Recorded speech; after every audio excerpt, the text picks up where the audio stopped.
Good morning, everybody, and welcome. We are live from Santa Monica, California, here at the Red Bull headquarters for day 2 of the Battlegrounds Global. 6 players qualified online. No one of them, surprisingly enough, was eliminated yesterday. 2 of them face elimination, the 2 Terrans actually, who are also facing extinction. They're going to have to win quite a few games here against all the Zergs that we have if they want to stay alive, if they want to win more money, and even possibly qualify for Washington, which is, I'm sure, what all the players are thinking about here.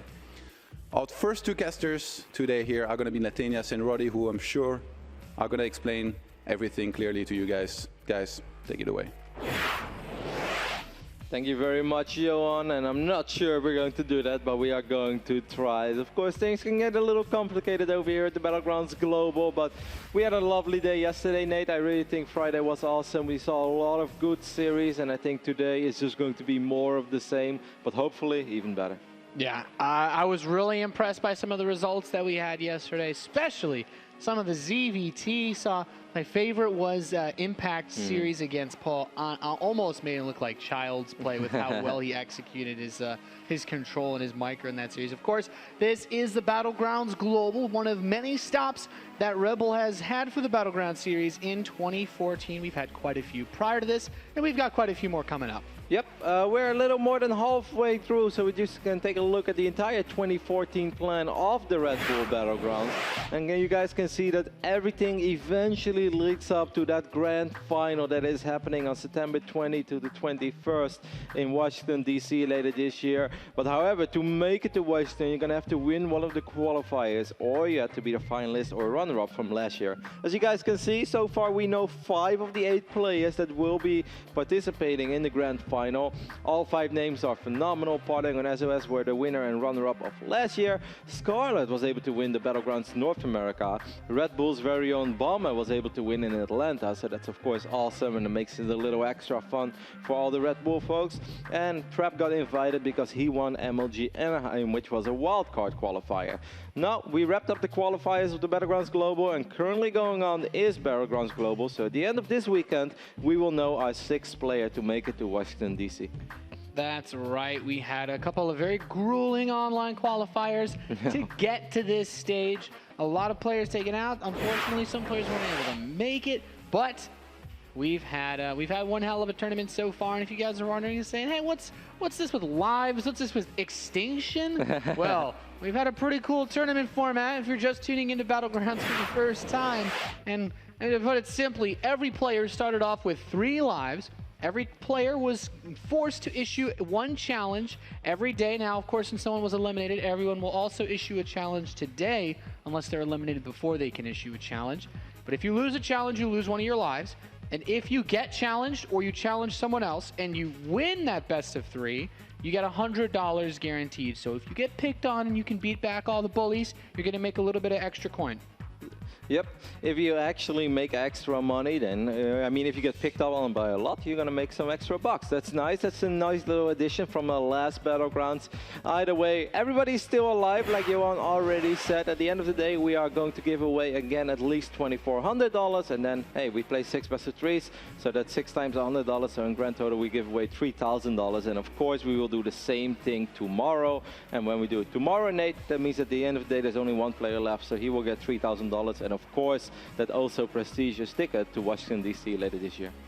Yeah, I mean, that DC tournament is shaping up to be pretty awesome. Of course, before we get to DC, we have the online qualifiers, but we also have Battlegrounds Detroit coming up later this month. And tickets have already been on sale for Detroit.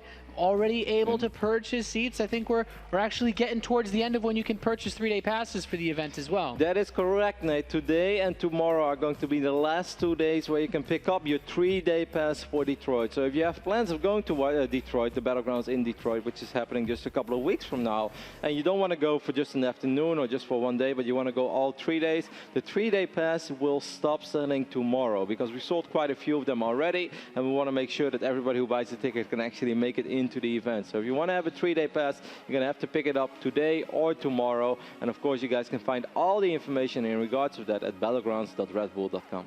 Oh wait, there's more. We're still running the promotion that we were doing during the qualifiers for Battlegrounds Global. if you want to get that 3-day pass, if you want to pick that up now or tomorrow, we're still running a promotion. You can use the code DET Twitch20. We're putting this out for all you watching on twitch.tv. You get a 3-day spectator pass to attend the event if you just want to watch. Only $20 for a 3-day pass when you use this code. And if you want to play, which also grants you access as a spectator to watch when you're done playing, it's $20 for that as well. Just DET Twitch20. Like you said, we're going to stop selling the 3-day passes after tomorrow. So this is really the best time to pick one up. Get ready, because Detroit's going to be one hell of an event. Yeah, this of course doesn't mean that if you don't buy a 3-day pass tomorrow or today, that you can't come to the event anymore. If you suddenly on Monday afternoon, you're like, man, I really want to go to Detroit. You can still go to Detroit, but you're going to have to buy a 1-day pass, which of course is not as cheap, or it's not as much as a bargain as a 3-day pass, because then you get a little discount, etc. So if you still want to go, you can still go, but if you want to pick up the 3-day pass, you're going to have to do it today or tomorrow. That's pretty much going to be it for now. Of course, today we're going to throw it to the green room a couple of times again to see what's going on, to see if we can pick up on some of the alliances that are being formed, if the Terrans are truly being picked on. And to tell us all about it, we have our very own Johan Merlo standing in the other room. Johan, what's going on over there? Thank you very much, Kevin. Well, what's going on? What's going on, James? Well, in terms of how today's been looking so far? What's going on overall with you? Good. I mean, I had good sleep. I don't know about you, but the hotel, the bed was very comfy, long sleep, waking up to watch some more StarCraft, You and did coming to some StarCraft. You did some hosting yesterday. Yes, You did pretty good, I think. Is Really? there anything you cannot do? I could get much better at hosting, for sure. Okay. We talked a little bit earlier about the theories, what could happen here today. There is a lot of different opinions. What do you think? What do you think we might see here? Take as long as you want. Okay, we'll do. To start off, I think we have potential 3 different alliances. One is the 2 Terrans. They're both at 1 life each, so there could be an alliance there. And also, Polt did mention with Hydra and Solar that the unspoken alliance of potentially those 3 forming up to take out any of the other guys, because none of them pick each other yesterday. And also, the 2 Zergs, Hydra and DRG, they share a room. They're at the same age. I mean, they met at the airport coming over, and they stayed for 2 days. Looking at how DRG played yesterday, Hydra could have given them some tips here and there, and we could see another alliance there. So for me, the interesting thing today is that we have 2 Terrans with just 1 life left. If they pick each other, then essentially they become the targets for the rest of the players to be eliminated as soon as possible, so that we get rid of them. So do you think, with certainty, we're not going to see them pick each other? MMA is the first pick here. Who do you think he goes for? And I mean, one thing I spoke to the players about yesterday was that 2 Terrans, there's no benefits for 2 Terrans to go against each other. One being that... Well, yet they picked each other in the first match yesterday. Well, because they were all at 3 lives. Yeah, okay. Right now, at this point, if they pick each other, that's pretty much eliminating one potential target for the other opponents. And as soon as one of them gets eliminated, the next target will be the one remaining Terran. So there's no benefits to it. If anything, MMA should pick either Impact or DRG that has 2 lives, and take away one of their lives so that they could spread the targeting across other players. And I like it. That was a lot of what other players were thinking last night too. And also, I think if I have to make a prediction might be DRG, not because how he played yesterday, but because MMA and DRG has long history. Like, they know their play styles, they know each other for a long time. MMA hasn't really gone up against Hydra or them too often at the offline tournaments. Most were in online qualifiers and stuff like that, and it's really tough to tell a players play styles, strategies from online tournaments, because a lot of them tend to hide, which was what we saw with Polt's result recently at IM qualifiers against Major. But in terms of performance, I feel like everybody has just played so well that it's an impossible choice. If I had to pick, I would be like, oh my god, like I have choice between death by decapitation or guillotine. It's like, well, all of these don't look so nice. Like, DongRaeGu has been playing well. Impact has some of the most impressive TVZs, so it's definitely going to be a tough choice, which we will get to you soon. But before, let's hear some more about all of this from our casters, Nate and Roddy. Thank you very much, guys. Some interesting theory crafting going on over there. And yes, we are getting closer and closer to our first series of the day. Yesterday, MMA started, which also means that today MMA will start. And if you guys wonder how did the order come to place, because it seems like the players that play last will have an advantage. They will have all their lives for a little longer. That is because MMA was not even just a runner-up. He was a replacement, but let's just call him the runner-up of the last qualifier. So he had the last say in anything. The winners of the 3 qualifiers had the first 3 picks. Polt was the very first player to qualify, as he won qualifier number 1, so he could go wherever he want. After that, the winner of the second qualifier, etc., etc.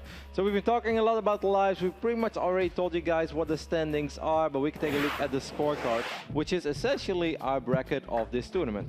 That's right. The first pick, since all players are alive, we went through everybody's choice yesterday. It's going to be MMA.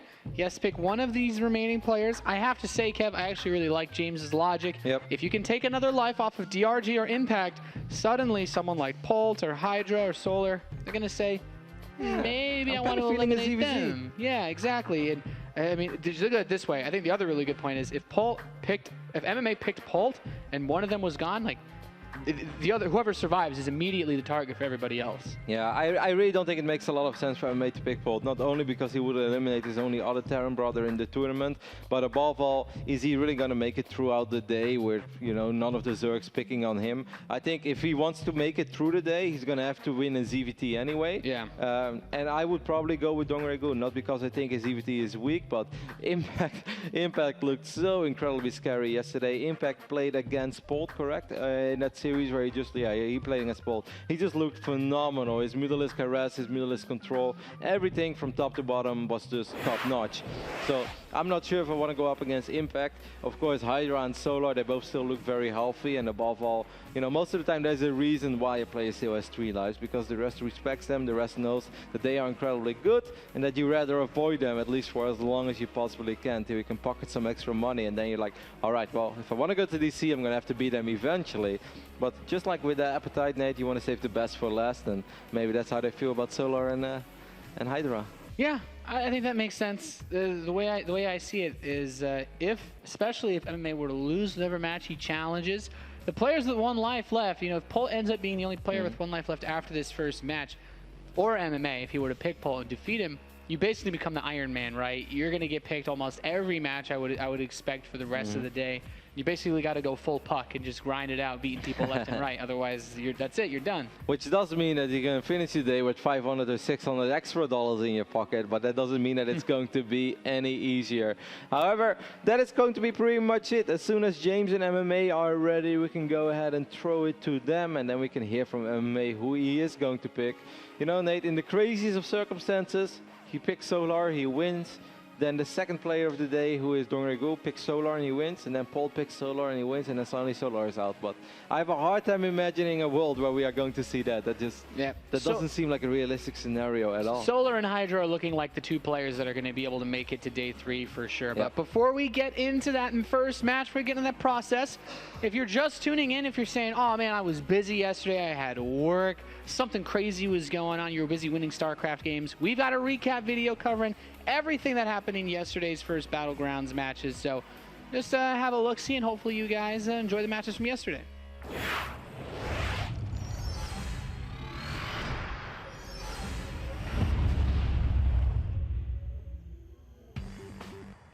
Hey guys, what's up? It's Roddy and Todd here, and we just wrapped up day 1 of the Battlegrounds Global Challenge Series. We had a lot of fun. Hopefully you guys enjoyed it as well. And if you missed some of it, here are some key highlights. After the order was set by the admin, it turned out that MMA was going to be our first player of the day, and he decided that he wanted to play against Polt. That was a choice that backfired, as Polt took him out 2-0 in convincing fashion. This is a CVT party. You know, that's what happens in a small town, man, when there's not too many jobs. Everybody's all fighting for the same little bit of money, and that's just not gonna be enough. Polt mops the floor with MMA's army, and GG is called. Wow. Polt taking a 2-0, and we see the first blood being drawn here at the Battlegrounds Global. Yep, MMA's Ghost takes a little bit of damage over there. DongRaeGu had the second pick of the day, and eager to take a life off Polt, he chose the Terran player. After a close match, he was able to win 2-1. When he lost the first game, I was very skeptical, but he's really playing very, very well, and he's going to do some economic damage. This might be it. Yeah, I think DongRaeGu's got this now, man. He's moving in. There's not really much left for Polt. Just a couple of overextensions, and honestly, not being on top of defending those run-bys. Once you see the first few run-by attempts, and you stop them, sure, it's nice, but you got to be prepared for more. And now with the third command center dying, the wall to the natural being down, DongRaeGu is just going to stream units in for the rest of this game. Yeah, we don't mind. He's here at the top of the rank. Would really help in holding this, but GG. This time it was Polt in the driver's seat, and Polt, well, he wanted revenge because who wouldn't want revenge? And it worked. This time Polt was able to defeat DRG 2-0 in a very impressive series by our Terran. Yeah, I think I could win if I was not too hungry, but in the break time I had a cookie, so I think hopefully I'll be better this time. There are no banelings with this. The Marines on the high ground are pushing out so incredibly much damage for Polt. There is a good chance that Polt's actually going to survive here and just win the game while dropping the main as well. Once upon a time there was a main base of DongRaeGu. He's making one Hydra at a time. That's in production tab is so sad for DongRaeGu. GG. DongRaeGu is just going to give up. He's down too far in army supply. Doesn't really have any mining bases anymore. So that means that DRG is going to take some damage as well. Hydra at the fourth pick and surprisingly challenged Impact, who had yet to play today. After some dominating games, he won with 2-0. So here we go, but all of these Zerglings will die because +1 is already ready for these roaches. Finecrawler does a good job in soaking up a full volley, and Hydra has more than enough units. Man. +1? Yeah, oh my god. I mean, no word. It seems like Hydra just has a few too many roaches for now, but there are a couple of reinforcements streaming in for Impact. But that was a really good engagement for Hydra. This time he had the reinforcements on his side, and that is actually going to be it. It was just a little too much to compete with that gold base. And Hydra is going to win his first series of the day, perhaps even his own. Wow. For the second last series of the day, Impact had a shot at revenge against Hydra, but instead decided to walk a different route. He wanted to go up against Polt, and Polt, with only 2 lives left, was even more on the ropes after he lost that series as well, and is now left with just 1 life. I don't understand how a human being can have Mutalisks moving around this actively while also doing everything else back home. Well, there is a quick and easy explanation. He's not actually a human being. He's a Korean StarCraft pro gamer, man. These are way beyond regular human beings. There's nothing he can do right now. I never thought I would ever see a Zerg that would make Polt look so hopeless in a game, but yeah, it's happening, man. Ultralisks to your right, Mutalisks to your left, and Marines are sometimes good, but man, they just don't, these Ultralisks just don't die. Solar had the final pick of the day, and to everybody's surprise, decided to go for MMA rather than Polt to try and eliminate somebody. He completely dominated his opponent and won with 2-0 in very, very convincing fashion. Then his army is going to be so much bigger than Solar's army. However, Solar is sending a lot of Zerglings across the map as well. Widowmines are going to try to burrow. Oh, that's a good shot. Welcome back, Commander. Gets 19 shots. In the middle of the map, though, is being engaged, and there is enough banelings to get rid of the center army. I think here for Solar, who's done the damage he wanted, he's looking for the 2-0, and looks like he might be able to get it. Yeah, he's ravaging MMA. There's really no other way to it. Deathwing, a very difficult map. It's coming up. Are you ready? What is it going to be? I don't know. MMA's girls will take some damage. Maybe you should play Candy Crush. Well, Johan, I'd play some Candy Crush with MMA. Might actually be a game you have a chance against him in. Oh, snap.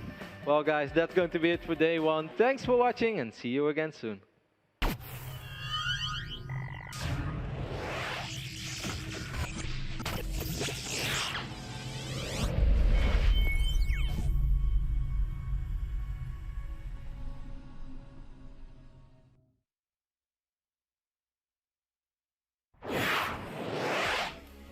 Welcome back to the Battlegrounds Global Day 2 here on Saturday morning in Santa Monica, California. Hopefully you guys enjoyed that recap of day 1. It's kind of funny, that final bit, because now that I saw it yesterday, it kind of looked like I knew that he was going to say that, but I really didn't. It kind of came out of nowhere. I just had my faceless expression because I tried to let Todd do his thing, because he gets distracted if I talk too much. So I was just looking, and then I just realized what he said. I was like, oh, snap. That was a pretty good one. I'm going to have to give it to him.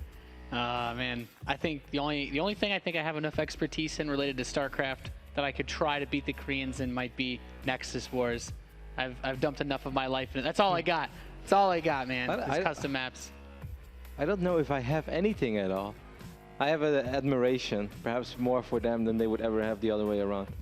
Fair It's going enough. to be another fun day. Yesterday we had a blast. As you guys can see, a couple of great TVZs were played, and now our player is ready. MMA is going to be our first player of the day. I have no idea who's going to pick. I would say DongRaeGu is in the line of expectation, but James, don't let us wait any longer. Tell us, introduce us to MMA once more and show us who MMA is going to pick. Yes, we are ready for the first pick, a second day at Red Bull Battlegrounds Global.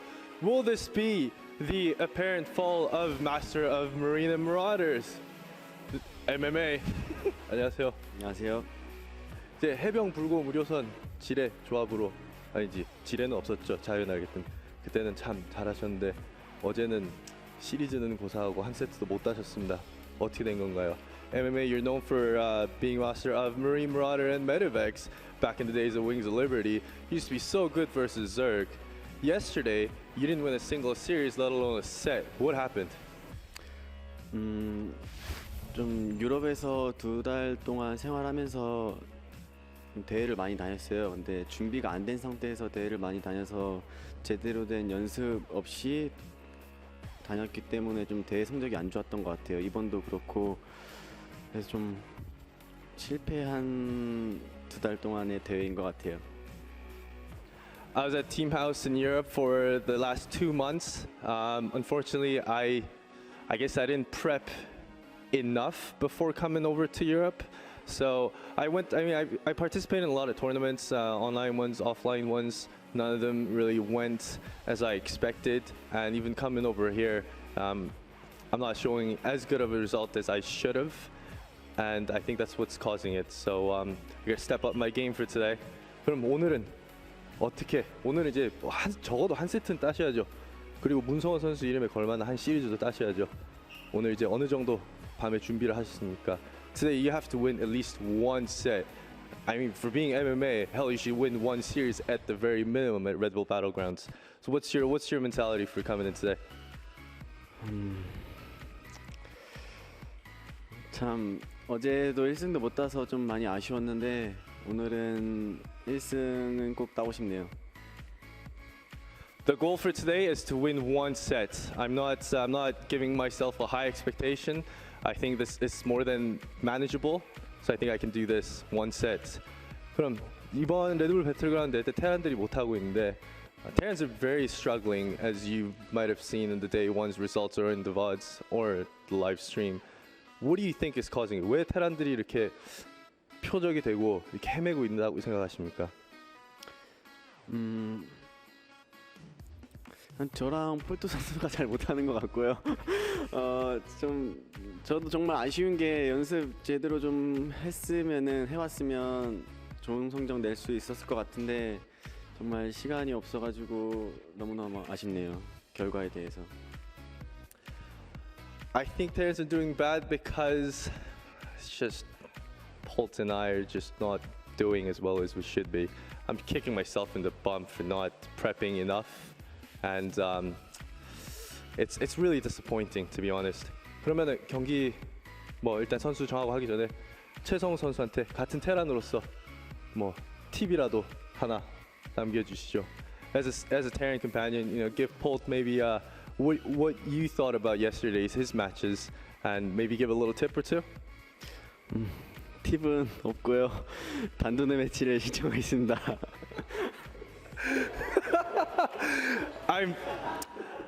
There's no such thing as giving tips because I'm gonna call Polt up beside me to start the first match of the day. Polt, come on up. This is really interesting. You guys are sharing a room together. This is sudden death. What's your thoughts? Well, I think it doesn't really matter who he picks because we just have one life each. So yeah, we have very low chance to survive from today. But I think if I beat him, then I think I have quite good chance actually. As a Terran player myself, when we check into the hotel, I put these two guys in one room so that they could be friends, share strategies, and advance to the final day of Red Bull Battlegrounds. What happened? Did you just not get close in the past 2 nights? 제가 제일 처음에 도착해서 로비에 왔을 때 호텔에 두 분을 같은 방에 묵어서 전략도 공유하고 끝까지 살아남기를 바랬는데 어떻게 된 겁니까? 네, 저도 끝까지 같이 살아남고 싶었는데 첫 번째 픽부터 제가 좀 많이 꼬인 것 같아요. 그래서 아예 생각도 못하게 픽됐고 또 정말 이 상황이 저도 정말 생각하기 싫은 상황이거든요. 좀 죄송스럽네요, 찍은 게. Yesterday didn't go as prepped at all. I mean, I did pick Polt because we both had 3 lives, and I lost one, and I don't want to think about it. As much as I'm sad that one of us will have to be eliminated at the end of the day, at the end of this series, but whoever makes it, I hope can make it far. 경기 시작하기 전에, before we begin our match, one words to your opponent. Yeah, it could be my last interview, so good luck for him. And well, if I can be the last Terran in this tournament, well, hopefully I get the spot for the Washington. If you get eliminated here, that just means a lot of downtime for you. You're gonna be, I guess, it means more time for you to do more interviews. Well, maybe. Alright. 경기 시작하기 전에 최선 선수한테 한 말씀 해주시죠. 일단 정말 찍고 싶지 않았는데 찍어서 죄송하고 제가 지금 저그전이 제대로 안 돼 있어서 동족전이 좀 낫다고 생각해서 찍었거든요. 마지막까지 남은 테란이 잘 올라갔으면 좋겠어요. The only rationale for me to pick Polt was that I think my TVZ has slipped off in the past 2 months. I think my best chance to win a set or the series is to go against another Terran player. No hard feelings. And I think, I guess tonight, loser is buying, or winner is buying the loser a dinner, maybe? Actually, to be honest, I don't think either one of us gonna survive. Okay, what your thoughts? 진 사람이 승자가 진 사람한테 저녁에 한 끼라도 사줘야죠. 네, 뭐 소주 한잔 했으면 좋겠네요. Yeah, we'll go out for a bottle of soju and we'll hash this out. All right, so now we're gonna take these 2 guys for map vetos. I'll see you guys in a sec. Well, that sounds fun. A bottle of soju, MMA, and Polt. That's the start of a very good movie, Nate. Well, one night in LA, and a lot of things can happen. you know what, man? MMA basically just started off the day by putting our 2 Terran players in a steel cage death match. Only one of them gets to crawl out of here. And as Polt said, whoever makes it out is probably going to get eaten alive by the vultures of the Zergs that are remaining. So MMA decided to go with Polt once more because he thinks his TVZ slipped off a little bit in the last few months. Now that does make a lot of sense, and of course it's a horrible feeling going to a 6-man tournament of which 4 players, that is a solid 80% of your opponents, 4 out of 5, play the one race that you don't want to play against, and you know that you're going to have a hard time.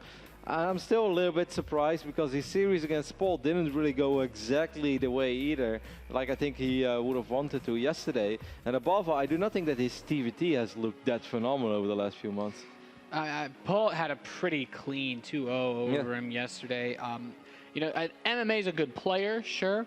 But I understand when he says, you know, he hasn't been playing at the level that he wants to. He had a couple of really close series in those tournaments that he mentioned in Europe, but he hasn't been able to quite make that leap. And you know, when you look at his qualifier runs, he kind of had some difficulty there as well, even getting to this tournament, having to come in as a replacement for Trust. So, you know, MMA is definitely not trying to take any kind of cheap way out. He showed up, he's put his best foot forward, but this is going to be a really difficult match for him because the last time pick Polt didn't go over very well, and Polt's he's had also success against some of the Zergs this tournament. Yeah, I actually believe that Polt can make it to the second day. It is going to be extremely difficult for him. First, he's going to have to win this TVT that's up and coming against MMA. But, you know, if I would get a free bet, Nate, I'd definitely put my money on Polt. He looked convincing yesterday. And even though, yes, he has dropped a couple of series against Major here and there, that happens to the best of us. Major is no easy feat to defeat in any circumstance. And Polt also spoke to me about it. He's like, Major just knows me very well. And it helps a lot in TVT when someone knows that much about you. So I really don't think that Major defeating Polt means that Polt is not that good or Polt is, you know, bad in TVT. I really don't think we have to look at it like, oh, that's just all the credit to Major for being able to do something like that and accomplish that feat. I like his chances here. Against the Zergs, it's going to be a little perhaps more difficult. But yesterday, he did look very good in that series against DongRaeGu. And even in the first series that he lost against DRG, I felt, you know, one game was annoying with the run buys. The other games, Polt was holding his ground and he could have made it work. Impact, that looked rough, but, you know, can always try again. Yeah, Polt certainly had some time to think about last night as far as how the matches went, what he might try to bring to the table today. Maybe he's going to change things up a little bit, maybe play out some different strategies. Because the Zerg players, for the most part, didn't really seem to break under the pressure of some of his early builds. We saw a glimpse of brilliance against DongRaeGu. However, you know, that series against Impact just really did not go his way. And even the one series that he played against DongRaeGu. So Polt has a very long way to go to get out of here. I still personally favor him just because he's had a little bit more success. We kind of talked about this MMA. Was not able to pick up a single series yesterday. No, didn't even win a single map, correct? I don't even think so. No, he went 0-2-0-2. He lost against Polt, and he also lost pretty decisively in the final series of the day. Was it against Solar? Yeah, he played first and last. That was difficult, and something we didn't talk about, but definitely think it's worth mentioning is MMA has been traveling quite a bit, though. Like, he's been going to Europe for a couple of tournaments. He went to the Intel Extreme Masters in China. Now he's here in America, all within the time span of 3 weeks. You're crossing basically every single continent. Yeah. He literally flown around the world. If you would have done it like that, you know, you could just make a full circle and arrive back at where you are again. So it definitely can get very, very exhausting when you travel that much. And above all, yeah, tournaments is practice in a way, but it's not the type of practice that you would normally get if you know that you have nothing to do for the upcoming 2 weeks and you just grind out 12 hours a day games. That you're going to learn a lot more from that than traveling to 4 tournaments in 3 different continents within a month. Yeah, sometimes it just comes down to burning yourself out a little bit. It's fun to come out and play in these tournaments. It's fun to compete, but everybody needs a little bit of R&R here and there. MMA has been he's been on the run, basically, like he said, going to play in Germany, coming back to Korea, and then going pretty much straight over to America to play in this. It hasn't been easy on him, but you know what? This it's still do or die in this tournament. He still has a chance. And we could see MMA just maybe he comes out as a completely different player today. Yeah, hopefully he had some rest because he was also a super last-minute replacement because, of course, originally Trust was supposed to make it to this tournament. Then Trust couldn't make it, so we decided to invite CJN's Hero because he made it to the semi-final of that part of the bracket. Then Hero couldn't make it either, so then we went with MMA because MMA lost in that final series, or like in the upper bracket, because we basically had 2 semi-finals, which were the finals against Hydra. So he was the first replacement, but only had a few days notice. Also didn't really have a lot of time to study his opponents and whatnot. However, both players seem to be ready. So I'm just going to double check. No, actually, Polt is not ready yet. He was supposed to sit behind me. I just saw him join the lobby, so I was like, yay, Polt is ready. And then I looked behind me. I was like, it's a ghost. Polt is actually not here. You know, let's talk about the rest of the players that are remaining, though. I feel like the biggest contender right now as far as overall performance, even though Impact has lost a life, he's played really well. And I haven't seen too much of his ZVZ, but Hydra is a player that we really didn't get to see a lot of play out of, but looked very solid in the matches he did play. Now, Hydra went up against Impact. He only played a single series yesterday, and that series went very well for him, but ZVZ can also be really deceiving because somebody can win 3-4 different ZVZs in a row with 3-4 different completely playstyles, and sometimes everything works out for you, and sometimes nothing works out for you. And perhaps we should look at that ZVZ that Impact played against Hydra as just a pretty unfortunate one where things just didn't go the way that Impact wanted. He wasn't able to read it. It's not like he really got out-macroed, that he got outplayed, that he couldn't keep up with the speed. He just went for 2 strats in 2 games, especially in game 2. He just thought Hydra is going to overdrone. I'm going to punish him for it.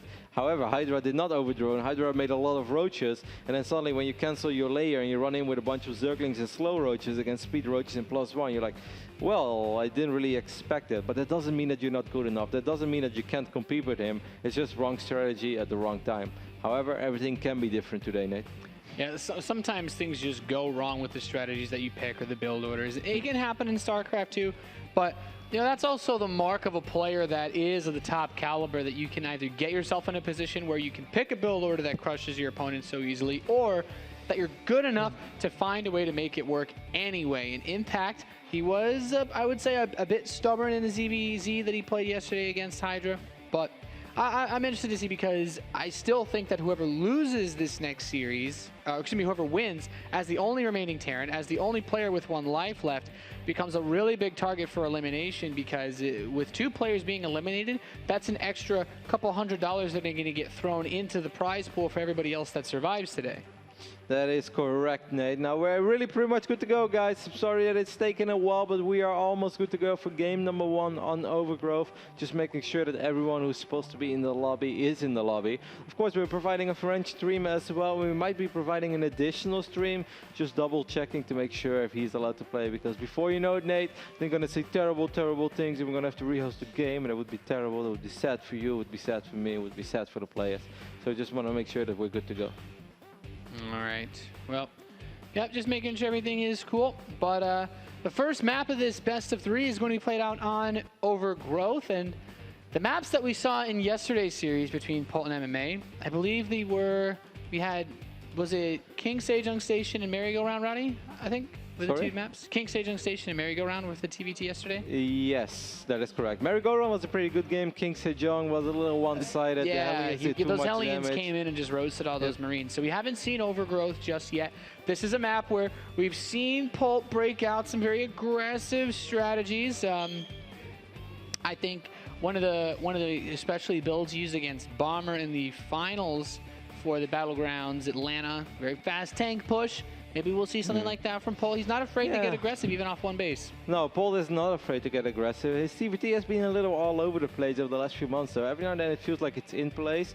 And I'm not saying this because he lost to Major once more, because I really hate when people do that, you know. 400 wins a big series. Yeah, he's not that good in the matchup anyway. Like, I think it's super unfair. Major deserves all the love for knowing Polt in and out and just being so well prepared for him. That's funny in and of itself, because Major has played against Polt so many times, and we actually joked about it. We're like, oh man, Polt's eliminated Major from the qualifiers for Battlegrounds America, for the qualifiers for I think IEM Shenzhen, but Major kind of recently, I think when you get enough of a taste for somebody's flavor of TVT, it makes it a lot easier to react and respond. And you know, I like to consider myself pretty good at TVT, but if somebody knows how I play and they have a really good read on me, it's really difficult to make some of the strategies that you like to do, to make some of the plays that you like to do that usually give you an advantage. It makes it a lot harder when someone can say, okay, I know this guy likes to go for early Hellion Marine drops, and perhaps this is something that MMA can take with him into this series. He can say, well, these particular strategies, this little facets of Polt's TVT are things that might come up again. So maybe I'm going to want to pick build orders that allow me to defend against Hellion Marine drops, or I'm just going to want to have better vision so that I can use the same build orders, but be a little bit safer. Yep. Overall, today should be a very fun day of StarCraft 2 action. Once more, we are looking at 6 best of 3s, as every player will play once. We are still making sure that everybody who's in the lobby is supposed to be in the lobby, and then we can fire up game 1. I'm sorry that it's taken a little longer than expected. However, it gives me time to wake up, Nate. We've been casting quite a bit of StarCraft lately, and my body every now and then is just confused. He's like, hey man, some days you start at 3, and some days suddenly you're waking up at 6. I don't like what you're doing to me. That's how my body talks to me. It's okay, man. It's sometimes with the different schedules. We're doing a lot of StarCraft recently, and there's been a lot of StarCraft on. Of course, we've had Battlegrounds going on this weekend for Battlegrounds Global, but the SK Telecom Pro League Grand Finals were this morning. If any of you were crazy, any Americans watching were crazy enough to wake up that early, I was able to catch the tail end of the tournament. But there was also the finals, I think, for the Destiny tournament that's been going on. We've had. Man, there's been a lot of StarCraft, and of course WCS starting up again. Premier League for America WCS is already getting close to finishing up the round of 32. European round of 32 is about to begin, I believe, in the coming week. And of course, we're even going to get to see Letod play in Premier League for Europe, as he's quite a bit better than us at this game, I'd say, Roddy. Yes, he is. Now we're just gonna go ahead with game number 1, which is going to be played on Overgrowth between MMA and Polt. TBT, it's live on the line. Yesterday it was all fun and games. Today, Nate, it's no more fun and games. Today, some players will be eliminated. At least one, perhaps two. In a bizarre scenario, 3 players will be eliminated. How many players did we have last time? We went into the final day of Battlegrounds North America. Did we have 3 players or 4 players going into the final day? Well, the final day was Scarlet, Major, and Polt. And Was Violet not in the final? No, I thought that Major got eliminated by Polt to start off the third day, and then it was just the then it was just that's Scarlet right. versus Yeah, like Polt. he tried and he came really close. Because Major eliminated Violet, I think, on day 2. Yeah, because we or were Scarlet worried, did. Yeah, and we were worried that the final day would only be 3 best of 3s, but instead we looked at way more. Anyway, so we'll see. Is it going to be 3 or is it going to be 4 players heading into day 3? We will know in 6 series from now on. But I am very, very happy to finally welcome you to our first StarCraft 2 game of the day. Over here in the right top side of the map, we have the legendary Terran player himself. It's been for the longest time, Nate, he was my favorite Terran in the world. And you know, even though playstyle-wise, I can't really call him my favorite Terran in the world right now, but he's still one of them. Like, he's just such a cool name, and he's such a likable guy to cheer for. It's Aces MMA. MMA is just the type of guy that when he wins tournaments, you know it's good for StarCraft, because people love cheering for him, because he's such a badass. Yeah, he's a pretty awesome guy, pretty funny guy. He's giving me even weird nicknames. His opponent in the bottom left, the blue Terran player representing Cooler Master Storm. He is Polt. And Polt, of course, a champion in every right. He's been around the world. He's won tournaments in almost every continent that there's been a professional just like StarCraft MMA, tournament. right? Because MMA has won tournaments in every continent as well. I think so. MMA has won an MMA. He's won an MMA. He's taken an MLG, yeah, right? exactly. So he has won in North America. He won WCS Europe, and I think even before that, a long time ago, he won something else in Europe. Yeah, he won IEM Kiev in 2012. Yeah. So I think both of them. Has he won a championship in Korea? MMA? Yeah. Yeah. Didn't he win a GSL? Of course he did. It's Might have MMA. been before my time. Come on, it's MMA. How did MMA not win a GSL? Well, I remember a lot of Terrans winning a lot of things. It's hard to remember the names when the list is so long. I can't imagine a world where MMA didn't win a GSL. I know that he lost in a super epic final to DRG, right? Yeah, that's one that I think of. But I think he made it to another final as well. Either way, the gas was a little bit later for MMA this time, I believe. Take a look at the gas. Sorry, guys, still sleeping. 52 gas mined and 100 and something gas mined for Polt. So Polt's factory is going to be quick. It's not the absolute quickest factory that you can get. It's roughly 20 seconds behind that, but it's still pretty quick. Yeah, these are both relatively standard builds. Most players that like to open with a fast factory typically do so out of a gas first, but this gives Polt the opportunity to get early Marines out, which means that you can deflect any type of Reaper pressure. You can more easily deflect any type of cheese if MMA was doing something like a proxy, but MMA's opened up with, I'd say, a slightly more standard build, just 2 Marines, Reactor, Command Center, Factory, which is about as defensive of an economic opener that you're going to get.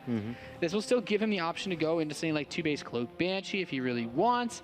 However, Polt took a very quick second gas himself, so I'm expecting to see out of him either some sort of tank play or some Banshee play. Either way, a little bit of aggression out of the blue Terran. Yep, second refinery is mining, like you said, up and running for Polt. So it is actually different, because yesterday I felt there was, MMA also opened up with Cloak Banshee, so it wasn't even like super aggressive immediately. But most of the time, Polt was the one prioritizing economy and then actually not losing a whole lot. In that one bizarre game, he was actually the one prioritizing economy while yet still doing more economic damage. That was a really bad scenario for MMA. That's one that he wants to avoid today. So we'll see where he goes with this, Nate. He has a bunch of Marines on the ramp. First Hellions are in production. This time it is a Cloak Banshee opening for Polt. Yesterday, MMA was the one leaning towards the Cloak Banshees. Yeah, it's not necessarily a crazy change-up, but it's, I'd say, refreshing to see. It's a little bit of a move around, and this build that MMA is doing, he's going to open up with a lot of Hellions. We could actually see MMA go for mech. He's been breaking it out more and more in the past few months in his tournaments. Throws down a scan in the main base of Polt, sees pretty much everything he would love to see. Probably he's going to open up with a Viking and then a Raven. Do you think that's an option? Yeah, that's the safest way to play this style. This is, honestly, this is a strategy, a building opening that I like to do myself, but he's going to switch that factory back off of the reactor. He only wanted to build 4 Hellions, so he's actually going to go quickly into Marine Tank. Okay. This is a faster switch into Marine Tank than you generally see, so he could be looking to get aggressive off 2 bases, or he's afraid that Polt might switch into fast tanks himself. Well, the engineering bay is about to finish up for MMA, so MMA can throw down 2 turrets, and I definitely recommend him to do so. Perhaps even 3. He'd throw 1 on top of the production buildings as well, so you don't have to worry about losing your add-ons. The Viking is going to find this Banshee a couple of seconds before Cloak is ready. I think this Banshee will live, but it's taken so much damage already that it's going to be a lot harder for Polt to make this Banshee pay for itself. Yeah, that's really frustrating for Polt. He's not able to get across the map, deal any damage, and he's actually been driven so far back that he probably won't even be able to force a scan with that Banshee. Now, his second Banshee's moving out, but there are Marines at the Watchtower to already spot it, or at least these Hellions have spotted it for MMA. Would be really bad as if these Hellions suddenly start shooting flamethrowers up in the air. That'd be pretty sick, man. With that's the way the patch you need. with the way that the Banshee's engines work, that would probably cause some serious flight problems. That's going to be a real bumpy ride. This Yeah. Banshee will, I'm not actually sure if he saw that medevac. I think he caught a glimpse of it. Now, medevac with 4 Hellions is heading towards the main base of Polt. Polt already repositioning his Marines gives us the idea that he's very well aware of the fact that this is coming. He's starting 1 more Banshee, so it's a triple Cloak Banshee opening for Polt. That's normally really something that you want to do some work with, Nate. Yep, the Hellions run in and they fly out.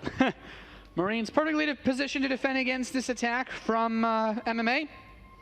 And I mean, if we just look at the setup, no one's lost anything. No one's literally. really, neither players actually has any resources, given that both of them opened up with relatively quick factories on this map. But there's a slight worker count lead for MMA because he did get his command center just a little bit faster. That's actually the first resource lost this game. That first poor Marine. That is the first Marine. It had to happen one day. Not very often will you see a game of StarCraft 2 where no resources are lost. I guess it has happened once or twice, but when you see the Zerglings knock on your door and you're just like, nope, not today, I'm not feeling When it. the cannon rush comes and you give up before it even kills anything. Exactly. You're just like, oh man. Yeah, it happens. I have won games where I've killed 0 units.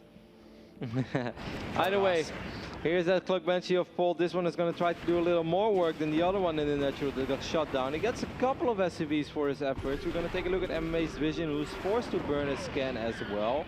So it wasn't all that bad for Polt, who now takes a super minor economic lead. However, his command center is about to finish up for MMA, while Polt on the other end is just starting his.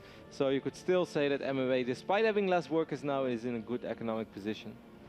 Yeah, this isn't necessarily bad for either player. The stim upgrades are going to line up. Hey, this is MMA has faster upgrades going though. And that is something that wasn't the case at all yesterday. You remember that? MMA, I don't even think he researched +2 in any game that he played against Polt yesterday. He was not ever able to get that big upgrade advantage, or at least an upgrade, you know, equity. He wasn't able to stay the same with his opponent. And Polt he kind of ran away with that lead in 1 straight Marine engagements pretty easily. But Polt's also going to go, both players are also going to go into double engineering bay because Polt has his upgrades going now. He's going to be barely slightly behind. It's not a huge deal. This Marine spotting this medevac, however, that is a pretty big deal. Yep, this is a very good scout. Make sure that you don't want to end up losing 7-8 SCVs when it's not necessary. So this is pretty much the first time in 3 games that these 2 guys have played against each other this weekend that MMA has things going for himself, like an upgrade advantage, like a faster third base. Yes, he's still down a few workers, but with 3 mules, he's going to be more than fine. Cloak didn't really pay for itself, but then again, Cloak Banshees are always nice, Nate. It's always nice to have a Banshee in a certain phase in the game to force your opponent to burn a couple of scans. And if he doesn't have any, if he just drop all of his mules, he might be forced to reposition his tanks and whatnot. So it is not a useless upgrade by any means. No, I don't think it's ever really bad to have. These Vikings are going to try to find this Banshee, I think though. he's going to get it. Yeah, this Banshee has so much energy, like it's going to be useful for a very long time.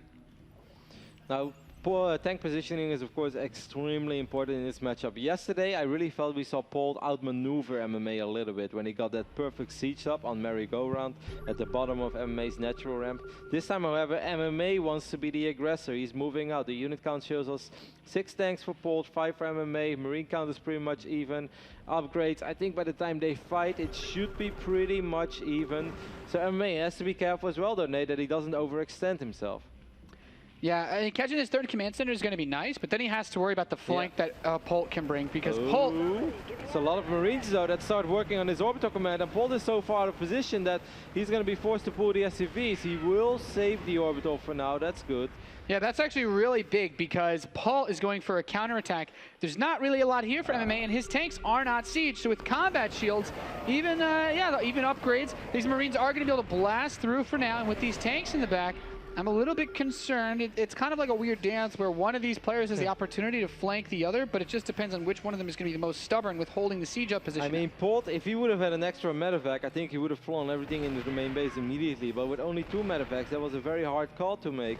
And I think so far this is a lot better for MMA, because MMA can also get his tanks sieged up in range of the natural. Oh, this wow. is bad news for Polt, bad news Bear for sure. Denying mining, he's going to be able to kill supply depots. Polt is already supply blocked enough to begin with. And so many of them. For all the good that Polt siege has done, MMA is still mining his third base with absolutely no problems whatsoever. He's even got a sensor tower on that bad boy. And that supply block that you mentioned is already showing as Polt is going up in money, up, and he can't spend it. There's 900 minerals, soon to be 1,000, and he's just not able to spend it. He's also not mining a whole lot of gas. He's mining off both refineries in the main base, but losing that third refinery really is going to slow him down quite a bit. Yeah, this is a bad position for Polt to be in. And MMA is going to have, he already actually does have, excuse me, the upgrade advantage. He finished his +2 attack upgrade. His +2 armor has just started, but I mean, it's going to be finishing around the same time as Polt's anyway, so he's not going to lose his upgrade lead. And now that MMA has some Vikings over here, he's like, yeah, you actually can't do anything now. And Polt, well, Polt has lost. I would say that Polt should have a lot less money, but he's actually got this bank because he floated his third up top, and he's supply blocked, so he can't build anything. Yeah, we all know that Polt is capable of making comebacks in this matchup as well, but Polt needs to clean this up, and then he's going to have to worry about the reinforcements, that additional army that MMA has built up during all this. Polt will see it though, because he left 1 Marine at the Zelnaga Watchtower, so he's going to see that big army move on the left side. So by the time that he cleans this up, Nate, there's a good chance that he's going to lose his other base. MMA is playing so much better than he did yesterday. Beautiful play by MMA. Yeah, but Polt's got numbers here pushing into the tower. A great spread on his Marines. Even without that upgrade advantage, he's still able to get these siege tanks off of his front lawn, which is a very big deal. Now that the Marines, if he can get a Marine versus Marine fight without all these siege tanks having a play in this, then certainly has a chance to knock back this base. But Polt, you know, he's getting those supply depots replaced. He's inching his siege tanks forward, and he does technically have a fresh base to mine off. Yeah, that was a good fight for Polt in the end, because he did have the numbers like you mentioned, Nate. However, you know, you can see, okay, MMA has lost a few more resources, but he's been mining so much more, because Polt has been barely mining off his natural, and his third had to relocate all the way to the north side of his main. And he actually really needs these depots to finish, because he keeps getting supply blocked, although I suppose losing your army units is another way to free up supply. All right, Polt has had enough of this, and he wants to finally clean it up. Shouldn't be too hard anymore, as only 2 Marines are remaining. He can just drop a couple of Marines into that zone, and that should be enough to clean up these tanks. Yes, he is going to be able to finally clean it up, but it doesn't mean that he's out of the woods, as MMA is knocking on his front door once more. Polt is heavily up in tanks though, by the way, Nate. He's 9 tanks against the 4, but he's also down 30 Marines. Yeah, I mean, those are just the tanks that he just killed, and this command center is going to stand for now. MMA actually, I think, taking a little bit too much of a forward push there, but he cleans up the Marines of Polt, which is, I would say, most of what matters. And I actually like this. He's going to move over to that bottom right base again, which is still technically a fresh base. So, nice little bit of extra money, and Polt's going to get his +3 attack much earlier than MMA. Polt's going to have to work for it in this series, but he's not done yet. Like you said, +3 attack is quite a bit quicker for Polt. MMA does, however, start armor already. Polt also getting +2 armor. No, what? Yeah, +2 attack for the vehicle ship weapons. That's going to give him a nice lead. His tanks will have upgrades. The tanks of MMA do not have upgrades. Then again, MMA is so much more Marine heavy, and that is something that's going to be really hard to deal with when you're so focused on these immobile units, Nate. Yep, killing add-ons. He's killed the factories. He's going to cut Polt's siege production. And yeah, the Marines have equal upgrades, so he can't necessarily break this, but he did all the damage he needed to with that drop, trading a few Marines for that tech, that production, which is so important in TVT. Oh, a couple of Marines are going to be dropped on top of these tanks. I'm not... Well, okay, actually that's going very well so far. I think an on siege would have been a good move. He does pick up the 1 medevac. But still plenty of tanks left, like 7 tanks. I think it's okay for Polt. From this point on, Polt should just try to focus on building as many Marines as possible, as in that department, MMA is heavily outdoing him. 13 Marines at once, not a single Marine on the production tab for Polt. Yeah, Polt's adding on 2 additional factories. Of course, he doesn't have a factory at the moment, I don't believe, so producing siege tanks is only a little bit awkward for him. And double tank production is never bad. MMA's going to take his gold, though. MMA's had this economic lead for most of the game. We've been able to see that translate into supply, into the upgrades he had earlier. But, you know, even though MMA has both of his upgrades on the way, Polt's going to finish his +3 attack a little bit sooner. Yeah, and this, I will say what's been nice is that MMA has had a lot of time to rebuild his tank count and now has a nice advantage himself. MMA has definitely been dictating the pace of the game. However, I'm impressed by the fact that Polt has not crumbled under the pressure yet that's been put on. Because ever since that first push, it's been really dicey for Polt. Polt saw that drop in the main base on low, but he didn't bother dealing with it. Instead, he wants to focus on his own double medevac drop. This base is not a planetary fortress yet, so this is really a good window of opportunity for Polt to perhaps strike back and actually do a lot of damage to the economy of MMA. If he gets the entire mineral line over there and he takes out that command center, he has to see it though. Yeah, he doesn't know yet. Yeah, catching that would be really nice, as I don't think that planetary's done just yet. No, it's just a command center. He could have really done some serious work, but he doesn't know what we know. I think he could have cleaned it up pretty easily, actually. Yep. That's frustrating. He's trying to focus on defending this push from MMA, which is now coming in, but Polt has that +3 attack. His Marines pretty damn good, and the splash damage is quite real on this army of MMA, but does he just have too much? Focusing down the siege tanks is so smart. I mean, it was still an okay trade, I guess, for MMA, even though they're very, very even in supply. But Nate, literally 10-15 seconds before 3-3 upgrades are ready, MMA loses the majority of his Marines. He's down in the Marines now. Polt already had +3 attack as well. Polt has cleaned up the orbital base instead. There is still no defenses here, so if you drop a couple of Marines here, it's going to be very difficult for MMA to mine from. Is Polt doing it again, Nate? Is he again making a comeback in TVT where it looked pretty dicey for a while? This is so hard to call because Polt is just spending every dime that he gets. MMA, with the gas bank he has, he just needs minerals, and he can continue to pump out tanks and medevacs and all beautiful things in life. But Polt, he's actually taking the supply lead just by a couple for the first time, I'd say, in this game almost. Cleaned up those 3 tanks that were still right there while I was distracted with this hit squad, thinking that I think Polt is still not aware of this gold base, and he must be aware of it real soon. He's like, okay, so I should be in a fantastic position now, right? Because I just shut down my opponent's 3rd base. Like, no, Polt, he has 1 more. But I still think Polt is in an okay-ish position. He's down 20 supply, but it's so much better than it was before. He has to be careful. He can't take bad fights, though. Yeah, his Marines just run straight in MMA, and with the spread MMA has, he cleans a lot of them up, but the tanks for MMA are all dead. Yeah, exactly. Before he took off 3, MMA had like 7 or 8 tanks. He only has 1 siege tank left. That's not good. And I love that Polt has an SCV here to help fix up these siege tanks during all of this. He's, you know what? This guy, man, he's been putting in the hours. Yeah, he's not going to get many kills, but he is certainly the real MVP of this push, keeping them tanks alive. He's that silent guy that you really want part of your army because you know he always has your back. He's that production guy backstage that makes sure the tanks keep running. He's our Brett. Over here we have still these Marines for Polt that are still inactive. As Polt is just keeping an eye on this base. All right, as long as you don't have that, we are at least even on bases. Okay, I know you have this one, but there's no way. Like, if he waits any longer, this gold base, you mine him out pretty quickly. MMA is going to actually pump out so many Marines because he has all those additional minerals to work with. So he's able to throw away a few more Marines as well. Polt is going to end up losing that command center. That really stinks, Nate. Yeah, he didn't really actually want to fight with the Marines and SCVs. He just wanted to buy time. And now, this building command center gets canceled. He's on top of the factories again, which is the lifeblood of Polt's production. Getting those tanks has been key in his pushing forward of this game. I mean, you're not going to kill Planetary with just... It's like, okay, so he's going to bring your medevacs, Polt. Polt ends up losing a couple of medevacs before the fight even started. MMA actually allows or sets up the perfect tank sandwich, Roddy. MMA takes a huge supply lead and crushes all of Polt's standing forces. GG.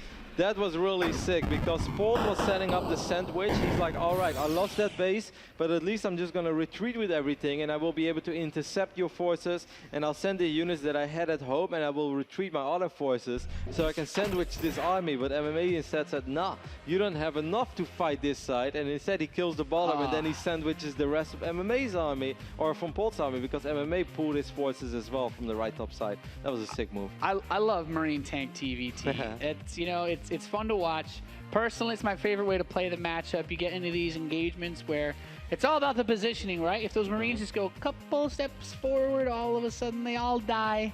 And you know what? It's usually the fault of the player that wasn't really keeping tabs on what was going on. And both of these players had a couple of bad fights here and there. There was a moment where I think when Polt had all those tanks that he looked good.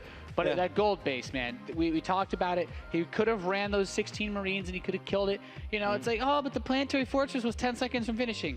Do you know what Marines can do to you in 10 seconds and they had while plus stim? 3 attack already. Plus 3 Marines with 10 seconds to stim and attack. Yeah, you have a planetary. Maybe it'll finish, but you're not going to have any SCVs there. Exactly. All the SCVs will die, and then you're still going to have a hard time keeping the planetary alive because you're still talking about Polt. Obviously, Polt is not going to lose 5 Marines to every planetary shot. So that really could have been a game changer. However, it was a good game. It was the first map victory as well for MMA in this tournament, and he did look a lot better than he did yesterday. So we're going to go ahead and jump into game number 2, which is going to be played on Catalina, and we'll see if MMA can continue this upward trend. And right now, Nate, I didn't really expect it, but suddenly our very own Cooler Master Storm's Polt is only 1 map away from being eliminated of this tournament. Yeah, crazy to think with everything that started yesterday, with how good Polt looked, he just got battered back and back bit by bit. But now this guy in the bottom right, Catalina, he could potentially eliminate Polt with this game. He is in red. He's Acer's MMA. Oh, man. MMA played really well in that last game. This guy, though, you know, he didn't have, I would say, the build order advantage. Nothing died in the first 9 minutes. And when you open with faster gas than your opponent, nothing dies in the first 9 minutes. It's not usually the most successful way to start the game for you. From Cooler Master Storm, he is Polt. Yeah, MMA was really welcome and ready and welcome to receive those Banshees, or ready to welcome those Banshees and receive them, in however way you want to put it. He handled it very well. The opening from Polt didn't really just get a whole lot done. And that was also for MMA, because from that point on he was in a small lead, and I really liked how he moved his army around, how he put on pressure on Polt's base immediately, forced Polt to relocate his third base towards the north side of his main. Then he was forced to again retreat it and put it back on his initial position. During all that, of course, Polt lost quite a bit of resources, and even though MMA took a couple of unfavorable engagements, he was okay with that because he knew that he was severely outmining his opponent, and he was able to get away with stuff like that. Yeah, man. If you can keep that tank count low by throwing away lots of Marines, if you can keep their income low by throwing away lots of Marines, and you have the economic advantage, it's totally worth, because it just allows you to put on an insane amount of pressure and never let your opponent reestablish anything, reestablish either their economy, their tank count, their whatever. This game, we've seen a gas first opening from MMA, as he's got that super duper fast factory out, and I always love these builds. But this has been a weird trend. Didn't Major do this versus Polt? Like went gas first, and he then even opened with a Reaper once after a Marine. I guess this is becoming a thing now. I should probably start doing this. It's like, man, you open with this Reaper, and I think if your opponent doesn't scout you quickly and they see a Reaper, they're going to think that you're not going gas first. Ah, yeah, I remember that, because you see the Marine. Yeah, and you were obsessed with it. It's highly unusual. That's I know. I'm going to talk about it every time I see it, because it's not something that almost ever happens. It's kind of like for a while when people opened up with a Raven, and then after that went Cloak Banshees, because Terran players don't expect Cloak Banshees anymore after they see the Raven. It's suddenly a lot more effective, and there is a chance that you will do a lot more damage than if you would open up with Cloak Banshees immediately, because people are always ready at like that 6 minutes 40-second mark or something like that. They keep their eyes open on Banshees. Exactly. And after that, they're okay with moving out, because hey, I know this is not going to happen anymore. Or you'd play versus MC and be like, oh, he put a fast Nexus down, and he cancels it and goes 4 gateways. Like, well, that's not what was supposed to happen.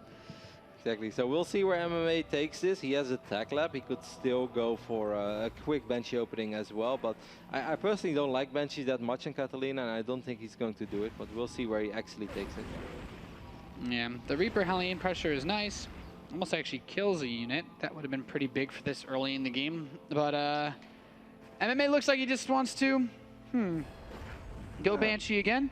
Yeah, Potentially Raven. Okay, Banshee. Polt's going to do, though, the Marine Hellion drop play again. The same one that he did on King Staging Station against I was MMA about to yesterday. say, the last time that these two builds faced off against each other on King Staging Station, it went very good for Polt and very bad for MMA. MMA didn't kill a single unit, but however, Polt was able to take down like 7, 8, or 9 SCVs with his first Hellion push, where he dropped the Hellions in the main base. They got a couple of very good shots off. So... But I mean, that was then, this is now. It can also completely be the other way around. It all comes down to the execution and how well either player is ready for the build that the opponent is throwing at them. Yeah, I'm interested to see how much Polt can do at this because MMA knows. MMA knows, yeah, this is, you know what, man, if half my opponents on ladder put a supply depot there, my win rate would drop significantly. Yeah. And MMA has it put supply depot right where he needs it. He can immediately shut down the attack from Polt, and suddenly, so you start saying, you're like, oh, it's like, why are you so prepared for this? I was supposed to kill you with this attack.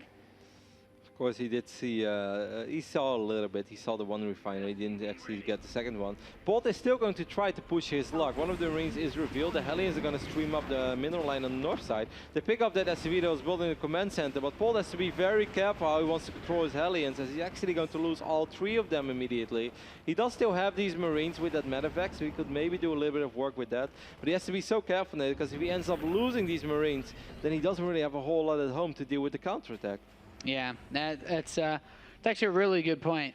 If you do this kind of push, and I've been there before, man, you end up, if you don't actually kill their army, then those Hellions just run right back across the map. He's like, well, you're probably building a bunch of add-ons right now. You're probably getting a Viking out to deal with my Banshees, which Polt is. So killing these 2 Hellions is very nice really because the Hellions are really, the burst damage is the biggest threat to the drop, because as soon as you unload one Marine, it instantly dies. Next Marine drops out. That one also dies very quickly.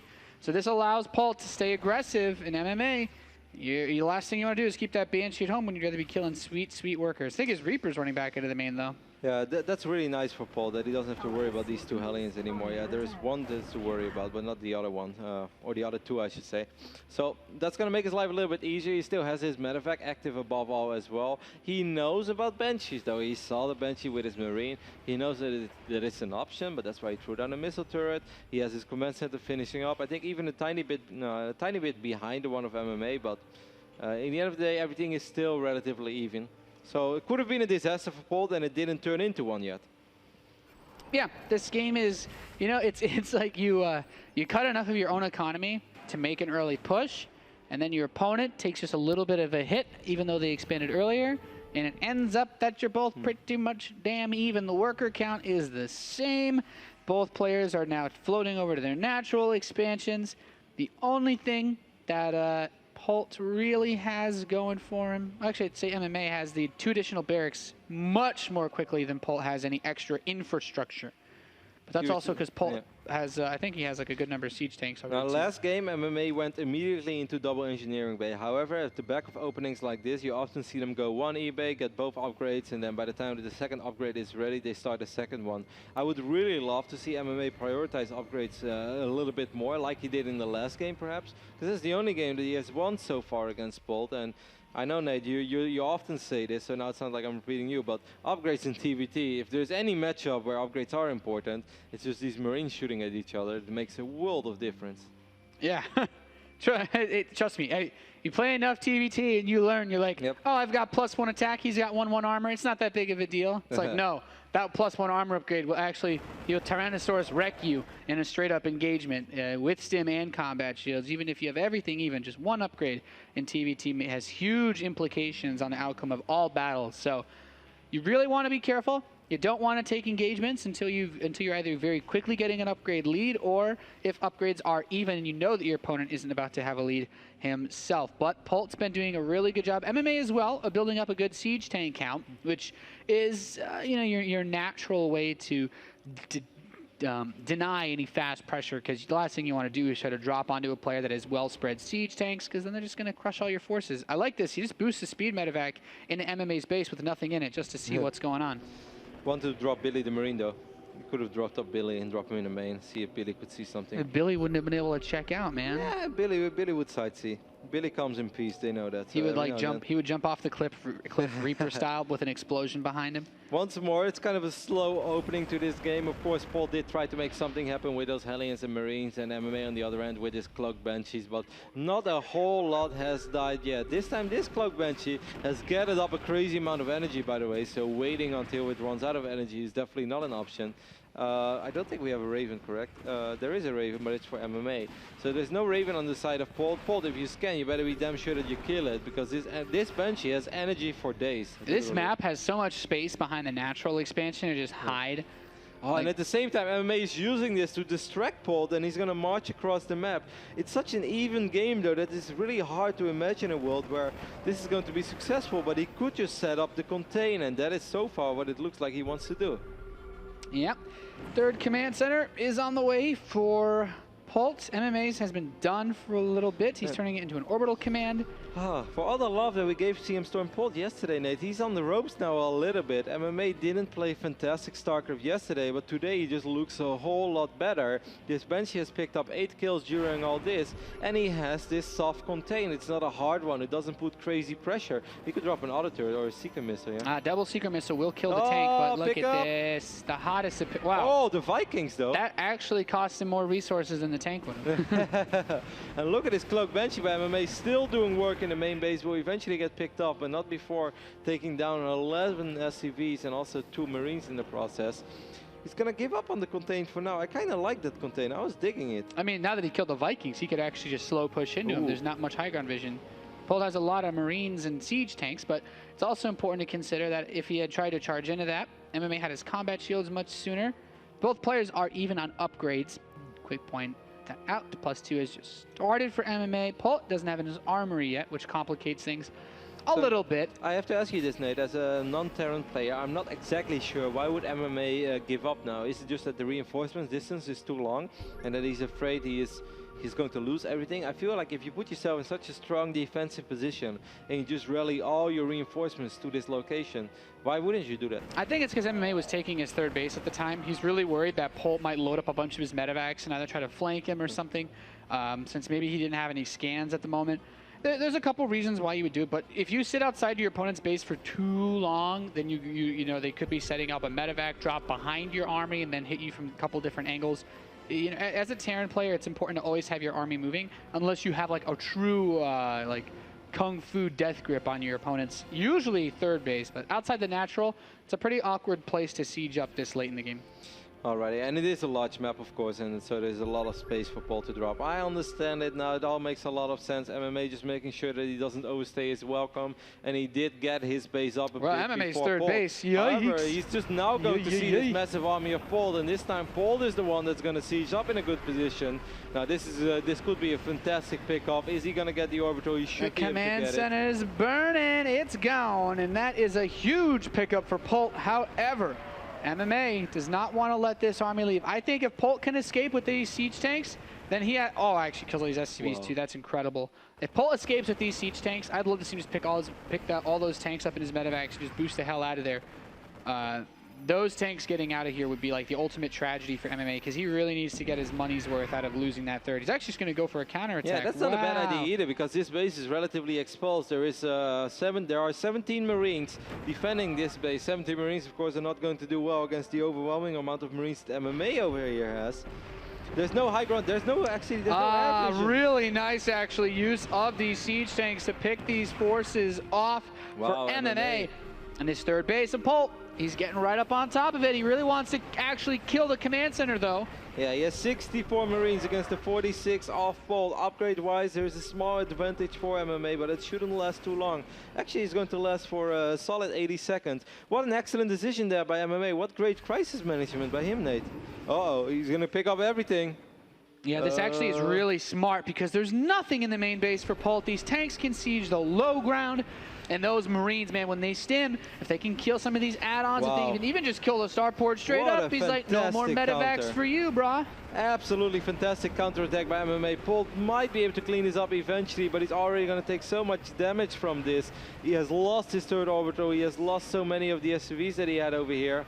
Just awesome play. Absolutely phenomenal play. This has been really smooth moves out of MMA, and he's gonna lose these forces in the main base. But important things to consider. He did have his +2 attack during that. Oh, actually, taking his engineering base is a pretty big deal. He really can't afford to lose that. I don't think MMA realizes like and how at the much same time MMA is going to hit this base on the right side of the map. Polt shoots at his own medevac there as well, panics a little bit. He has 2 tanks, he has a bunch of Marines, and it's enough to keep MMA at bay for now. This TVT has really picked up. Slow start, but it's starting to get very explosive. I think Polt has enough to push MMA back for now. Yeah, but these Vikings can also kill a lot of the medevacs of Polt, which is also very nice. That vision, of course, that the Vikings grant, very useful. And MMA is set up to go for another big drop in the main if you really wanted to. That or main, just unseat everything. yeah, or just go, yeah, exactly. Actually, full surround might work too. Polt has a little bit of vision of this army moving on the left side. He knows if MMA collapses on this, I'm actually really worried for Polt. Yeah, so far, he's going to pick another tank.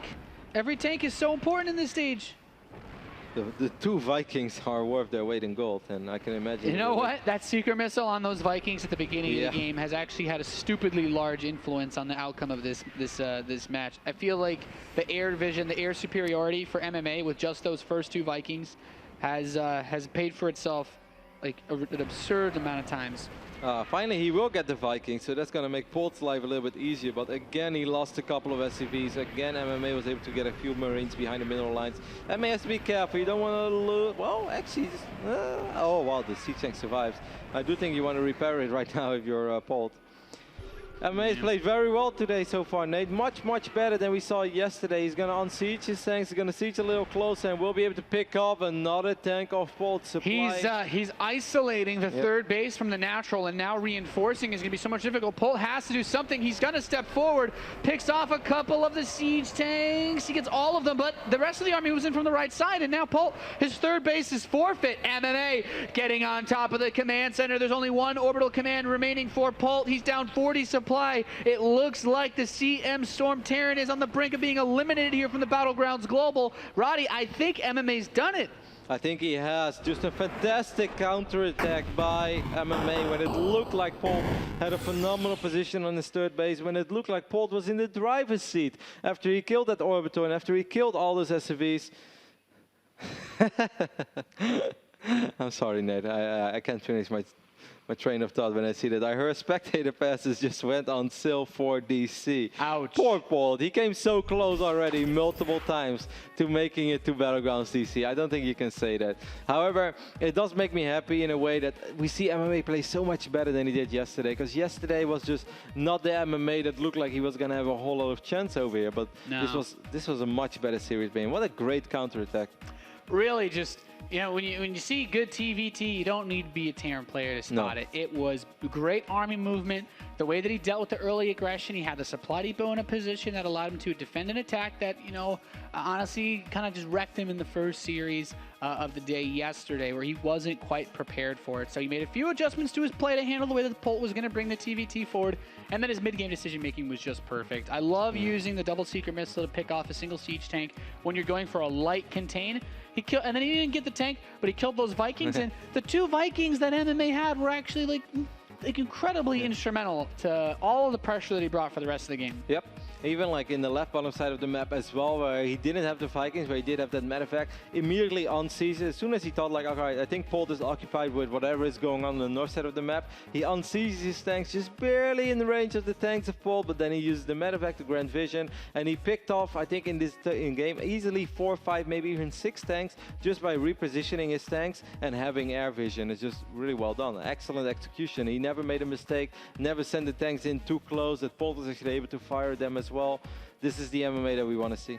That's right. Hey, the only other thing, you know, I talk about the Vikings, just one last point I want to touch on is oftentimes you get into this situation and both players will use one medevac to spot the other's army. That's why the Vikings are so important. They don't actually need to kill anything. Nope. But if you have 2 Vikings just safe enough by your tanks that Marines can't run forward and shoot them, your opponent can't use medevacs to get vision. So it allows you to move your tanks forward when the other player's like, Some people were like, what are they talking about? The Vikings? The Vikings didn't actually kill anything. No, they killed like one medevac. You know what? When you you see a big bouncer, you don't try to slip by the door because you know he's going to mess you up. That's what those Vikings are. I like that analogy a lot. Hopefully, James and Johan like it as well, who will most likely be standing by in the green room. So, gentlemen, did you enjoy that series? And of course, we officially have eliminated our first player, as Polt right now is down and out. He has lost all 3 lives. MMA will live to fight another day. And if somehow, if MMA has done a good job lobbying Nate, nobody picks him for the rest of the day, he could make it to the final day. Maybe he bought everybody dinner last night. Who knows? Yes.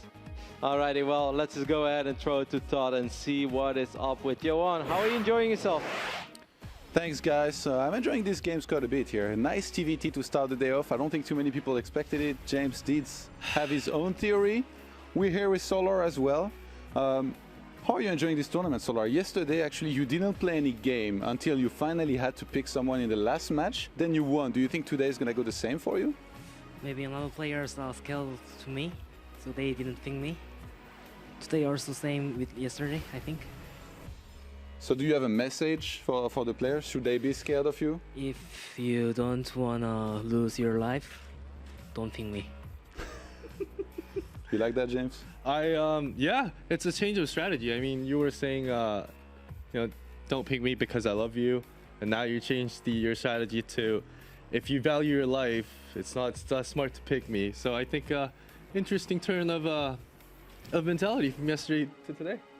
I liked your theory at the start of the day, James, where you said that the Terrans should try to avoid each other and then hope that one of them gets picked, maybe takes a few lives here and there. How surprised are you that this happened? And can you answer and then ask Solar how surprised he is? I'm very surprised because if anything, I thought MMA would either pick Solar to give his vengeance to Solar for the last match of yesterday, or pick either Impact or DRG to go along with my speculation. But I don't know. To be honest, it's not very cool of MMA to pick Polt. It's always more the merrier, not less the merrier, you know? Yeah. Solar? What do you think? What do you think? Because I expected that MMA would pick either you or either DRG or Impact, but he picked Polt. What's your take? I think yesterday he will pick Polt again, like yesterday, and maybe Terran will eliminate it because DRG will pick another Terran, maybe. I think so. Terran will be eliminated. So if you had to guess who DongRaeGu is going to pick now, you're going to say MMA for sure? I think he'll Okay, pick. I want you to give me a number. What do you think your chances are to make it to Washington? A percentage. 이제 한 명이 떨어졌으니까 이제 워싱턴 DC까지 갈 확률이 이제 얼마나 늘었다고 생각하시는지. Maybe now over 50%, I think. Okay, that's pretty confident. Yeah, well, that's pretty modest too. I was expecting something like 90%, you know? Interesting. Okay, Do you think it was cute that the 2-1 life remaining Terrans went head to head? They look so full, I think. They look like a fool. I agree too. My Terran heart is breaking apart into pieces. there's still one alive, and we'll see later on how that goes for him. We'll see if he gets picked next, as DongRaeGu is going to be our next player picking. But before we come back with this, we're going to have a short commercial break. Don't go anywhere, guys.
about trying to do the best that I can.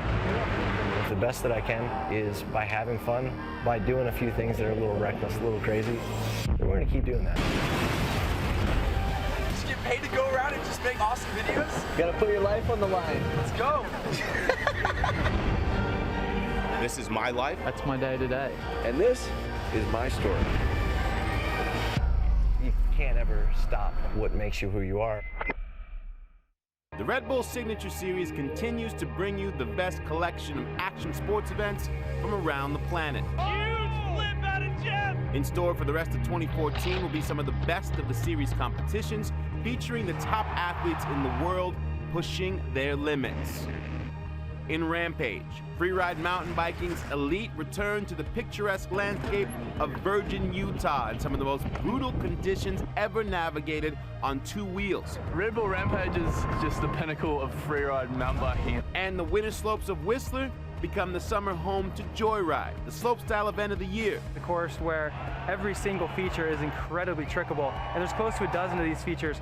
BMX's top stars face a new unparalleled dirt course with jumps over 30 feet in height at Dreamline near Asheville, North Carolina. There's some big hits out there, and if you do come off, you know, it's gonna hurt, but with bigger jumps comes bigger risk and bigger reward. Enduro riders from over 30 nations head to Sibiu, Romania for an event known as Romaniac. It is the world's hardest and harshest enduro rally. We're just finishing is an honor. From Southern California, we bring you the evolution of Supercross with straight rhythm. There are no turns on this track, just 3/4 of a mile of straight up wide open racing, allowing these riders to prove who is the very best when it comes to head-to-head technical racing. The world's elite big wave surfers descend upon the cold, intimidating, and often dangerous surf spot of Northern California, known as Mavericks, for the Body Glove Mavericks Invitational. These top surfers will put it all on the line against massive and powerful surf. 13 of the most innovative competitions fused into one epic experience. Watch the Red Bull Signature Series all year long on NBC.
Your moment beyond the ordinary. The Red Bulletin.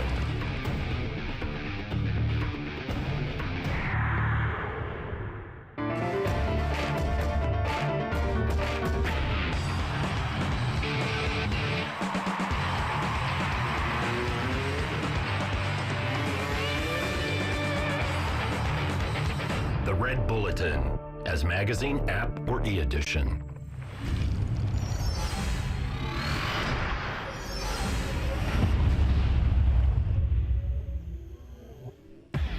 Welcome back, ladies and gentlemen, to the Red Bull Battlegrounds Global Challenge Series. I'm Nathanius, with me is Todd, and we just saw our first player get eliminated. MMA picked Polt. He decided he wanted to go into us to enter the Thunderdome with the only other Terran left in this tournament, and we saw the Acer player climb out on top.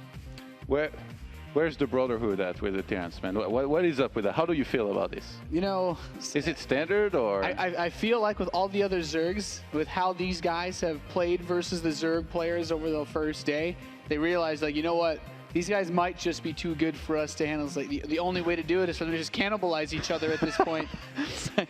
Cannibalize, I like it. If there was a zombie apocalypse and both of them were running away, they'd be trying to push each other as a bait to the zombies. The four Zerg players, they'd be like the Left 4 Dead guys all teamed up, and then Polt would just be, you see MMA, just like push him down. He'd go full Shane on him, but he'd basically leave him for dead. DongRaeGu's pick next.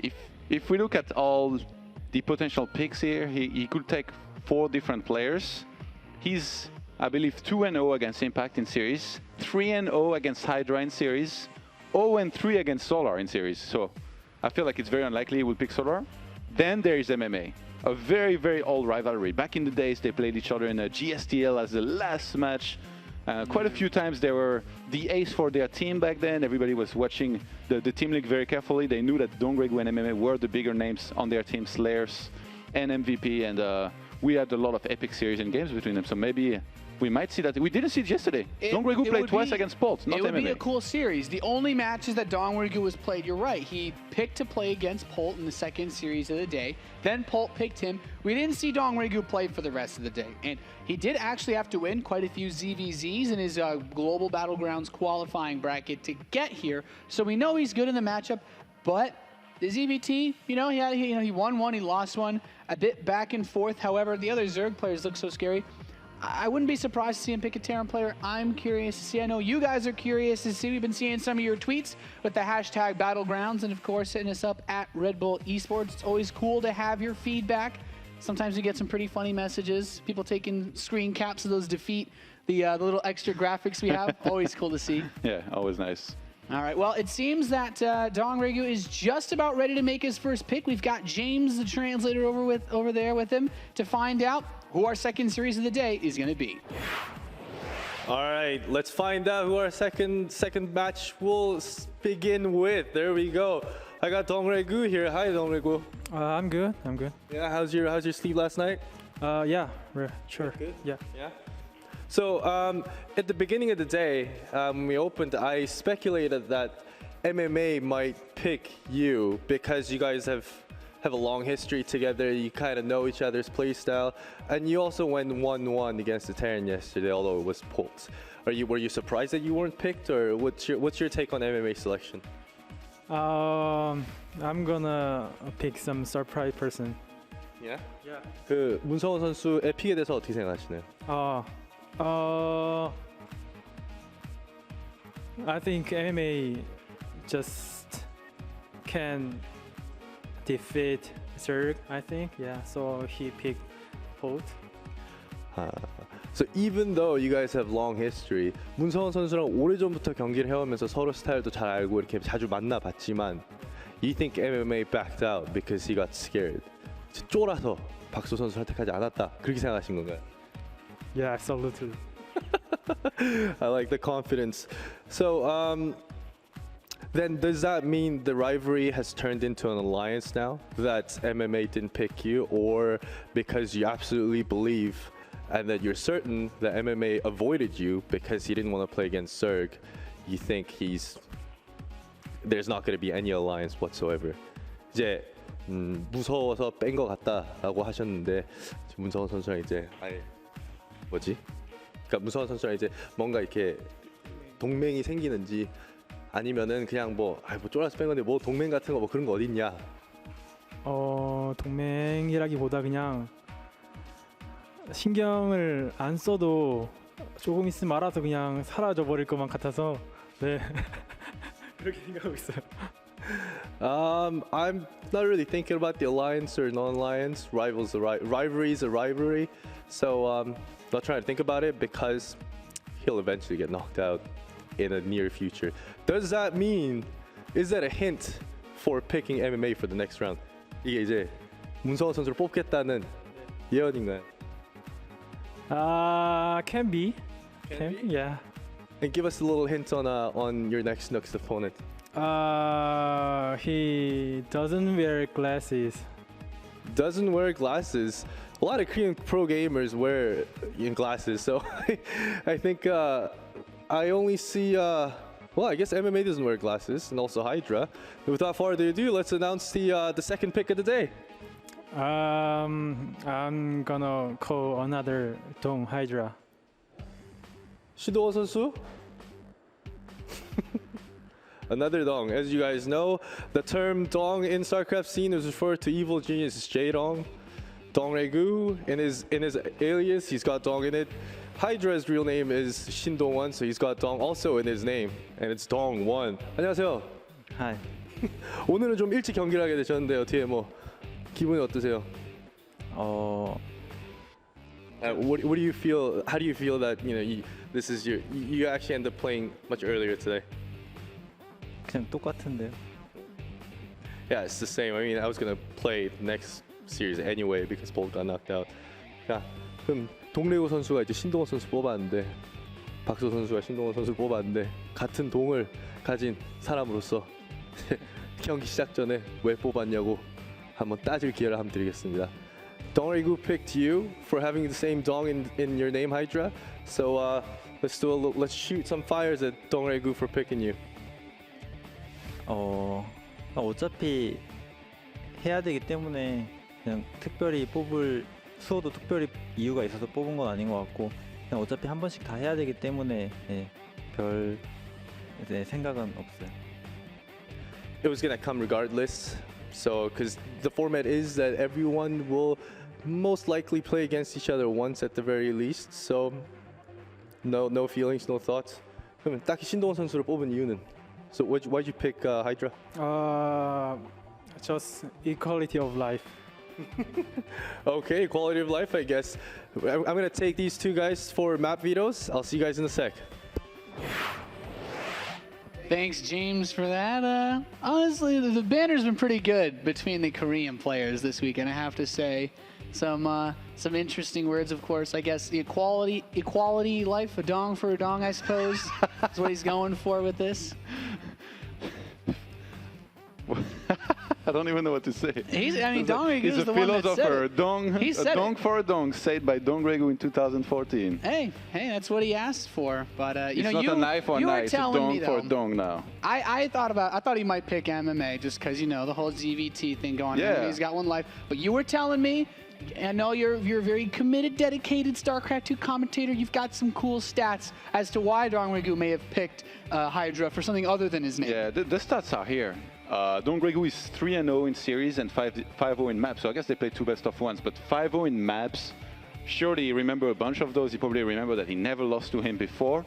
He beat Impact twice, but Impact won a map. It was probably much closer, and Impact, I feel like he was probably more impressive yesterday, even though Hydra was very impressive in ZVZ, in particular against Impact. So maybe it's a personal thing. Maybe he also has more info on Hydra rather than he would have on Impact. I think it's also important to consider that as good as Hydra is well, we could say, yeah, he won his series against Impact. It was a short series. We didn't see any long, drawn-out macro games, and we certainly didn't get to see too much variety in build orders. So some of those maps, I felt Impact kind of put himself behind. So maybe DongRaeGu says, yeah, you won that match, but that wasn't, the full flex of ZVZ. You didn't show everything that you were capable of, and I think I'm still a superior opponent to you. And I think with the stats that you've mentioned, DongRaeGu certainly shapes up for a pretty favorable match for him in this ZVZ coming up. Okay, that's a bold prediction here. A dominating performance by the DongRaeGu maybe. How many roaches are we gonna see, Nate? Come on, give me a number here.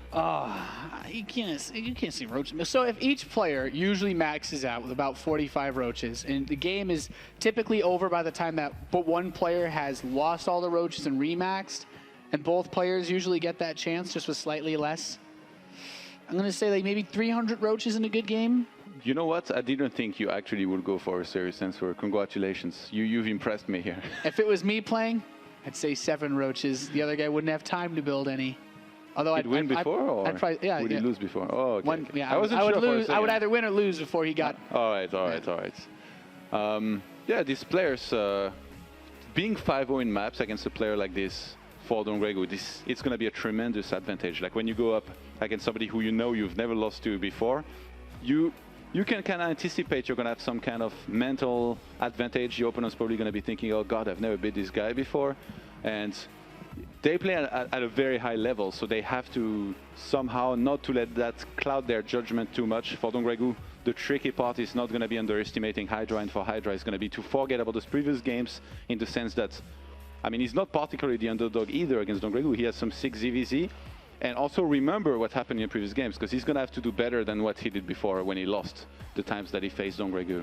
Yeah, I agree. The statistics are also interesting because, wasn't it when we talked about Polt and DRG yesterday, and it was like, oh, did you know these stats about your actual win rates? It's like, well, no. Yeah. I don't think I've never beat him, and even Polt was like, I don't think I've beat this guy every time we played, so... I wonder how much that plays into it.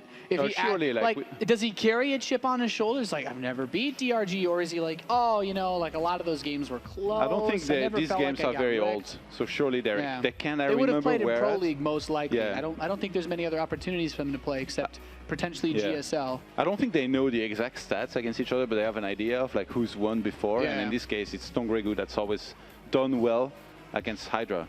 I mean, you can certainly look at the team results. CJ Entis went a little bit further in the Pro League playoffs towards the end of the season anyway. A little bit. A little bit further. A little bit. So we're getting ready for this match. Veto process still seems to be going on. When we look at today's setup, guys, since Polt's been eliminated, something Hydra mentioned in the interview is that he was going to go up next anyway. Because Polt lost all 3 of his lives, because he's eliminated, instead of having him pick next, where he would normally be the 3rd pick after DRG, we're going to go straight to the 4th pick. That means Hydra is going to get the next choice. It also means that our final pick of the day will be MMA again, unless, of course, he gets picked by someone else and is eliminated before we reach that point. So as you can see, the less players we have, the more often that player is going to have to pick. It's going to make things a little bit more difficult, but I guess if you get more picks, if you win more games, make a little bit more cash money. Yeah, wouldn't it be funny actually if we got this completely wrong? Like they have no idea about stats, and like DongRaeGu only picked him because there is Dong in his name. It's like there can be only one Dong. It's like the most juvenile reason humanly possible. It's just like, well, you know what? That guy was wearing a blue shirt, and I like to wear blue shirts, so Hey, by the way, you copied me today. What's up with this? I'm the blue shirt guy. Copied me. That's very juvenile of you. Hey man, to copy me. What can I say? I like my blue shirts. So we got a lobby. We got King Sejong Station as the first map for our next match here at the Red Bull Battlegrounds. Of course, as we get into this, I want to remind you guys once again, tweet at us. Let us know how you're watching, where you're watching from. There's always people watching from interesting places. And we, of course, love to hear your feedback on the tournament as well as the format, because there's no other tournament that uses this format. I think a lot of people actually liked it. I've heard only good things about it. It's a very interesting format. Of the few players that lose here and there as first, they probably are not as big a fan as we are, or some of the viewers, but it's nice to see something so refreshing. Yeah, it's cool. I think it's definitely gotten the intended results as far as the banter between the players, the results that we've seen, and a little bit of the drama, a little bit of the tension, because if DongRaeGu loses this series, then he has 1 life left himself, and suddenly MMA doesn't have that big, target on his back. But we're loaded in to the first map of this series already. Like I said, King Sejong Station. It's going to be a Zerg versus Zerg. DongRaeGu versus Hydra. 2 guys that played, I would assume, a lot in Pro League, or at least in their practice, potentially GSL. Of course, DongRaeGu no longer with MVP, being now teamless. Unlikely to play against him too much in Korea anymore, I don't think. Yeah, I think he's looking for a team, actually. So if you're looking for a sick player to hire, definitely contact him. If he wins this series especially, that will mean he's actually going to make it a little bit further, earn himself some more money, and he would have beat a sick player himself in Hydra. Yep, as you guys can see, we are loaded in. This is going to be the first game I observe for this tournament, so prepare yourselves. Hopefully not the last. Well, I'll see about that if I have to cast with you again. In the bottom right position, we have our red Zerg player representing CJ Entis. He is Hydra. Of course, Hydra has all 3 of his lives in this tournament, so he has very little risk moving into day 2 of being eliminated, especially with targets on the backs of his opponents that haven't done quite so well for themselves. And his opponent in the top left position spawning as the blue Zerg player. As you'd said, Todd, he is currently teamless, formerly of MVP. He is DongRaeGu. This is sick. The avatar and the player shots, everything shown to introduce our player here. Man, Hydra, it's perfectly suitable for him to be actually with an Hydra list as his avatar. He was made to play in this tournament, man. It almost makes too much sense. At this It's point, disturbing how much sense it at makes. this point, we might as well have just like rigged it and been like, okay, his name is Hydra. We should make his unit portrait like a roach or something. You know, just either go for something that would complement Hydralisks like roaches, or something that makes no sense, like a Mutalisk. But as far as the build orders are shaping up in this game, everything's pretty even enjoying these hatch firsts. Both players are able to scout this.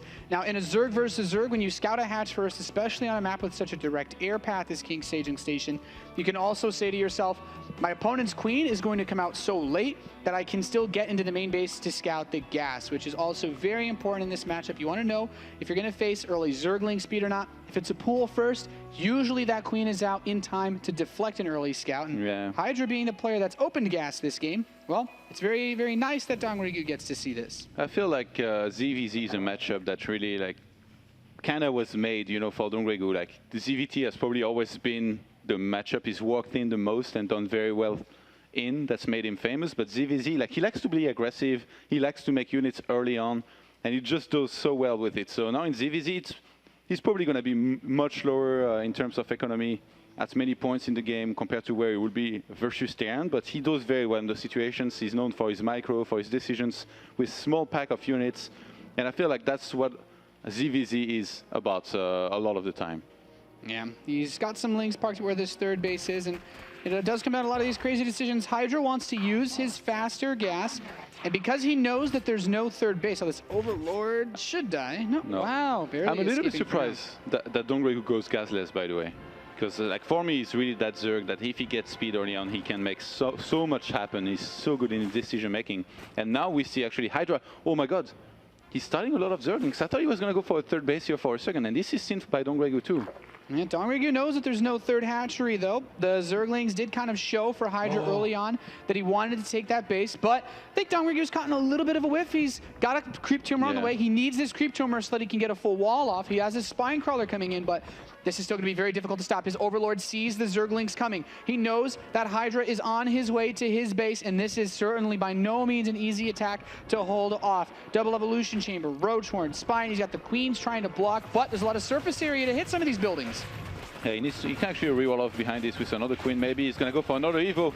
Ooh, this was actually really close. No cancel on the Evo, but it doesn't matter. As long as he holds here comfortably, he's going to be in a good position in this game with a few transfers available. Oh, once he gets through this Evolution Chamber, he's getting in. The Queens, of course, on the right side doing a good job of blocking. Actually prevents him from getting around that Spine Crawler, which is very nice for DongRaeGu, as he can't really afford to get through this. And as you can see, 37 drones to 21. So phenomenal hold so far. Oh my God. And so many more links being made by Hydra. He's committed so much to this. So he finally drones behind this. He's not going to go completely all in, but this was definitely, I think he thought he was going to breach this wall and get into the main. Now with the transfuses available, breaking through a queen wall just simply isn't going to cut it. That extra Evolution Chamber forces him to funnel through where these three queens aren't. I would have much... Good hold by DongRaeGu. I would have much preferred for Hydra to just drone up like a madman and take a third base much quicker, which is usually what you do when you have earlier speed than your opponent. And now instead of that, he took a big risk. I think he was kind of hoping that maybe DongRaeGu will mess up here and there somewhere so that he will be able to get into the main and do a ton of damage with those links. But they did absolutely... I don't think he killed a single drone this game, so he's going to be in trouble from there, being up against the DongRaeGu, who's droned up as much as he would like to. Yeah, you know what else is interesting? Is he saw the upgrades going on these Evolution Chambers, but it's actually +1 melee attack on the way for DongRaeGu. So he's not even necessarily committing to a Roach-based front, but it's hard to tell that when you're playing from Hydra's position. The only thing that would be a giveaway, since the lair is late, is you want to know whether or not the Roach Horn starts to wiggle, but the upgrade starting before the lair isn't usually that uncommon. So Hydra might find himself in an awkward position where he's not sure what his opponent is doing. He's getting a lot of links. Yeah. He's got his third base. You know what he doesn't have, though? A lair. And he's getting a Roach Warren. He might just go for a big Roach Ling attack. Speed never started for... oh, no, never mind. It's almost finished. DongRaeGu just getting a very late speed. I wonder, does he really want to play the Zergling heavy style with this? He gets a Baneling Nest. Is he going to try to break his opponents? Maybe DongRaeGu never really plans on taking a third for real here. Like, even if he takes it, as long as he makes only units, he's going to be committing to a lot of aggression. Oh, yeah, so I think with the 1-1, he just wants to go with Banelings and make a huge attack. With upgraded Zerglings against non-upgraded, you're gonna annihilate your opponent's Lings. He gets road speed. I think the +1 carapace is going to help a lot against Banelings. These queens getting caught, though. That's a little bit awkward, transfusing each other to try to save their lives. He's forced to show his hand on these Zerglings, and makes these a little bit awkward. He loses the queens, but he does pick off most of the Zerglings of Hydra. You know what Hydra doesn't have, Todd? A Baneling Nest. That's right. No Baneling Nest means no real effective way to deal with these Zerglings, let alone +1 Zerglings that aren't going to die in one hit to Baneling attacks anyway. 64 Zerglings now for DongRaeGu. We just made a whole bunch more against and only 12 and 3 roaches. His 1-1's done. He's annihilated those Lings. He's going to break through the queens faster. The Roach armor is going to be way less effective. He's suddenly got a massive amount of firepower to shoot through the forces of Hydra with. He's inside the natural. Hydra's pulling his drones, and DongRaeGu is showing us why he picked Hydra, because he's just got such a fantastic setup in this game. He completely dominated him, defended that build order perfectly, and he's going to take map number 1. A really cool game, Hydra, trying to fake him out with the third base, but the Overlord positioning for DongRaeGu was enough to say, okay, yeah, you open speed, but unless you take the fast third hatchery, there's not too much else you're going to do with that opening. That was a very interesting take on everything that happened. And I think DongRaeGu, from the moment he held that attack by Hydra, he already knew how everything was going to go down. He knew that Hydra, to get back into this kind of game, you need to drone like a madman. You can't make units. And he knew that he would make units against somebody who was droning up. He knew that Hydra would probably try and skip the Baneling Nest, because you never really expect somebody who has double Evo in a wall, plus a Roach to go for Zergling Baneling. No. You only expect him to go for Roaches, so what would the counter to that be? Your own Roaches. So DongRaeGu had planned for everything, and he just read perfectly what Hydra was going to do. There's two things that make that build really work well for DongRaeGu. The first thing, of course, as I mentioned, was seeing that third base. But the second part is, when you go for a big Speedling attack like that, usually your follow-up after some aggression, unless you want to go fully all-in, which, you know, Hydra knew he wasn't going to be able to break him with all those queens, all the defensive setup, was to get drones out, try to move forward in tech. He had a Roach Horn. He had +1 attack for his Roaches on the way. He was just trying to go to the next step, but that's one of the things that made DongRaeGu's build work so well. And I can't say that the early Zergling attack was bad, because on that map especially, it's so difficult to wall off the natural of King Sejong Station that it's like, yeah, because it was one hatch first, the Overlord sees that there's no gas, and he says, maybe I could just kill him. Maybe I could just kill him outright. And that could also play into the nerves. Well, maybe not. In this case, this was actually a beautiful hold. Nothing was killed, really. He killed one Evo that was building. That's it. You don't really care about that when you're trying to hold this kind of attack. Having 37 walkers to 21 at the end of this kind of attack, if Hydra had come back in this game, man, I would have been very surprised. That would have been a very impressive comeback for sure. But we're loaded into game number 2, guys. It's going to be played out on merry-go-round. And our first player, spawning in the top left position. He represents CJ Entis, but he is down 1 map. He is 1 map away from having his first life taken from him in this tournament. Of course, he is still quite a force to be reckoned with, so he's got a long way to go here in Battlegrounds Global. He is Hydra.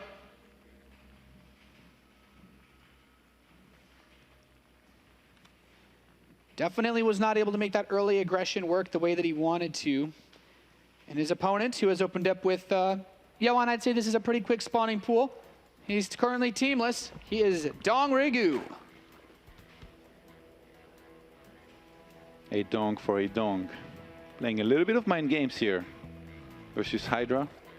He's going to try to catch him off guard, and you know, it's very nice to mix it up in this kind of series from one game to another, to keep on switching up your build orders, to keep your opponent guessing, and I think he's trying to catch a hatch first off guard here.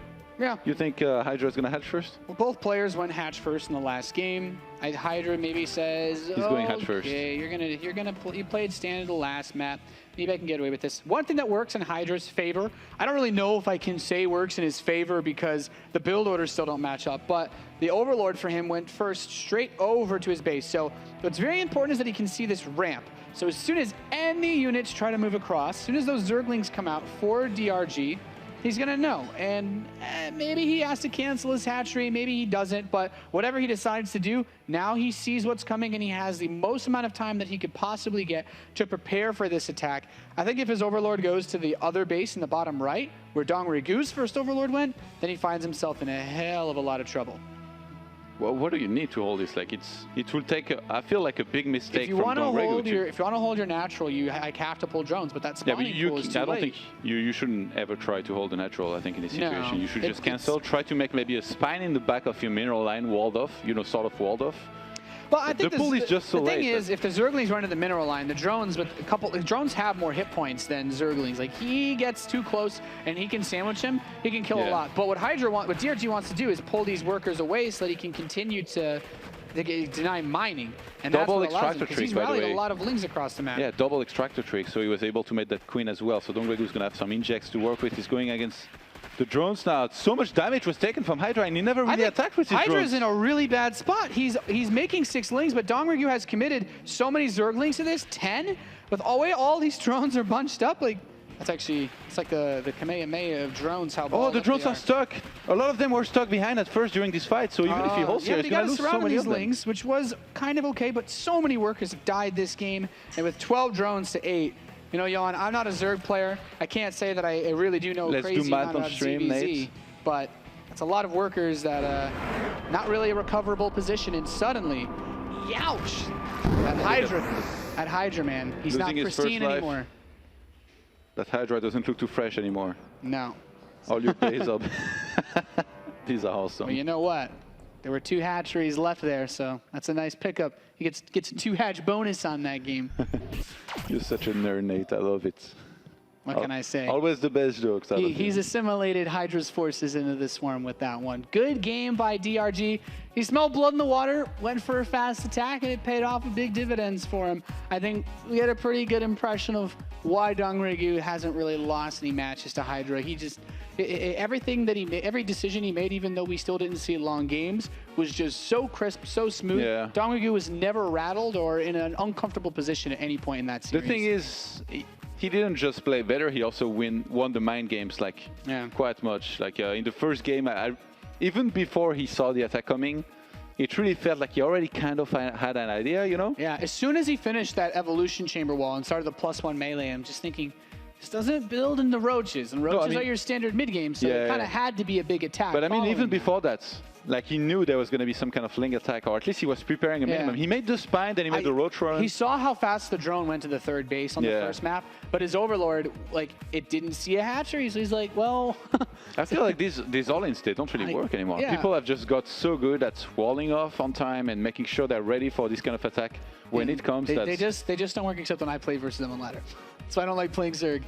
These fast speeding attacks, man, they can be pretty devastating. But DongRaeGu and then when you try to macro, you die to them. Yeah, then I just die. So that's it for our second series of the day. DongRaeGu takes the first life off of Hydra. Now it's time to hear in the green room what's been going on behind the scenes. We've got James. Let's see what's happening over there. Hey Nate, we were watching the game from the green room, and I brought 2 Zerg experts to run us down with how that series went. Impact, what's your thought on the first? Actually, no. Let's start with Solar first from the first game, because DRG used your build. What's your thought on the first game? Sejong Station is great to queen defense, so it was perfect defense by DRG. Yeah. And too aggressive by Hydra, I think. So Hydra made a mistake. Did DongRaeGu pull that 1/1 Ling upgrade build properly? Did he do it right? Because you're the one that first showed it at the event, and you claim that you made it. It was my build, yes. It's a really good another trend in ZBZ, I think. So I will lose maybe next ZBZ, maybe, I think. So you're the trendsetter now of the new Zerg versus Zerg meta. Okay, I made meta, another meta. Well said, well said. What's your thought on the second game? Second game finished really fast, and it was you that said the DRG pulled the 8 pull on you. You got 저그 대 저그전 그 동래구 선수가 이제 예선 때 8못 했다고 하셨잖아요, 그죠? 방금 이제 두 번째 경기 뭐 이제 보고 이제 감상평 한번 들어볼게요. 확실히 동래구 선수의 실력을 많이 못 봐서 이번 경기로는 제대로 체크를 못 할 것 같고 지금 이런 빌드로 이겼다는 게 정말 부럽네요. I'm so jealous that DRG pulled such a weird build and actually took a map and took out a life of Hydra. It's really surprising. I'm super jealous. I mean, the map itself, it's relatively difficult to scout if you're doing 8-pull or not, but very interesting. Well played by DongRaeGu. 자, 이제 두 분 다 되게 제일 막내들인데 형들이 위에서 치고 받고 난리가 났네요. As the youngest two participants at Red Bull Battlegrounds Atlanta, or not Atlanta, sorry, Global, you're more elderly, older players going head to head against each other, knocking their lives out. What's your thought on that? I think all players need rest in 2 days maybe. So we will go tomorrow and play one old person maybe. 형들끼리 위에서 치고 받고 싸운 건데 어떻게 생각하세요? 형들한테는 죄송하지만 저희 입장에서는 좋죠. 그러니까 재밌었던 것 같아요. I'm super thankful that I don't have to go out of way, a little bit considered rude in Korean culture to call out someone who's older than me and say and challenge him in a format. So I'm super thankful that they're doing it. 그럼 이제 막내분 두 분이서 3일째까지 보고 계신 거 맞죠? 아직 동맹은 아직 굳건하고. I asked so you guys are both expecting to advance to day 3 of Red Bull Battlegrounds, and that the alliance is still strong and firm. I believe in fact, but I can't trust him 100%. So I want to say again, I love you. 일단 사랑하고 뭔가 믿고 싶지만 왠지 불안함을 감출 수 없다고 하네요. So what's your response on his comment? 근데 솔라 선수도 잘하는 선수라고 생각해서 솔직히 아무도 잘 뽑지 않았던 것 같아요. 다음 신동원 선수가 저만 뽑지 않는다면 3일까지는 무난하게 가지 않을까 싶네요. Solar has my back. He's a very good player. I think that's one of the reasons why nobody's been picking him over so far up in this event. So as long as Solar doesn't pick me, I'm not gonna pick him. So I think there's a good chance we're gonna go to day 3. And also the alliance is very firm and strong. Now we're gonna go to a quick commercial break, and I'll see you guys back with our third set with Hydra's pick. See you soon.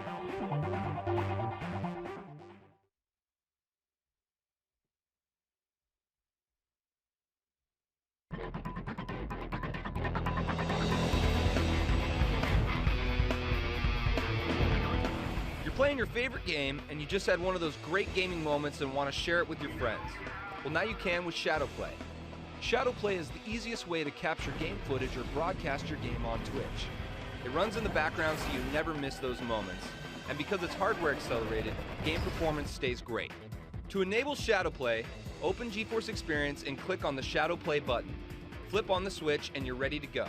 When Shadowplay is running, you'll see this icon displayed in the corner of the screen. Shadowplay is capable of capturing everything from your Windows desktop all the way to a full-screen game. In Shadow mode, when something cool happens in the game, capture it by hitting Alt F10. Shadowplay will capture up to the last 20 minutes of your gameplay. In addition to Shadow mode, you can use Manual mode to start and stop recording at any length. Use Alt F9 to start and stop the recording. All your videos will be saved in a high-quality H.264 format. Shadowplay also makes it super easy to broadcast your game on Twitch. Select Twitch in the drop-down menu to log into your account.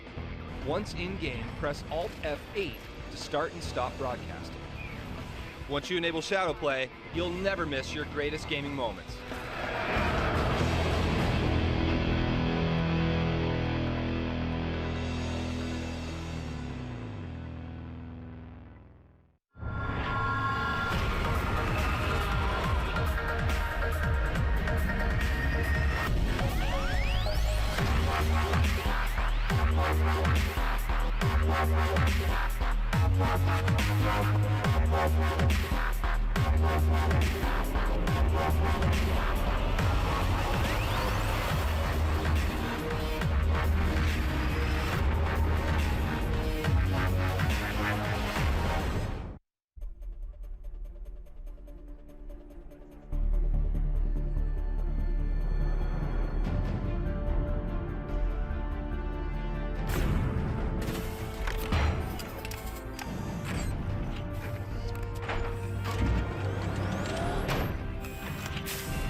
For more than 50 years, the Brown family has created some of the most iconic documentary films in adventure sports. And now, we've got a brand new story to tell. No matter where you live or what kind of bike you ride, there's a common bond and passion every rider feels when they turn that throttle.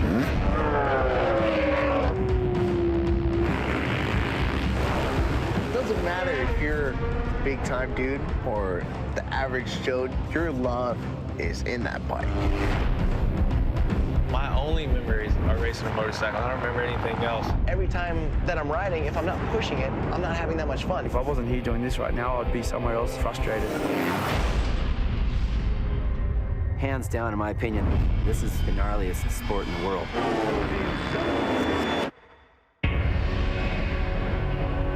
There are injuries and there's a lot of stuff along the way, but the human spirit will never die.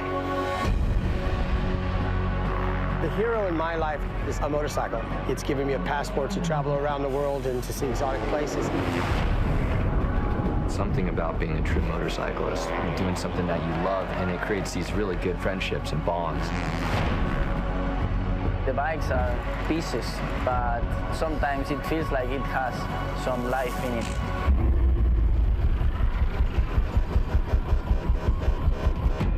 Join us for the latest chapter in the groundbreaking film legacy that celebrates the motorcycle and those who ride.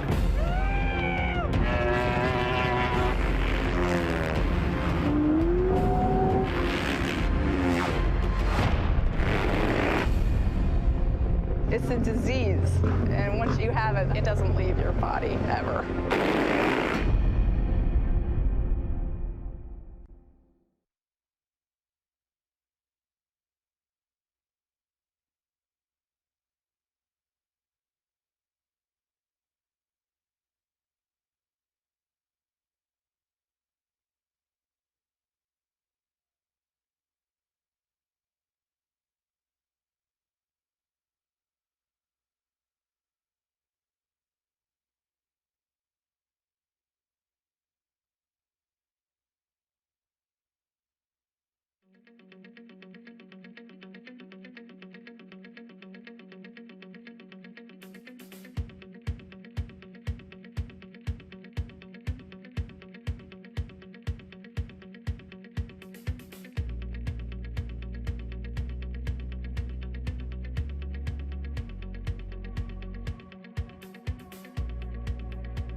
Welcome back, everybody, to the Battlegrounds Global Day 2 here in Santa Monica, California, where we just saw Hydra lose his first series of the weekend. A little bit surprising, I think, Johan, because saying that we don't know that much about him is silly because he's been competing in Pro League for a while, but I haven't seen him around me, at least for a while. Yeah. It's not like I cast his games every week, but he came into me here as sort of almost like the unstoppable force, like Hydra, Solar. I was like, those two.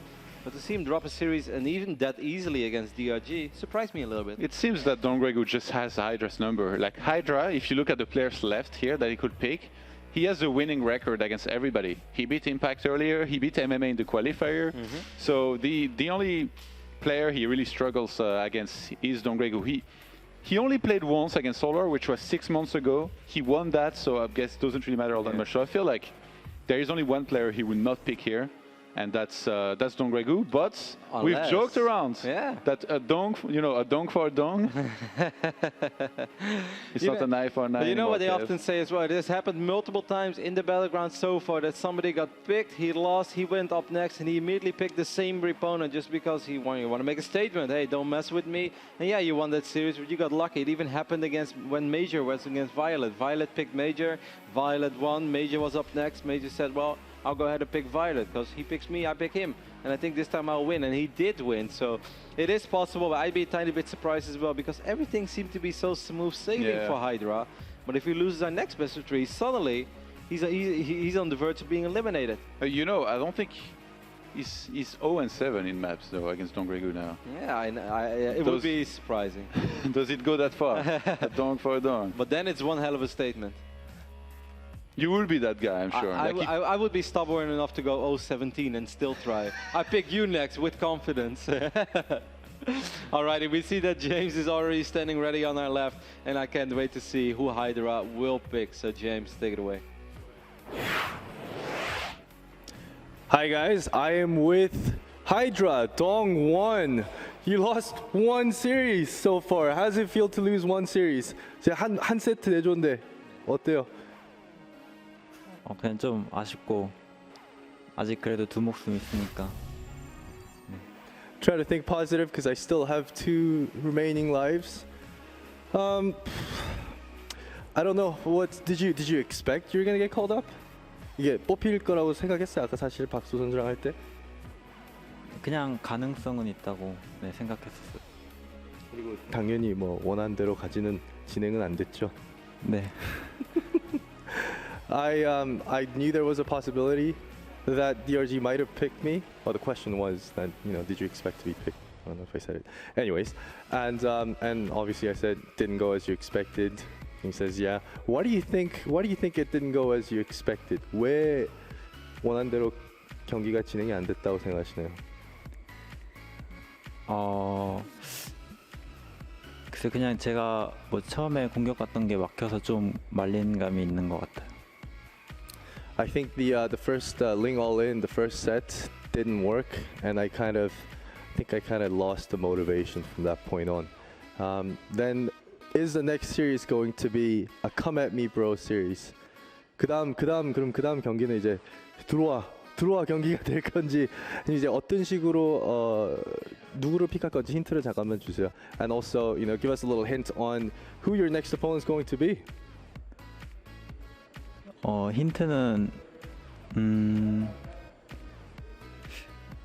목숨이 많은. I'm just gonna give you the hint right away, and it's going to be the one with one player that has most lives. Then 그럼 직접 발표해 주시죠. I'll let you announce your opponent then. Solar. 강민 선수 안녕하세요. In the room previously, you didn't think you'd be called up, and you did specifically say that your plan was something else. Tell us about your plan, your predictions plan, and how does it feel that now you're picked? My plan was Hydra pick DRG for Ovens, and Impact is my alliance. So without game to my turn, that's my plan. Up until just now, day 1, day 2, everything was going according to your plan, and now it's all broken down. You need to come up with new plans. Is that plan still going to have impact as your alliance? Okay, I will. 그러니까 이제 그 다음 이제 지금 계획이 다 흐트러졌으니까 새 계획을 이제 짜야 되는데 계획 짤 때 김준혁 선수 역시 데리고 가는 걸로 할 건지. Okay, it was my plan, and I believe him yet. So it was also plan, and just I think a new plan is first is win this versus Hydra. 굳이 목숨 제일 많은 선수를 선택한 이유는 뭔가요? Why'd you pick the one with the most lives? 결국에 살아남으려면은 네, 목숨이 많아야 되는 거니까. 네. To increase chance of survival throughout today, and also get yourself into position of winning tomorrow. And obviously, the one with most lives has to come down and equalize with rest of the field, so that chances become much broader. Then, before we go to map vetoes, let's do one smack talk for your opponents. Good luck. That wasn't really much of a smack talk. 이제 경기 시작하기 전에 각오로. Good luck. Good luck. Okay, these guys are all about the lucks. All right, take you guys for map vetoes. I'll see you guys in a sec. Thank you very much, James. And I must say, Johan, I'm a tiny bit surprised to see him call up Solar. I mean, his reasoning makes sense. Like, eventually the guy with the most lives has to come down as well, because none of these guys are here just to survive to day 3 and then go home, especially not Hydra as a Pro League monster. Maybe he just like drew his own conclusions. Like, Solar's been hanging around. Maybe Hydra was looking at him. He's like, wow, this guy's just so arrogant. He walks around like he's the king. Maybe it's time to teach him. He thinks he's not going to be picked. Here it is. I'm going to pick you. And, I mentioned it before. He played against Solar in the past. It was 6 months ago, but he won that. So that's that it is going for him. Whereas, as we said, if he had picked DongRaeGu, he's 0-7 in maps against him. It's not nearly as good. He could have gone Dong for, doesn't prove true this time, Kev. Sorry? Dong for Dong is not going to happen. He could have gone with MMA as well, and he could have tried to eliminate MMA, but maybe he feels that that is something that Impact is going to do later on today, as Impact his ZVT looks so good anyway. I don't know what MMA... I don't know whether MMA has just been so nice to these guys. Like, did he buy them food yesterday that they are sparing him? Or maybe all of them think MMA is a walkover anyway. They'll just save him for later. He's already dead. He's a dead man walking. Like, whoever picks him is going to eliminate him. And let's not forget, because Polt has been eliminated before he picked, and we have 6 challenges a day, Polt never got to issue his challenge, so we go full circle again. And that means that MMA will be forced to play at least one more time at the end of the day. Even if nobody picks him, MMA will still have to play. As we can take a look at our scorecard right now, we can see MMA has 1 life left. Polt has been eliminated. Right now we are at our 4th pick of the day, that is Hydra, but that will only be our 3rd series of the day, so we're going to go full circle later on. So MMA will have to play again today, regardless of whatever happens. If Solar wins this, imagine the scoreboard. It's with 3 lives against 2 players that have just 1 and an Impact that has 2. The alliance is would have working. Worked. If Solar wins this series, then that alliance is definitely working between those 2 Zerg brothers in the bottom side of the scorecard. I mean, let's not underestimate DongRaeGu either. He looked good. Got a little bit unfortunate, perhaps in one series against Polt. Also played a different style than he played in some of his other games. But his ZVZ in the last series just looked really solid. So I really have no idea who's going to win this tournament up to this point. I think it's pretty still very open, and it's up in the air. Any of these monster Zergs can still do it. As soon as we are ready to kick off our ZVC, we will go. Who do you like more in this one, Johan? Do you like Solar or do you like Hydra? Hydra picked Solar, so he showed initiative, but I feel like going into this tournament, Solar is my personal favorite, and probably, he was and he still is, so I would say Solar. But the thing is, if he loses here, it's not the end of the world. He can just still do better later on, because he would have the same amount of lives as Hydra.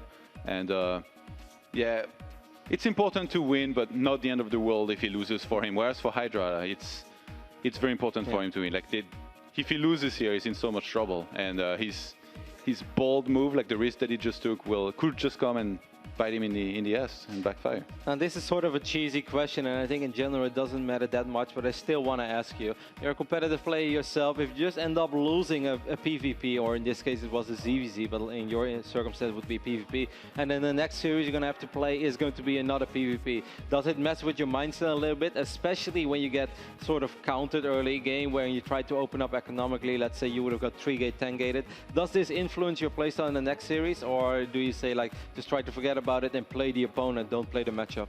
In terms of build orders, I don't think it matters that much because every Protoss, especially in PvP, should know a lot of build orders. But emotionally, I'd be on tilt and I'd probably play a lot worse. So I hope for Hydra it's not the case here. If he's really upset from the last series, he's definitely gonna play worse than he should. And he looks pretty calm. Hydra is probably the most, with Impact, I guess, the most shy player that we have here. You know, like they answer questions very slowly and always with like their sweet and tender voice. But Hydra is very nice though. I made a little Instagram video this morning and I just like snuck up on him like paparazzi behind him, and then he saw me filming him and he just smiled, very, very adorable. I was like, no. He smiles a lot. It made my heart melt. It's like he doesn't say a lot, he talks in smiles. Like maybe it's a new language that we just yet have to... We should try that. I do the opposite. Every time I know, someone takes a picture of me, I look like a hater. I look like I'm so mad. Well, that's I not do this face. That's not entirely incorrect. I guess. Shots fired. So it seems like both of our players are almost good to go. Of course, we want to keep the tweets coming. Hashtag Battlegrounds for all your tweets in regards of this tournament and of course the entire 2014 series of Red Bull. You guys can stay up to date if you make sure to follow twitter.com/Red Bull Esports as well. A lot of tweets, very useful tweets. If you have any ambitions in signing up for one of the Red Bull events, or if you just want to know when the broadcasts go live and stuff like that, make sure to give that account a follow. And yeah, keep the tweets coming. We love hearing from you guys. We love hearing that you guys are enjoying the tournament so far. What was the line at the end of the last series? Like the 8-bit animation? Because I missed it. Was it funny? Yeah. All your base are belong to me or something. Okay. Alrighty. See, like both players are ready. I'm gonna let them know. What would be your line? If you were like in a fighting game and then you won against someone, like it really depends. Line? It depends on like my history. Don't mess with El Rotti. No. I don't know.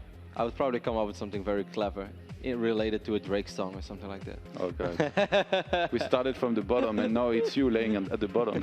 Yes.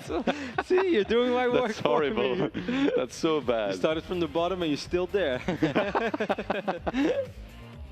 Alrighty, we're gonna hop into our ZVZ series. It's going to be played on Overgrove. A very, very experienced Caspar Zerk in the name of Hydra is gonna go up against a pretty experienced Caspar Zerk himself, Solar. We're loaded in. First map is going to be played, like I just said, on Overgrove. Let's just go ahead and hop into game. As over here in the left bottom side of the map, we have the only player who has not dropped a single series yet in the Red Bull Battlegrounds Global Challenge Series. It is Solar, representing Samsung Galaxy, of course. He's rocking out to his tunes. You think he's listening to Drake? I think he is. No. He got a Battlegrounds hoodie, man. He got the power now. And over here on the right top side of the map, we have the Blue Zerg representing CJ Antas. He's wearing a very sexy backpack, which has the CJ Antas logo and also has the name tag Hydra. It is Hydra. I took a picture of it and put it on Instagram. I was like, take that, you hipsters. This is way cooler. Well done, Kev. I was gonna hate and say that nobody listens to Drake amongst the pro gamers. Then I remember that Jaedong actually. Yes. What did you do to this poor guy? Making listen to that, Jesus. Hey, Johan, it's just a matter of time before you're into it too. It's contagious.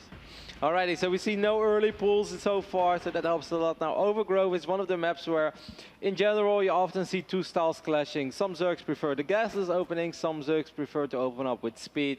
Of course, if you open up with speed, you're going to get map control, but unless you do something crazy, you should be able to get a quicker third base up, and you can run around, but you're kind of looking for a small opening. I haven't seen too many ZVZs of these two guys in the recent past to say that I know for sure how they are going to play. Hydra showed us a pretty interesting set of build orders yesterday against Impact. I'm not even sure if I was digging his builds that much, but it was working. Some less interesting ones today, though, against DongRaeGu. Yeah, he wasn't really able to show his build. That's like the worst. Well, because, yeah, DongRaeGu stomped them and hid them from us, I guess. And looks like he's probably going to be going gasless in this game, as opposed to when he played against DongRaeGu on King Sejong Station. If you go for a gas, personally, I feel like if I was a Zerg player, or if I ever played ZVZ, I would definitely be one of those gas players, because you can take such a much earlier third, you have so much initiative to it. But then I guess if you like money, if you like to get a lot of minerals, then playing gasless makes some more sense.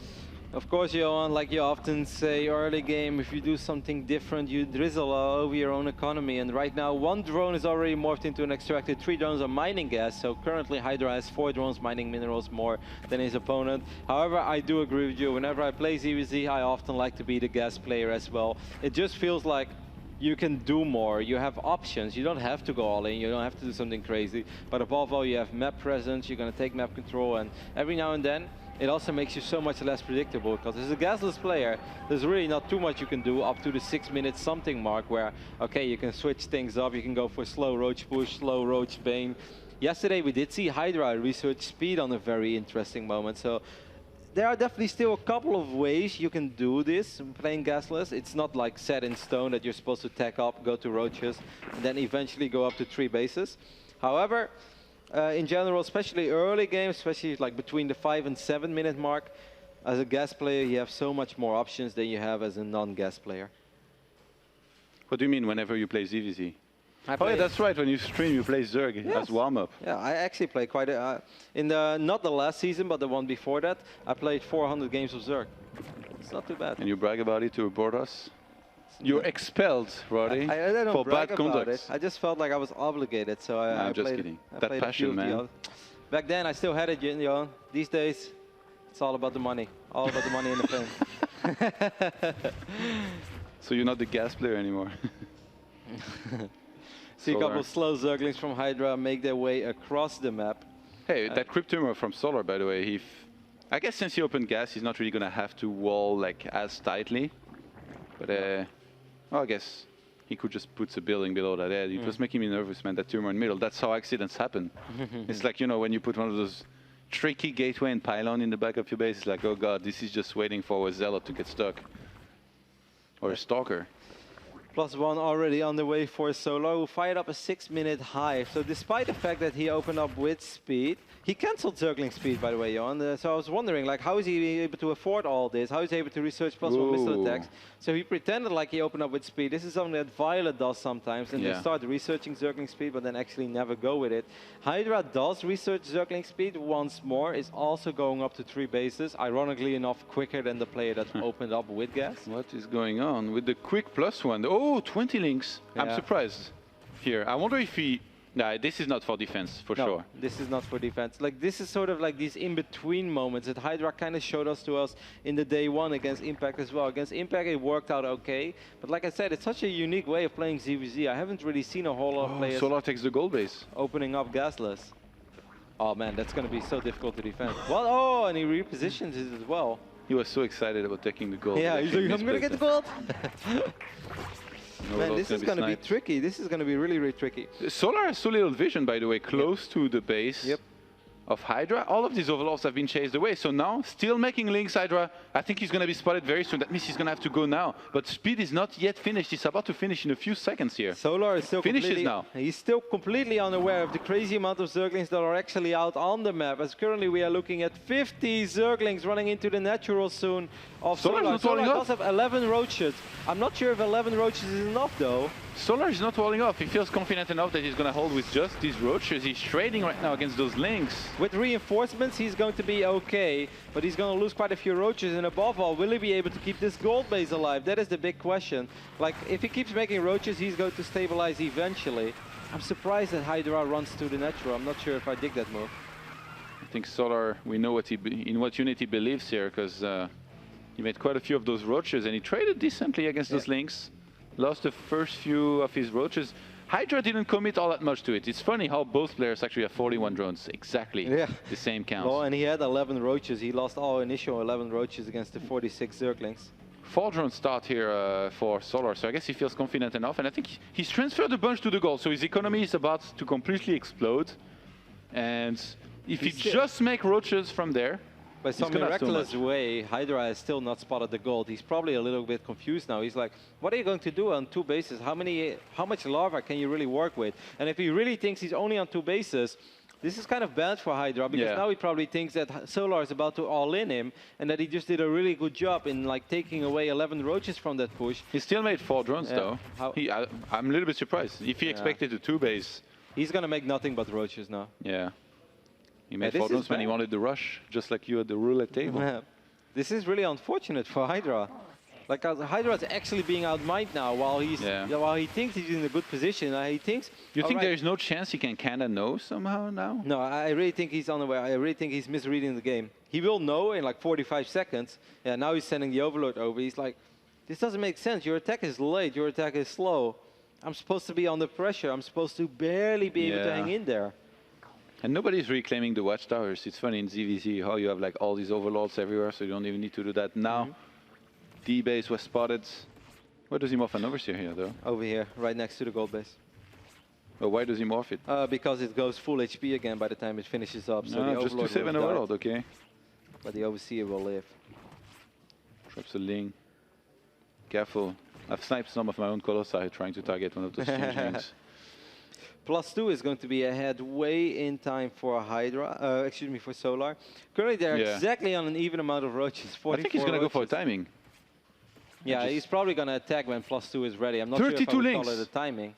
Hydra is going for a timing himself because he was getting units. He was anticipating an all-in, so now he tries to go for the attack, thinking he has more, but he doesn't. Nope, it's the same amount of roaches, so the reinforcements for Solar will arrive so much quicker. He was on the high ground as well. He has a superior concave. I think this is going to be extremely difficult for Hydra to somehow be able to make his way through. The Zerglings are not going to make the difference because the roaches of Solar do have +1, and +2 is going to be finishing up in 5 seconds, but it still feels like Solar has enough to defend even without +2. Oh man. So as soon as +2 is ready, Hydra really has to disengage. And I feel like Hydra had to attack here too. Like supposedly this was a good attack because it was just right before +2 finished. The entire fight, there was no +2 for Solar, but there just wasn't enough. That ball move of taking the goal by Solar, it was pretty risky, but you know what? He took down the debris, he linked his base with creep, and he just had more, and now I don't think he can lose anymore. He's got just so much more units. Nope. Good move there by Solar, indeed a little risky, like you said, because I think if those Zerglings, after picking up these roaches, if the Zerglings would have just ran towards the goal, they cancel it, and then Solar is stuck on 2 bases for the longest amount of time, and we are looking at a completely different ball game. However, Hydra got a tiny bit unfortunate, didn't expect the gold, saw it too late, and that really backfired. And I think, you know, simply put, it cost him the game. There's really no other way to look at it. Yeah, Solar is going to want to look to try and finish this game here. Has to be careful, though. Yeah, he's on quite a few more drones, and having the gold is such a nice thing to have in your favor. Good concave for Solar here, I think. Hydra tried to make the most of it. I just don't think he has enough. GG is called, and Solar is going to win the first series of this ZVZ. Solar says, you challenged me. There's a reason why nobody has challenged me yet. Don't you know the only time I play is actually when I am supposed to challenge somebody. Good game by Solar. Of course, you could say it came down to something very small, something that was almost out of his control. So it's not like he really outplayed Hydra, but ZVZ is all about the mind games, and he definitely tricked Hydra in pretending opening up with speed, but instead firing up a quicker layer and getting so many roaches out very early on. Because imagine if he would have opened up with speed, Johan, then layer is going to be ready, the roaches later, the roaches will be later, and then those 50 Zerglings from Hydra, there's a chance that instead of facing 11 roaches with more reinforcements, they face only 4 or 5 roaches because the others are not out yet. And that really could have made a difference. So Hydra's build could have potentially been a lot better if Solar didn't make the adjustments that he made. Very strong mind games from these players here. You can tell they are the very best of the best of their respective race. And it showed here once again. Man, Solar though. I said it, he's my favorite to maybe win the whole thing here and qualify for Washington, but very overwhelming performance here out of him. Yesterday he played only 1 time, and it was funny because it was just after that Impact series that impressed us so much. And Solar said, you know what, I don't need to control my mutas the way you did, I can just kill the Terran before we get to that point. Which is perhaps even more impressive. Yeah, it was pretty impressive too. Alrighty, so we are ready for game number 2 between these 2 awesome Zerg players. It is going to be played on King Sejong Station. Let's just go ahead and hop into the game. As currently, Solar is, of course, our red Zerg player, spawning on the right bottom side of the map. Leading 1-0 in this series. Has not dropped a single game yet in this tournament. It's bound to happen eventually, you should say, with the amazing players that we have here. Or not. But so far, he is rock solid. Time to go full Teja. We can see that he's not building an early pool as he's fixing his earplugs during all this. And over here on the left top side of the map, we have also, you know, they say hero is the smiling assassin. This guy could also be the smiling assassin because he's smiling a lot. He's just but he's not an assassin. He's not killing so enough he's just yet. a smiling guy. Yeah, he's just That's not a very good thing to have going for you in StarCraft. We'll just call him the smiley Zerg then. It's Hydra. That's not very nice. This is Hydra next to him. Picked Solar, man. I have to wonder though. I guess if you pick Solar at this point, like, you know, it's obviously very risky and it's a tough match to go into, but you're gonna have to beat him at some point anyway. So, you know, it's one of those things that you always hear during tournaments, like when two players meet earlier than they should in a tournament, and they're like, well, I would have had to beat him anyway. Yeah, which is not always true, because sometimes a player will face like his worst matchup or his nemesis that is not necessarily the better player, but in a tournament like this, you're truly gonna have to beat him anyway, because this is no, unless, you know, like everybody else eliminates him 3 times, but then he's not the best player. Yeah, but see, all that matters is winning, Rowdy. Yep, no, of course. Winning is winning. Definitely not always the best team will win every single tournament.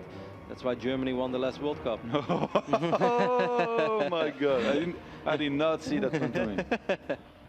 I'm kidding, guys. Now That's why Netherlands made now it the further Germans than are really France. mad at me again. Oh my God, we have the best team. Don't play with fire too much, Kevin. I know. Extractor going down on the top side of the map and for Hydra. So Hydra's going to switch things up. He's going to open up with a much quicker gas for the first time this tournament in one of his ZBZs. And now actually the opposite is happening on the other side of the map, as Solar has not dropped an extractor yet. Yeah, looks like he might go here for the gasless style. There's a few more coins. I really like this map, to be honest, for the wall-off. Like, I feel like it's so much easier to wall-off on this map than it would be on other ones. We saw DongRaeGu earlier on this map with the very, very solid hold against Hydra.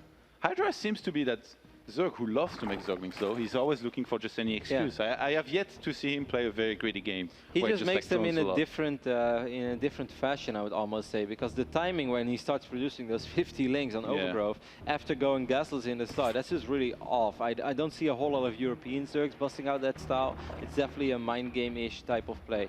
Now, there wasn't any other scout other than this Overlord, so Hydra actually doesn't know yet whether or not Solar has taken one of these extractors, which is a tiny bit sloppy, because that's information that you really want to have in this phase in the game.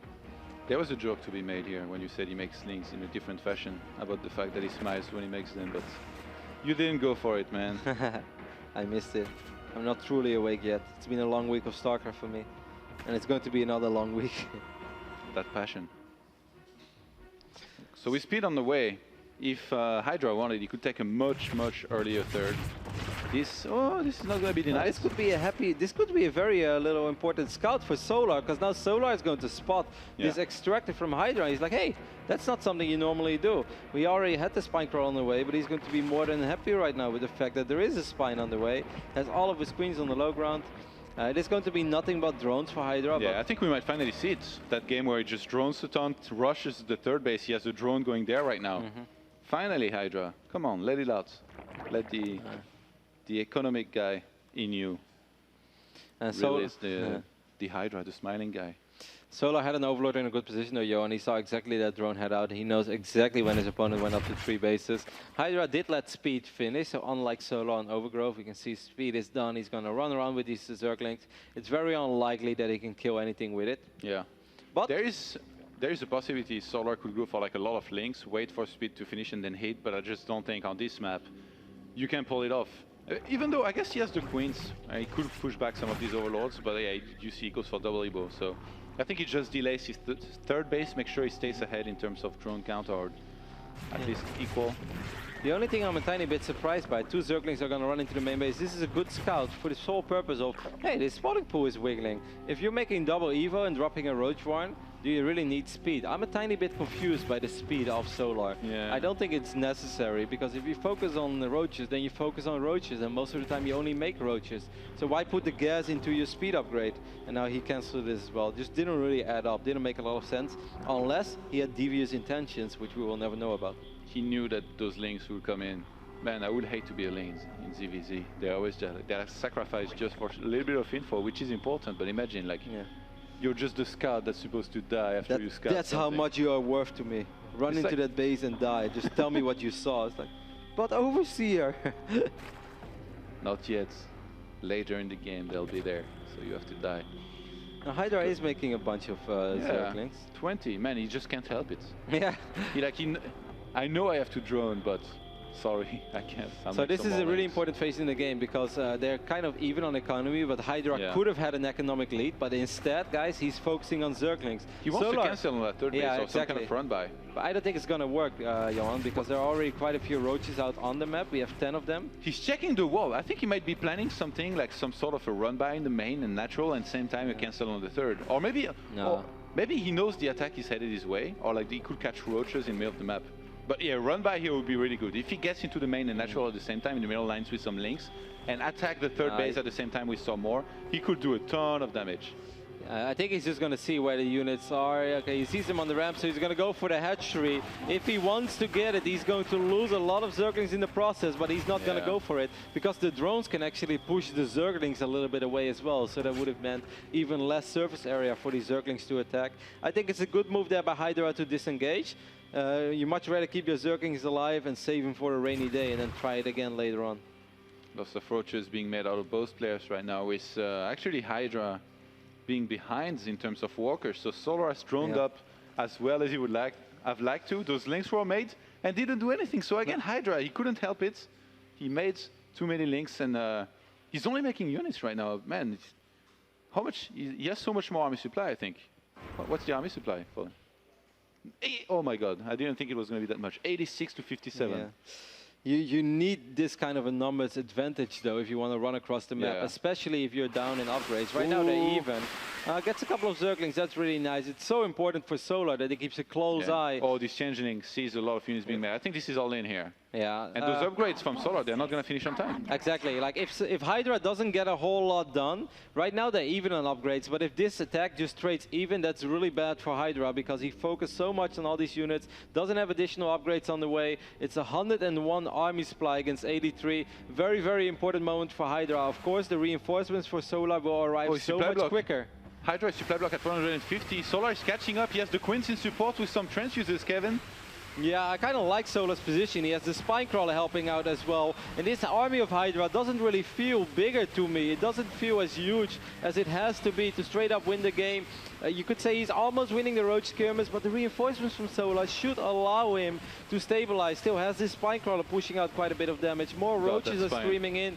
Solar is taking his supply lead. He wins the fight on the south side. The Spine even survives. Yep.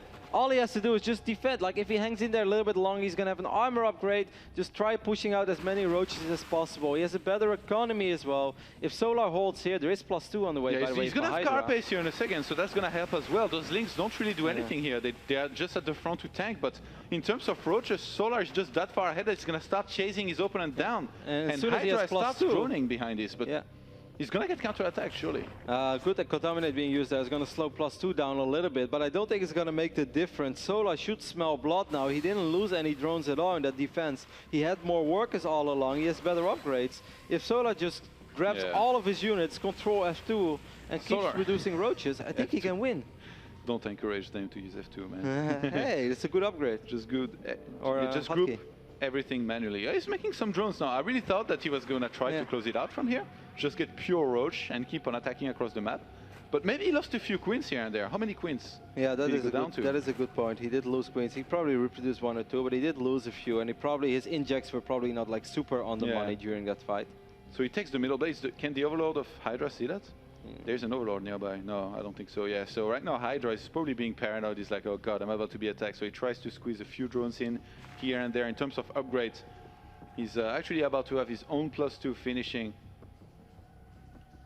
Yeah, but then he's still down in armor upgrade. Above all, he was down in workers all along. So there's still way more roaches now for Solar because he was able to just focus on the roaches. Ooh, I'm not sure this is a good fight for Solar here. He might have a little bit more, but links come in, and the reinforcements are going to come in very quickly for Hydra here. I totally agree, Johan. This was not really the fight I was looking for. He could have done it before, but he also made drones already after this. I felt that he gave a little bit too much time to Hydra. Now Hydra has +2 as well, so Hydra is actually going to be able to crush Solar in this fight, at least for now. More roaches are making their way across the map, but that was a little bit of a throw, as he lost a lot of roaches there. Have died. He was up like a solid 15 roaches, now he's only up 10. It would have been hard to counterattack immediately, but if he only made roaches and nothing else, then he could have done it. But you made a very good point, Johan. Maybe he lost queens, maybe he didn't have the larva to actually counterattack. This is so good. Solar just made burrow. He could actually heal after those fights. You see, he has a bunch of injured roaches. He could get them back up to full hit points in no time. And he's not doing it just yet. Maybe after a fight later on. Would be nice to do, surely. Yeah, I'm actually often surprised that Zergs are not that paranoid about it. If I would be the Zerg man, I'd burrow my roaches all the time, you know. We're Warcraft players, man. We heal stuff, that's what we do. Yep. And these guys are just like, oh, a couple of inches roaches not going to make the difference. It's such a shame. He could have had 4 healthy roaches. Yeah. He didn't do it. He does still have that armor upgrade advantage. He's using Contaminate as well to slow down the +1 armor from Hydra. Hydra wants to hold this ramp, but this time I feel Solar has an overwhelming amount of roaches. And I think that this time actually he might be able to do it, Johan. He has so many roaches. 45 against 27 now. Hydra's losing everything. Yep. Yeah, Hydra trying to hold that ramp, but I think he was doing that a little too early, a little too soon, as Sola just had a few too many units. That early game, all those Zerglings that were produced really set Hydra back quite a bit. He wasn't able to get the damage he was looking for. No cancel on that fort base, and he's going to lose more and more roaches, and that is going to be it. Get ready for the trash talk, Kev. What is it going to be this time? I don't know what it's going to be. You tell me. Hydra gets blown up once more, and Hydra is going to fall to 1 single life. Are you sure you're actually Grandmaster? Well, after this game.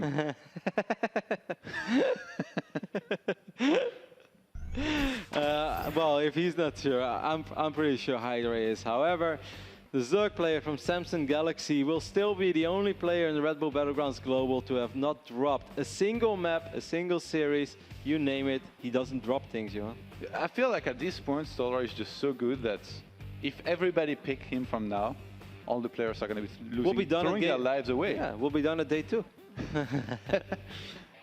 Maybe Impact would have a good shot. I guess Impact's been pretty convincing too, but other than that, like, I don't know. I don't see MMA beating Solar. I don't see after this series, I don't see Hydra beating him. He would have to play hell of a whole lot better than that. Solar is sick, man. Yeah, Solar played very well there in game 2, just switched things up a little bit. And Hydra had the choice. The ball was in his ballpark. He could have tried to just saturate that third base because he had it quicker, and he could have played the economic game. He could have ridden that economic wave of advantage. However, he decided to produce close to 40, 50 links, hide them for a while, run them across the map, and then you're really looking for a cancel. You're looking to snipe that base, but Solar didn't overdrone. He wasn't greedy. He had a couple of roaches, and just by keeping that base alive, Solar already put himself in a good position. Then he just had to defend that next big wave of units. But I felt that attack from Hydra was a little rushed because he was up 25-30 army supply, but when the armies were clashing, it really didn't look like he was up 30 army supply. So I guess a lot of units were still on the way, or even maybe in the eggs and lavas. Solar really reminds me of San in the way that basically he's attended quite a few tournaments now. He's always trying to attend more. He's actually one of the Korean players that tries to attend the most foreign tournaments that he can, which is not always easy when you're a Kespa player. And he's already done good enough and shown enough good things that for me, he's bound to win a title at some point. It's just bound to happen. He's just that good. He always shows good things. To it. I mean, he went 3-4 against Asia in the final of major tournament. That is already way better than most people do in the final against Asia. So Solar looking extremely impressive so far. We can. I won't say we take a look at scorecard, but we can do that. We can do that actually after the break. For now, I want to see how James and Nate are doing in the backstage room, because you know that alliance between Impact and Solar is looking very, very strong, and perhaps someone has to do something about it. James, do you know anything? Do you have any updates for us? Hey guys, over here in the green room with James and DongRaeGu. Of course, just had some pretty intense ZVZ action, a great series played out by Solar, who I believe remains now as the only player to not lose any lives, right? Not even a set. Solar hasn't lost a single set. That's pretty impressive. Yeah, really great play from him. Of course, so DongRaeGu, you're a pretty good Zerg player yourself. Any thoughts on that match? Anything that you felt gave a really big edge to Solar? He's been pretty strong in this tournament overall, I feel. 네, 박소 선수도 저그를 하는 선수 중에 한 명으로서 이제 저그들 많이 나갔고, 이제 강민 선수 게임하는 것도 이제 봤는데 이제 뭐 어떻게 생각해, 강민 선수라든지 남은 경기들에 대해서? 글쎄요, 근데 저전 자체가 좀 뭐 빌드 갈림이나 그런 게 좀 심해가지고 뭐 충분히 실력 차이가 조금 난다 하더라도 변수가 생길 수 있는 게 저저전을 생각해서 네, 어떻게 경기가 풀어갈지 모르겠네요. 네. ZVZ Solar played a great match. Seems like at the current stage, Solar is at an upper hand versus all the other Zergs at the moment. But I want to reiterate that it's ZVZ. It's one race, or it's the same race war. At that point, I mean, it's all about the strategies. I mean, even if I'm not as skilled in terms of macro or micro, I mean, it comes down to the builds and how to execute the builds. So I think it's anybody's game. All right, I think one last question for you, DongRaeGu. As a player who played a pretty solid Zerg versus Zerg in the series that he just had prior to this best of 3, you displayed some great control and I think great decision making as far as your build orders went, and you kind of did a good job of catching your opponent off guard. Do you feel that your experience and how long you've been playing StarCraft 2 gives you an edge when you look at going up against other Zergs that are left here at the battlegrounds such as Solar? 솔직히 이 전 경기 시리즈 박소 선수 하셨던 시리즈에서도 박소 선수가 폼도 되게 좋았고 판짜기도 되게 좋았고 일단 여기 온 다른 저그들에 비해서 일단 스타2 저그로서는 경력이 가장 많으니까 이게 이제 나중에 도움이 될 것 같은지. 글쎄요, 경력은 딱히 도움이 안 될 것 같고요. 어차피 선수들 해온 게 거의 다 비슷비슷할 것 같아서 그냥 자신의 선택이 가장 중요한 것 같아요. 네, 한순간의 선택이. 네. I think being a veteran doesn't mean so much because everyone practiced for the meta. The new maps coming out, the patches being made, everyone practiced pretty much, in the same line of everyone else with the meta. So I think it's going to be like a rock paper scissors, based on who chooses which build on which map and who chooses the better one or the worse. All right, sounds fair enough. We saw a lot of, I would say, rock, paper, scissors type scenarios in some of the matches yesterday, and you could say, even with how the build orders played out in your series earlier today. So exciting to see, since there's only one Terran player left, that we're going to have a lot of Zerg versus Zerg. We're going to see a lot of these rock, paper, scissors scenarios, and well, these build orders bash out against each other. So it will be exciting as we continue to move on here. But that's it here for now at the Green Room. I think we're going to go to a small commercial break before we pick the next match here at the Battlegrounds Global. Thanks for tuning in. We'll be right back.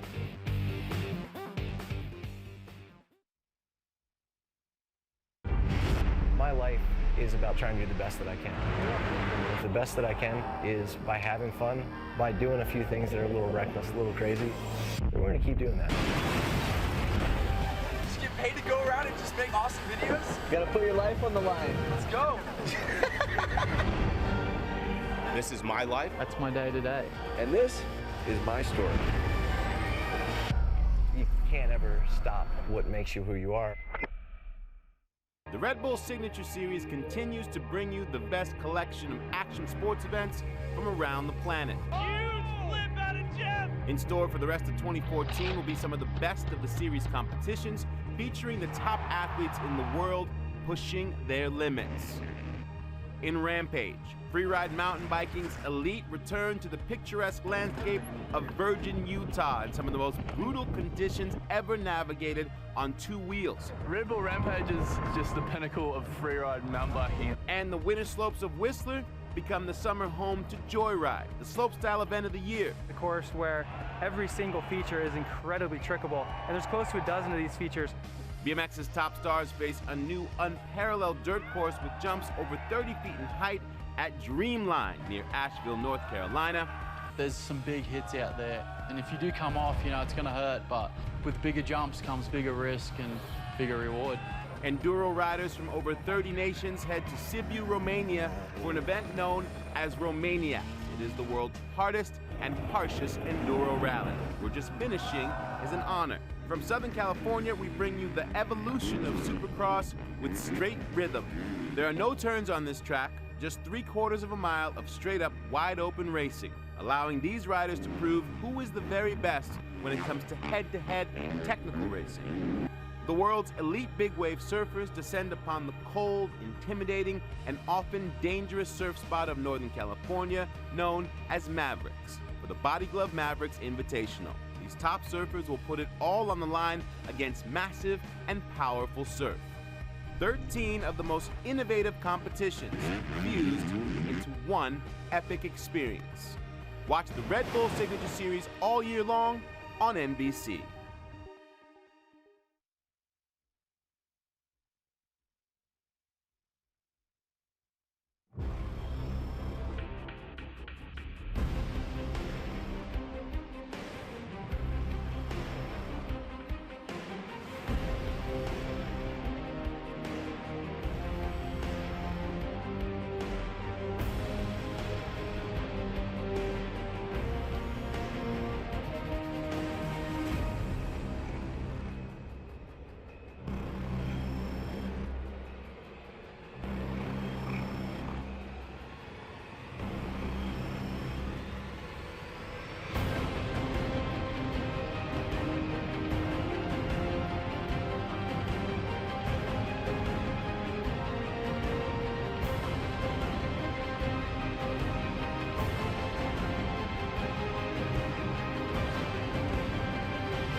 Your moment beyond the ordinary. The Red Bulletin.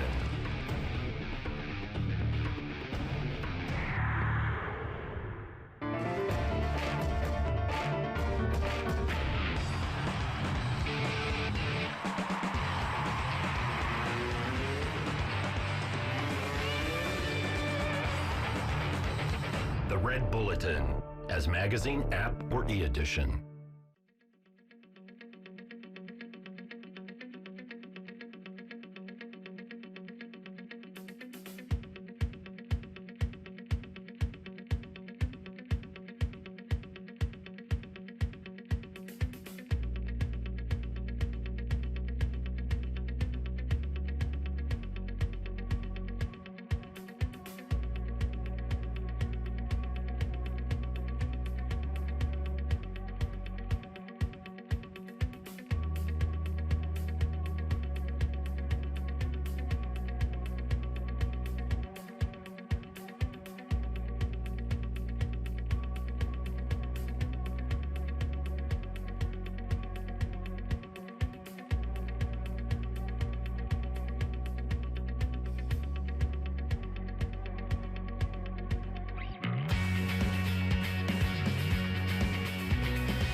welcome back everybody to the Battlegrounds Global Challenge Series Day 2. As I just managed to squeeze my tweet in right before we went live, you know you guys saw me hit that enter button. We're getting ready for our fourth series of the day, and it's going to be Axiom's Impact. A player who has looked very good so far in this tournament, has played 2 best-of-3s I believe. He lost the ZVZ series, but boy oh boy did Impact look good in the ZVT that he played. Yeah, of course the series you mentioned he lost was to Hydra yesterday. Hydra's pick, of course, but Impact, man. That series he played against Polt was... Oh, yeah, sorry. Oh, that series was so good. His control of his Mutalisks, I think. I'm going to be raving about it for a while. I'm going to get really annoying about it. You know why? Because it was that good. It was really great. He completely picked Polt apart. He never let him move across his onto the other side of the map. And Hydra just displayed really good overall mechanics, and especially, like I said, dat control. Yeah, and he did lose the ZVZ series against Hydra, but I also thought that series was a little weird. Hydra's ZVZ style just seems to be a little bit out there. He's not really a standard gas opener into either like more economic play into more roaches or Mutalisks, and he's also not a gasless opener that just stays gasless and then goes into roaches. He does like an in-between version of both, and that either works out great like it did yesterday against Impact, or it doesn't really work at all, what has been the case so far today for Hydra, who looked a lot more vulnerable today than he did yesterday. So maybe Impact is like, hey, I should get my revenge. I had 4 games to watch, how to beat Hydra in a ZVZ. I think I can do this. I have no idea who's going to pick. From my part, he picks DongRaeGu, which would be like the least logical pick out of all of them, but so far, things have not been as logical as they were at Battlegrounds North America, at least not to me, Nick. And man, if his ZVT is as good as it was yesterday, honestly, I think he could try to go for the elimination match here against MMA. That comes to me as the least surprising one. And every time I mention Impact potentially picking MMA, I get from you and Todd, both like, no man, the Axiom Acer thing, these guys are brothers. And I'm like, well, I guess he could have tried to pick him yesterday and he didn't. So perhaps, but I still think it's probably one of the easier wins. And as we saw with Polt, you know, Polt and MMA, they weren't afraid to cannibalize each other today, and that's for sure. MMA did look a lot better this morning, so if Impact would go up against the Terran, there is a chance that we see a much better MMA against Zerg than we saw MMA do yesterday against Solar. Either way, we can speculate for days, but the man who has all the answers is actually standing on our left, and it is James who's standing with Impact. Impact looks very ready, so James, take it away and tell us what's up. You guys are right. You guys are very right about a lot of options here for Impact. I'm here with Impact. 안녕하세요, 김주현 선수. 네, 안녕하세요. 엑시움 임팩트입니다. Hi guys, I'm Axiom's Impact. So before talking about your options, like Caster said, 중계진이 얘기한 대로 지금 고를 선수 중에 옵션이 정말 많아졌는데 얘기하기 전에 어제 제가 신동원 선수한테 김주현 선수 지고 나서 제가 잠시 딴 얘기를 하고 경기를 했는데 그다음 경기력이 정말 어마어마했어요, 그죠? 그것처럼 오늘도 잠시 딴 얘기를 잠깐 해볼까 합니다. So yesterday, before you went into picking players and actually started playing the game, after that loss of Hydra, I gave you a little break to talk about some other stuff, unrelated stuff, and the game went extremely well. So we're gonna see if that will continue today. So I hear from a lot of Axiom players that you're like the team house 본자, like king at the practice rounds. 연습할 때 진짜 연습 본자라고 하는데. 양준씨 선수랑 다 그러는데 뭐 연습할 때에 이제 뭐 어떻게 하길래 그렇게 본자 소리까지 들을 정도로 되는지 설명 좀 해주세요. 솔직히 형들이 저한테 뭐 본자 그런 식의 얘기는 직접적으로 얘기 안 했는데 그런 얘기를 들어서 기분이 좋고요. 하지만 엑시움에는 저 말고 또 다른 더 잘하는 연습 본자가 있어요. I'm very thankful to Alicia and Hart for pointing out and giving me a shout out that in the practice, the team house, I'm like the ponja there. But to be honest, there's one more player who actually does much better than I do at the team house. And whose name is that? 누군가요, 그게? 김동원 선수랑 김민혁 선수. 김동원 선수 아이디어 뭐야? 령. So it's Young and Hart apparently. Interesting. Because Hart was the one actually who said that you're like the king of the team house. 그 김민혁 선수가 되게 잘한다고 했었거든요. 되게 신기하네. 그럼 뭐 이제 슬슬 경기로 들어가 볼까요? Let's start getting into player selection. So like the casters say, you have a lot of options. 지금 신동원 선수도 목숨이 하나가 있고, 그리고 또 문성원 선수도 목숨이 하나가 있고, 그리고 동맹인 동맹군 아군의 등에 칼을 꽂을 수도 있는데 이제 어떤 식으로 이번 픽을 결정하게 됐는지 결정한 이유를부터 먼저 한번 들어볼게요. So there's you have option to take out eliminate MMA or Hydra, or you could even backstab your alliance. So talk to me, tell us about your thought process of who you're going to be picking. 이번 상대를 결정한 최종적인 이유는 제가 제일 자신 있고 일단 저부터 살아야 된다는 생각이기 때문에 골랐어요. So the rationale behind picking this next opponent for me is the main concern, the priority was to survive the day 2. So I'm gonna pick the player who I know I can win against. Then without further ado, let's announce the player. MMA. 에이, 무서워 선수. 어제는 최성훈 선수가 다운을 당하고 여기서 또 이기면 또 선택이 될 것 같은데 목숨 하나 남은 사람으로서 기분이 어떠세요? Yesterday, Polt got ganged up by the rest of the pack, and being the one remaining Terran amongst other Zergs, it's pressuring. I mean, if you win this one, you're gonna get a lot of those. You're gonna see a lot of ganging up on you until you're eliminated today. What's your thought on that? 테란이라는 이유로 너무 힘드네요. Just because I'm Terran? So he's asking you the question back. 질문 이제 다시 물어보는데 테란이라서 지금 또 뽑은 거냐고. 솔직히 뽑은 이유는 여기 있는 저그 선수들이 솔직히 저보다는 다 잘할 거라고 생각해요. 그래서 제가 이번에 안 뽑더라도 분명히 MMA 선수가 뽑힐 거라고 생각해서 그나마 약간 제가 뽑았어요. 먼저 집에 보내드리려고. 그건 모르죠. 제가 질 수도 있습니다. I'm going to be somewhat of a modest and be truly honest that I think rest of the Zerg players are in fact slightly better than me.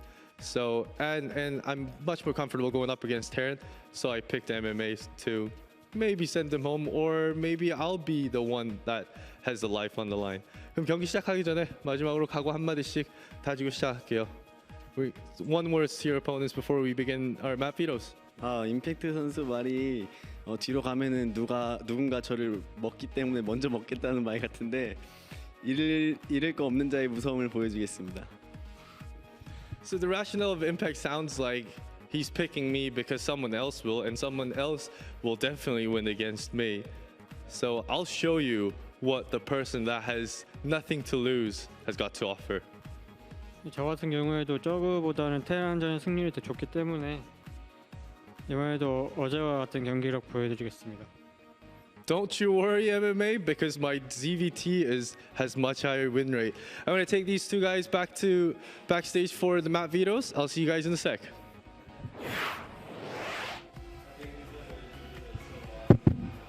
Impact is such an adorable little guy who really doesn't want to do any harm to anybody. Like, if he could make it through the day by never picking anybody, then he would probably do that, and then he feels so guilty. But the moment that MMA is like, well, I'll show you what I can offer, since now I have nothing to lose anymore anyway. You can see him like, you can see the gamer spark up a little bit. He's like, well, my ZVT is really good anyway, so. Yeah, exactly. You saw him coming out of his shell a little bit. We could be friends. There's no need, why can't we all just be buddies? Yeah. And then MMA's like, no, I'm actually going to kill him. And he's like, well. Well, in that case. Yeah, that happy tone just drops. He's just flat. Like, I will kill you first. This is all so much more fun for us than it was at Battlegrounds North America, even though we really had a blast at Battlegrounds North America and all the fun that we had on camera was real. But the only thing that was kind of a little bit anticlimactic is that we always knew who was going to play next, because we only had 2 stations where people could play. So if somebody had to set up, because we didn't want to have extra amount of downtime for you guys, we kind of knew a few minutes before we went live, and we already had a few minutes to let everything come through. But now the moment that the player announces it is really the first time that anybody in this room knows that that player is going to play that person. So I'm just looking around the room and I'm keeping a close eye. You can see all the guys, like, slowly but steady, their eyes go to the corner where Impact and James are, and I could just see MMA's face, and I could really kind of see, like, I'd be really happy if he doesn't pick me, and then Impact is like MMA, and you see MMA's face like, and then he walked off.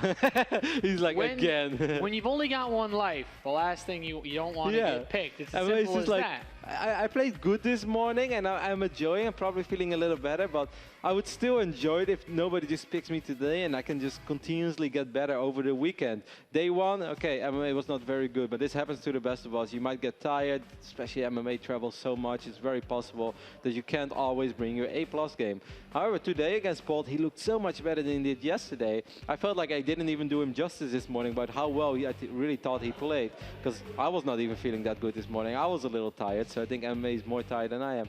But he looked very solid, and if he can just get better each and every day, then if he would make it to Sunday, you know, maybe there is a fairy tale world where MMA can actually go all the way. Unlikely, yes. Impossible, I don't think so. And man, MMA already accomplished his goal. He said earlier today, he's like, I just want to win one series, and he accomplished that. So I like the nothing to lose part, because this MMA has everything to gain from winning, but the caliber of opponents that are left are so good that he feels that it's going to be so difficult for him to actually make it to the third and final day that, hey, at this point, just going to go down swinging. But that means he might bust out some crazy strategies that he otherwise wouldn't normally try to bring in a high stakes, high octane situation. So perhaps MMA shows us something absolutely nuts. That's what I want to see. I want to see an explosive MMA that says, I might not have much of a chance left. I might be the underdog here, but you sure as hell better bet that I'm going to keep biting. It's going to be difficult because Polt's Polt's TVZ actually looked pretty damn solid yesterday against DongRaeGu in both series. We said it a couple of times. He dropped one series, he won one. The one he won, I felt, was a convincing victory. The series he lost, I felt he could have gotten more, perhaps even deserved more on Game 2 in Overgrowth if he would have been a little less respectful of DongRaeGu and just go for it. So, however, Impact looked so good against Polt, so MMA is really going to have to be phenomenal in this series, as we're already loaded into a very first game, which is going to be played on everybody's favorite map whenever I announce it. It seems to be merry-go-round. For some reason, I say it different than everybody else. I have no idea where this fascination comes from the Twitter universe, but I don't know. It sounds normal when I say it, I think. Yeah, merry-go-round. Merry-go-round. Yeah. Yeah, like why are people making such a fuss of it? Maybe it's like a site on Go, which isn't even bad, like merry-go-round, I guess. I don't know. I don't think it's that bad. I'm getting like very self-conscious now every single time. It's like, man, they announce these maps. You know, next season there's going to be a map that's like Ring Around the Rosie. And it's gonna be like, what if I say Ring Around the Rosie? It's like, well, so your emphasis on words like who decides how the map gets pronounced, right?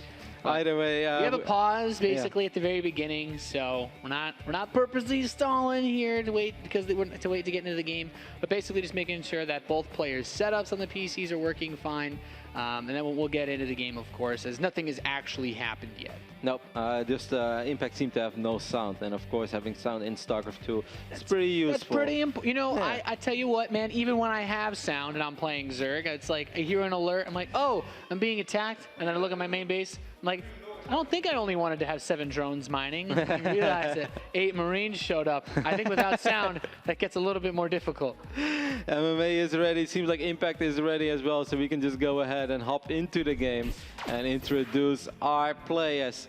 Over here in the 6 o'clock position of merry-go-round, we have the last remaining non-Zerg player in the tournament. He's a part-time model. He sold me on that hoodie. If anybody else was wearing that hoodie, Nate, you know, if it would have just been some random dude that I've never seen before, I'm not sure if I would have gotten Maybe Bly could have sold me that hoodie. Bly could have sold me his pants as well. Like, he rocks those white pants like nobody else. But, you know, I was like, damn, MMA, that hoodie looks good on you. I want to have one too. Because, of course, we are talking about MMA. If you guys wonder what I'm talking about, you can check out Ace's store. I think on their website, aceesport.com. There are beautiful pictures of MMA all over it, rocking all sorts of gear. It's pretty ballin'. And his opponent in the top right, these are like the 2 teams that really well merchandise their teams. It's Axiom's Impact, the blue Zerg player. And he played some phenomenal ZVT. He played some absolutely fantastic ZVT against Polt yesterday. Yes, he did. Yes, he did. It's going to be a hedge first for him over here on the top side of the map, as everything is very standard so far. What are we expecting from MMA, Nate? Yesterday we saw him play two sort of different styles. The first game was a little more passive. The second game was supposed to be very aggressive, but I think it was very hard to be very aggressive on Catalina, so it didn't really work out for MMA. I feel the most important thing is if he goes in a certain route, he's really going to have to commit to it to a player like Impact, because you can't open up remotely aggressive but then not actually get a whole lot done with your aggression and just let Impact do his thing, because then you're fighting an uphill battle. And if this guy gets 30 Mutalisk out, well, life is not fun. No, that's when things get really scary, because he did a great job of picking off everything that was available, denying even the building of missile turrets, because he was so on top of his Mutalisk control that he could actually look back to swing in even after he denied the initial. Like, you didn't actually have the 30 seconds or the 25 seconds it takes to build a turret before the Mutalisks came back. So you constantly had to pull Marines home, and that was, I think, the biggest downfall of Polt in that series. Yeah, and the funniest thing is that normally Merry-Go-Round is not even considered one of the best maps to harass with air units because of this weird sort of force field wall that's around your main base. Because most of the time, if Mutas go in, they can only go out in one direction, but Impact made it look like this is the best map in history to go for Mutalisk harass. Either way, we have our first little Reaper in the main base. MMA would love to pick up a drone. If you can get a drone, that would be awesome. Zerglings are about to hatch. Very good job there. He's actually blocking the path to the extractor, getting an extra hit off. Wow, that's a very quick cancel. He's got to watch out that he doesn't get hit. He's managed to save that drone, though, very important. The Reaper did get close to that gas. Did he scout the speed, is what I'm curious. Did he see the extractor? No. He might have saw the spawning pool wiggling, though, which would also be a really big tell. That's a pretty good tell in this phase in the game. Yeah, spawning pools generally don't wiggle unless they have a good reason to do so. Unless, you know, someone is doing something to the beat. Perhaps the spawning pool suddenly feels like just wants to rock out, but normally they don't wiggle. So even without seeing the extractor, then it becomes the ballin' pool. This Overlord Scout's gonna get denied in the main base. Did he see it? Did he see the second gas for MMA? Okay, so he doesn't know. And this is really important, because MMA, if he sticks with just one gas, then it could be a regular 3 command center build. He could be going for just straight up normal play. With this second gas, I'm feeling closer to a little bit of that Banshee play. Not just because MMA likes Banshees, we've seen it a lot, but even though there's not a lot of different areas you can escape the main base if you go too far back towards that force field, as you mentioned, there's a lot of different angles that you can penetrate the main base from. Yep, it's pretty wide open ramp as well. And it's also one of these maps where if Zerg go up to 3 bases, I think it's very important that if he decides to open up with a bunch of Hellions, either kill a crazy amount of drones, yeah, obviously Captain Obvious, that's best case scenario. But if he doesn't, then keep him alive and wait until the Zerg player tries to saturate that third base. Because whether he takes it at the top or closer to the Terran's base, I'd say most likely over here at the top, you're gonna be able to swing in from many different directions. It's such a wide open map that keeping Hellions alive is very important. You don't want to lose them just against a bunch of Zerglings in the middle of the map. Yeah, he's actually sends one of his Hellions a little bit far forward. I think he wanted to check the ramp to see if there were evolution chambers. As we know, Roach-based builds are pretty damn popular, and in fact, he canceled Zerg. Man, he's going like a Violet type play here. I think he's gonna end up going Roaches now. Yeah. Well, you know, it's a good call, then, Nate. Like, well, you cancel Zergling speed. We're probably not gonna go for a Zergling-based army composition. All right, so he's going to spot both evolution chambers. Didn't spot the Roach one. I think he saw that those Lings were slow, though. That's the most important thing, because speed definitely would have been done by now. Yep. Yeah, unless it would have taken 3 minutes, but. So good call there. If MMA is really paying attention, if he's very awake, if he's not jet lag anymore, he should have a reasonable idea of what's going on. However, Nate, he's dropping 2 more engineering base before Rex number 2 and 3. He also has a command center on the way. Normally this spells disaster in capital characters when you go up against 1-1 Roach play. Yep, I think we've seen enough times, especially recently in the Terran versus Zerg matchup, where Terran's like, yeah, I have my 1 barracks, I'm gonna constantly build Marines out of it, and then, like, how many total Marines do we have for MMA? I'll make my point clear very quickly. He's got 4.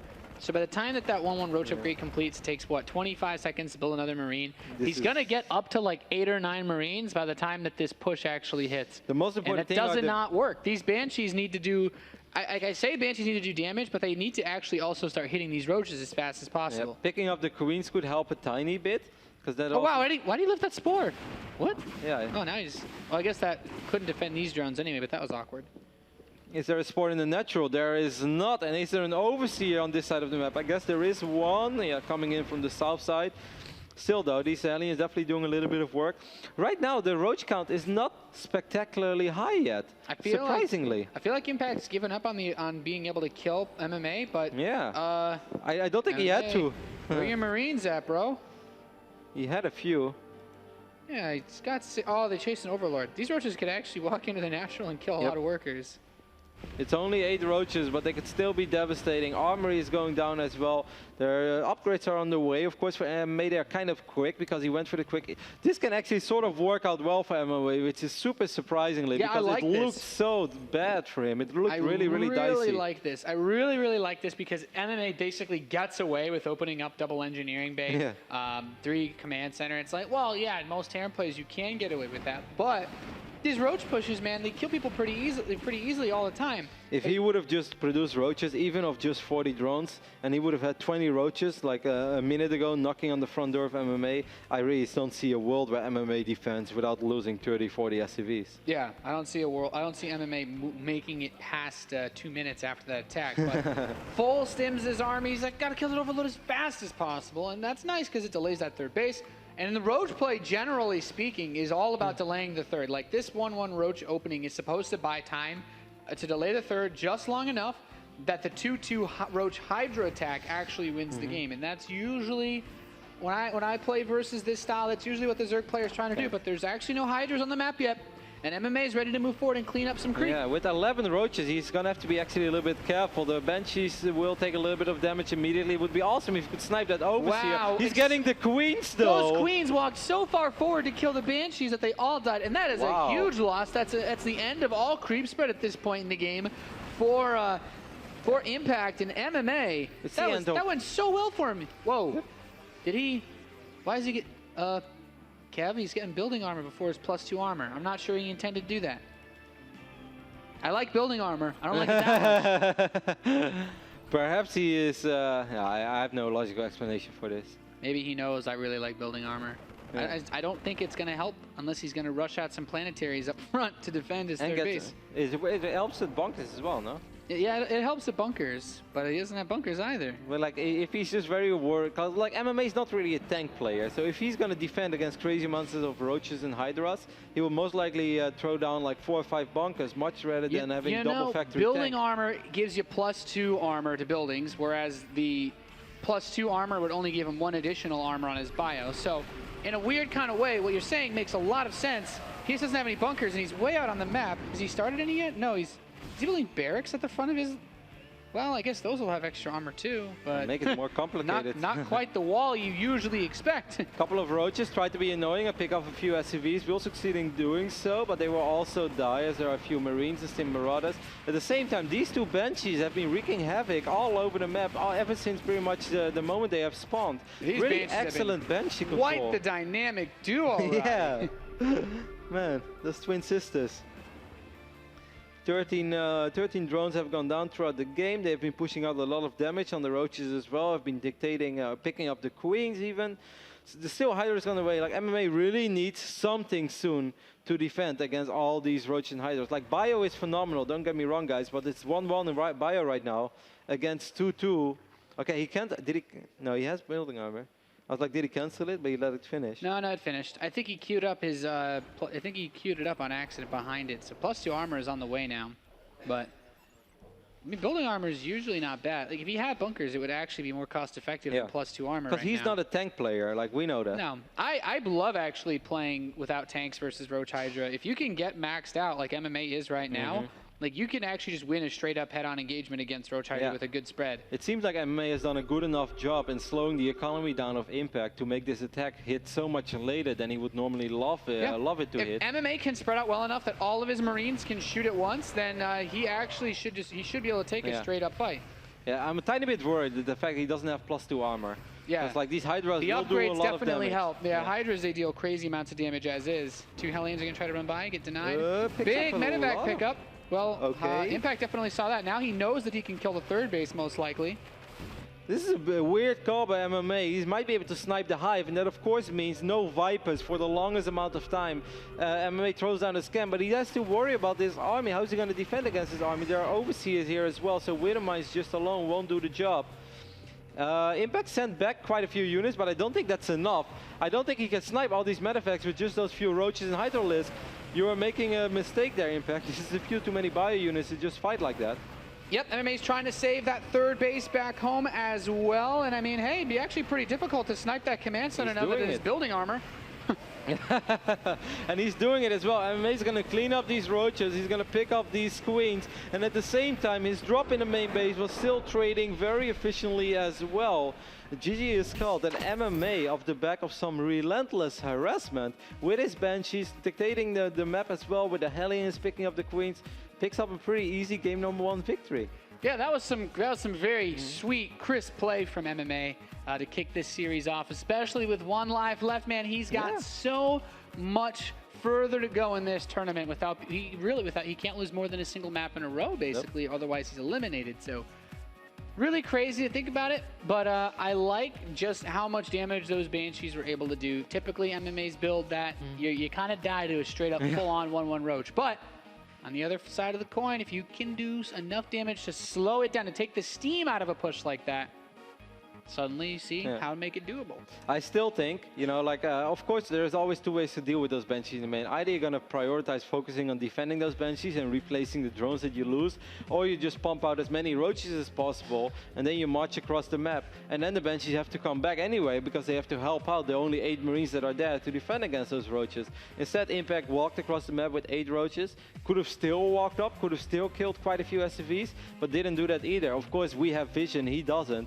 But MMA played very greedy and was able to get away with it. Perhaps shouldn't have been able to get away with it. It worked out for him well, but after that, I think MMA did almost everything right. Played very clean. Yeah, he had just enough bio units out to make sure that at any point he could deal with a Roach Hydra attack.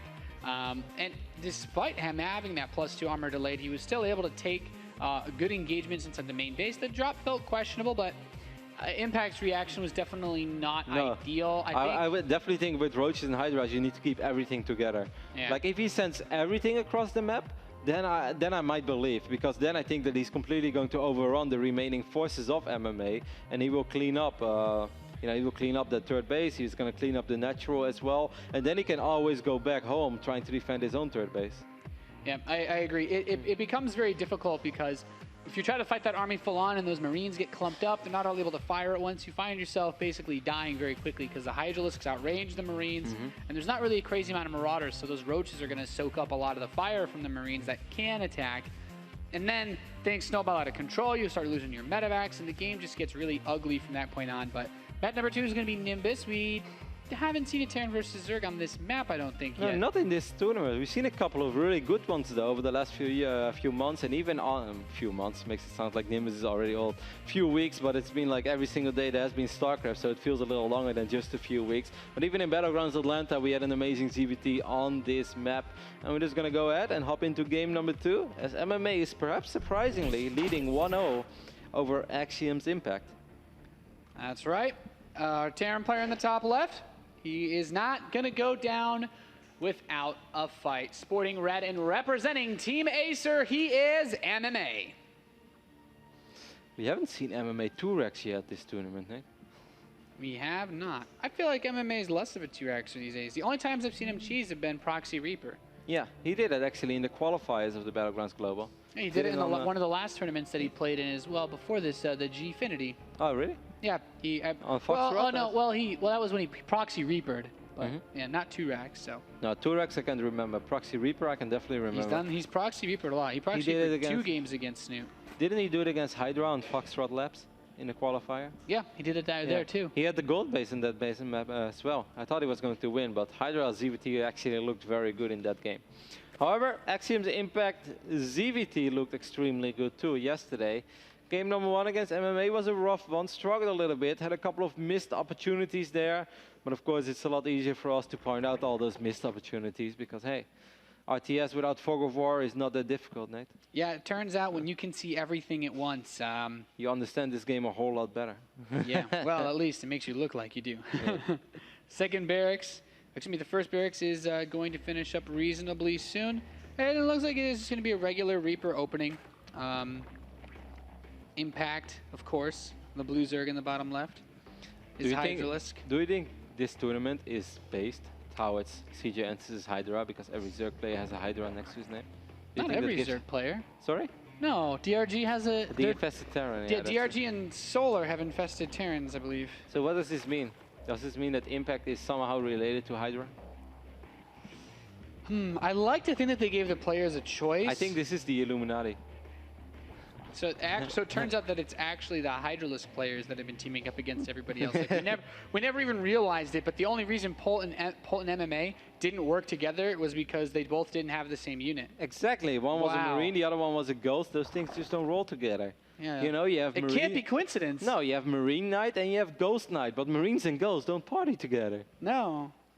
However, if everybody just dresses as a Hydra, then you won't be judged on your looks either. That's true. It's like in a world where everybody's the same. That's very true. MMA's Reaper gets into Impact space, wants to kill a drone, no luck yet. Has to wait for these lings though, and he's kind of softened up a few of these drones. He does need to be careful. Oh, he's looking for the first. He's gonna get it. He was so close to getting it. Still wants to get it. He's very close to getting it. The Queen's Queen is coming out pretty soon though. MMA is gonna have to be very careful. I know it looks so tempting. This is always like, you know, it looks like you should go for it, but that's just when you look at the sports odds. I think you should bet on this game. It's like, yeah, I should just pull on my workers and attack. And it's like, no, you can't just do that. It turns out. This is like the ultimate test of resistance. Yeah, and temptation. You know, resist the temptation. Yeah, you don't learn how to control a Reaper. You learn how to be disciplined with one. Yeah. Reapers really teach patience and discipline more than most other units. It's like, do I run my Hellions in? Oh, I should wait. I'm gonna kill more lings. I'm so tempted. You're like, I'm gonna go for it, and then your Hellions get surrounded, and you're like, oh, I didn't actually kill anything. Yeah, and then you die. If it was a movie, it would be displayed like one angel on one shoulder. It's like, hey man, just keep your Hellions safe. You gotta keep the creep spread back. Keep the creep the other back. one's just like, make sure don't go. And the devil was like, just go for it, man. Like, hey, all those drones, don't they look exposed? Hey, man, they look really exposed to me. You watched 4GG stream. He killed like 30 drones with 6 Hellions. You can do that too. Yeah, you're MVP. You can go. And then you're like, that's right, I am MVP. Here go my Hellions. And then all of them run into the first few Queens, fine. Link strap him. Is like, oh, I am not MVP. Very quick layer once more, 6-minute layer. He did get Zergling speed though. Yep, when he's taking 3 gases, so this is going to be a fast Mutalisk build, which I also like versus the Cloak Banshee opening from MMA. Whether or not he actually gets Cloak doesn't have too much of an impact. It's just that he's probably going to still build that Banshee no matter what. Now on Overgrowth, there was a similar scenario between Polt and DongRaeGu. And does he have 2 more Hellions on the way? No, it's just his 4. But now I feel, Nate, if he just ignores the Queens and takes care of the Zerglings and then starts working on the drones. Yeah, he can very easily. This is actually one of those situations because we have the no fog of war. Obviously, MMA's Angel on his shoulder says, yeah, you probably don't want to run in there if he's got more units, if he's going roaches again. But this is when you have to listen to the devil that says, hey, those drones, they look pretty exposed, man. Yeah, man. You're MMA. Kill those drones. Just because he has some Zerglings and Queens doesn't mean that he can defend against a big run by. Of course, that's why these Queens are parking very close to the ramp. But see, now he pulls back. Like those 8 lings, if they got a good position, could still shut this down. Exactly, but if they don't, then it's trouble in paradise for Impact. His lair's done and he's building a Baneling nest. I'm actually not sure. Defense. Now the Spire, maybe he thought there was going to be a faster attack. I don't know why he'd delay the Spire at all. What did he see? He saw...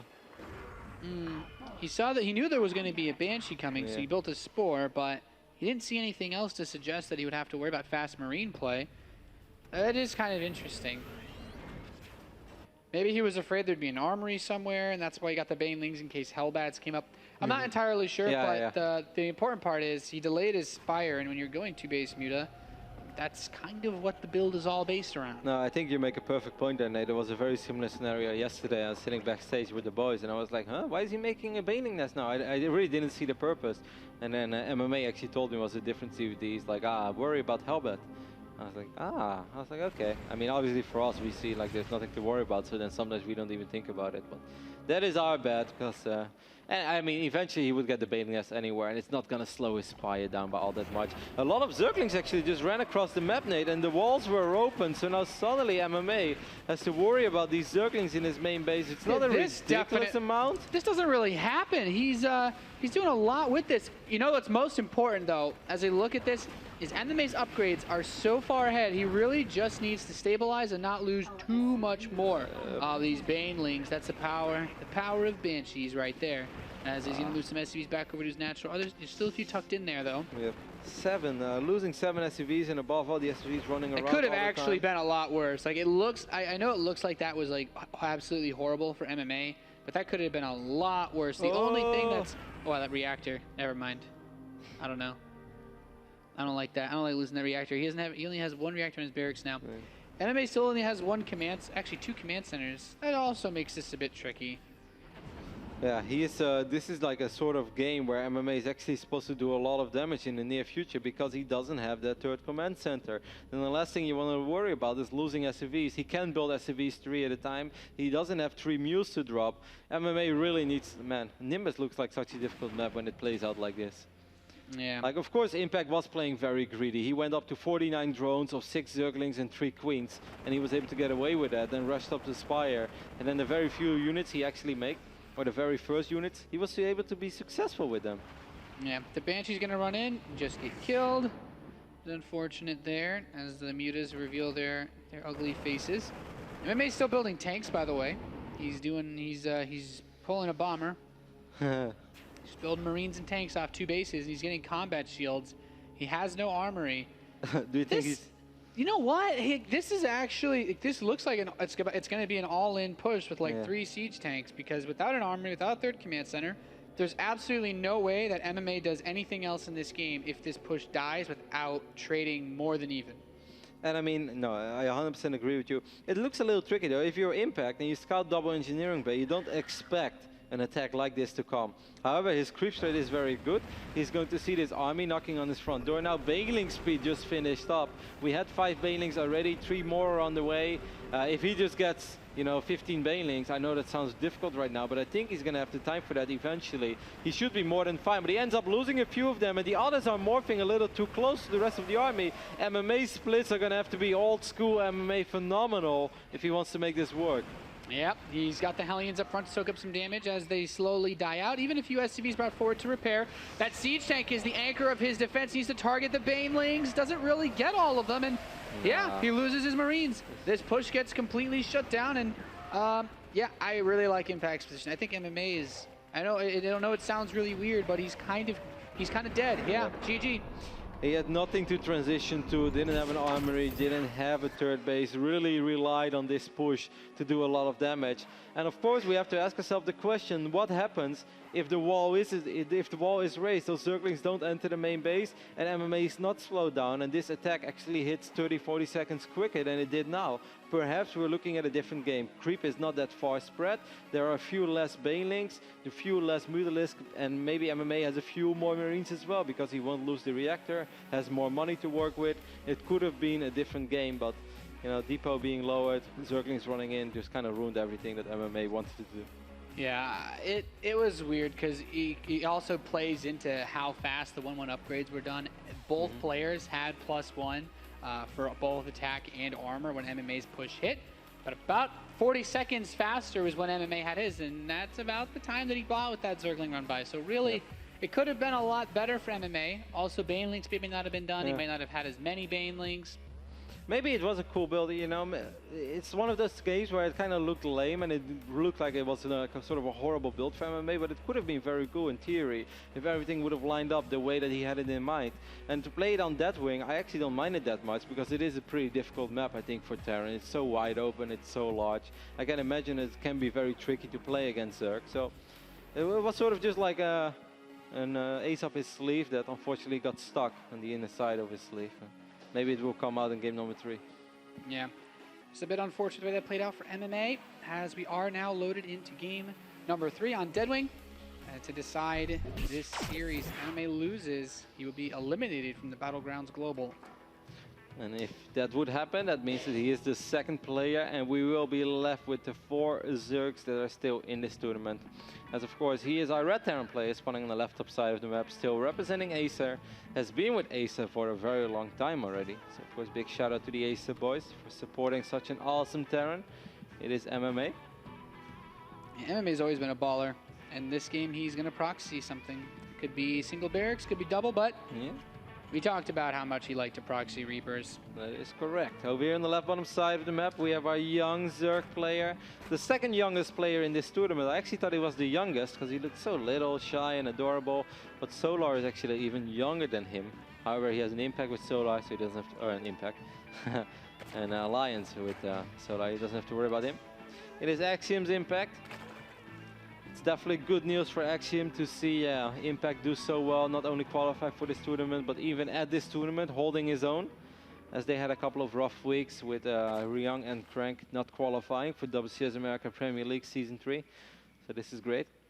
Yeah, the Impact's been carrying that that Axiom flag quite proudly. So MMA, he's got his barracks on the way in the southern center position of the map. And Proxy Reaper is not actually that bad because in the main base, there's a little bit of a cliff that you can work with where the Reaper can jump in and out directly out of the main. So it just gives you a bit of extra space to work with when you're trying to harass a Zerg player. Wonder where this Overlord is heading though. Yeah, you know, that is a common place for proxies. I think it's very smart for Impact to have an Overlord check by. Like if Impact scouts this, I think it's honestly just brilliant. It's a brilliant read because you really should not you shouldn't write that off as a place where a proxy might come in because honestly that's where everybody proxies on this map. Okay, he's clicking. He saw the SCV and now he's clicking again. He's repositioning his Overlord a little bit.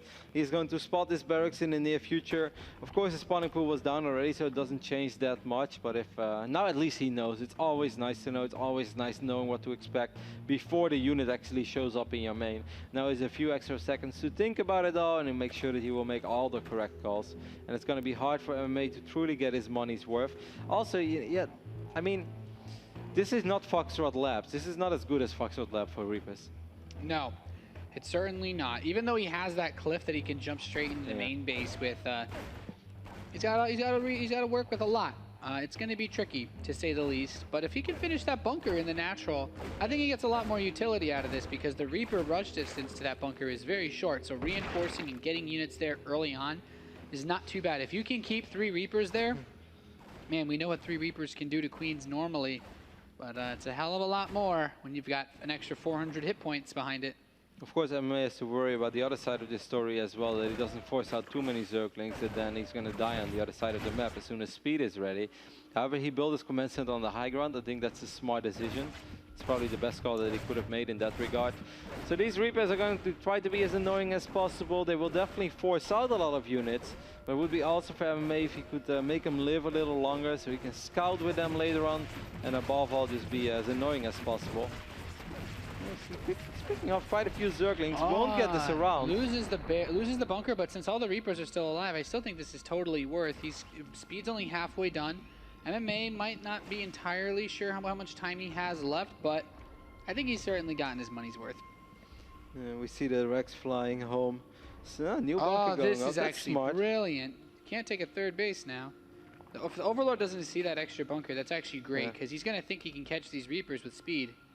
I really like this, yeah, exactly, because he might make a few more speedlings now, and he's like, MMA is going to be greedy. He's going to keep his Reapers alive longer than he should.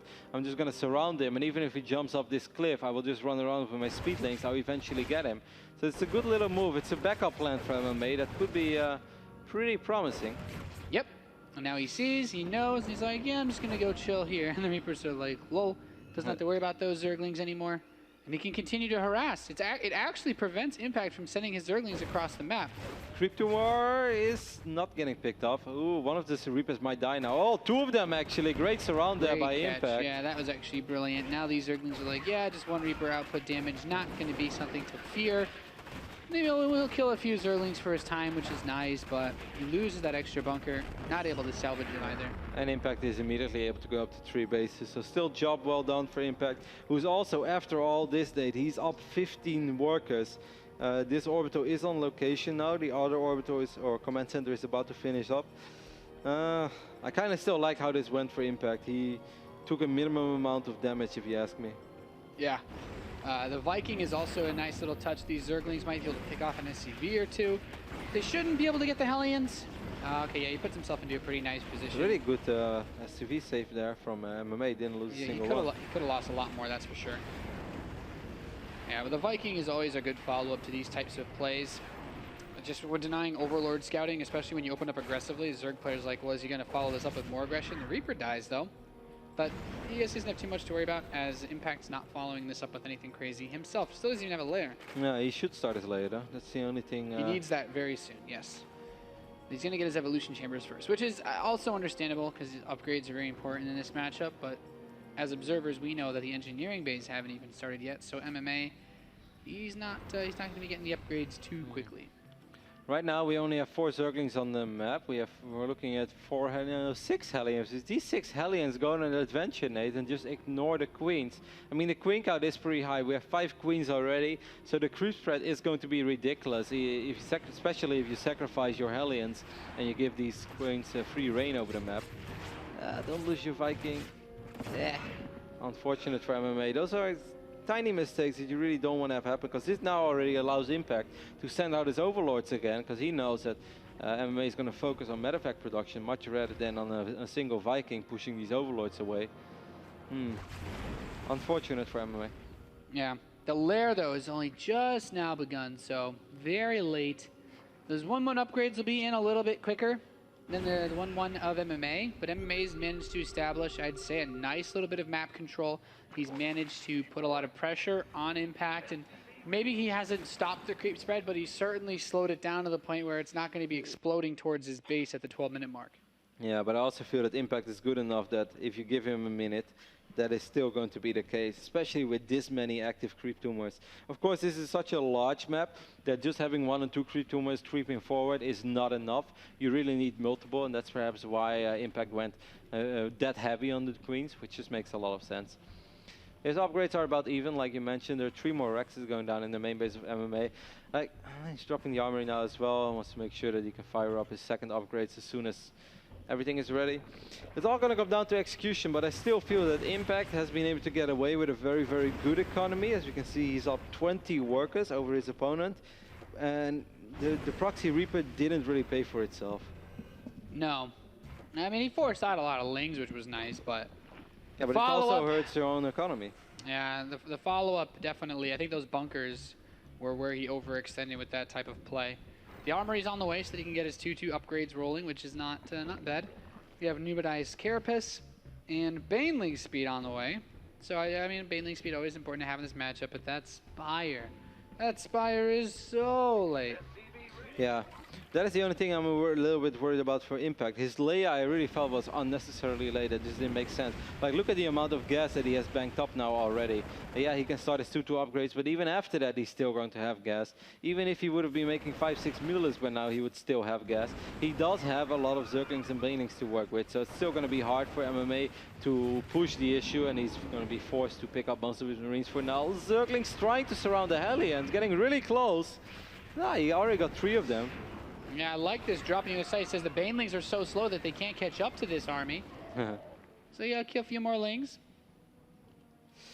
I mean, MMA is slowly but steady catching up in economy. He's adding his second factory to the mix as well, so probably going to be quite heavy on the Widow Mines. 12 more drones on the way for Impact, who can soon start go. Oh, there is no ramp at all over here, and there are a lot of Zerglings just running up this ramp.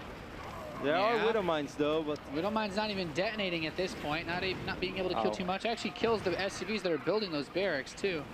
One Widow Mine did do his duty. Not bad. Okay, there is a backup ball for MMA, so that's very good news. How many SCVs did they lose over here? Not all that many actually at all. MMA doing a good job in saving his own economy. Also dropping in the back of the natural of Impact, but Impact is on top of it. Yeah, he's done a good job, I think, of applying a good little bit of pressure, but needs to get back to building those structures he has in his third base.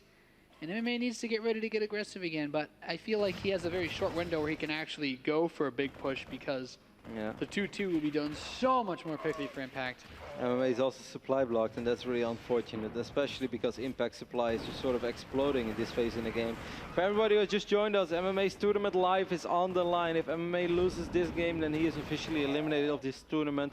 Not because this is some sort of a bracket, but that is because this is his last live. We are using a series where every player has 3 lives. If you lose a best of 3, you lose a life.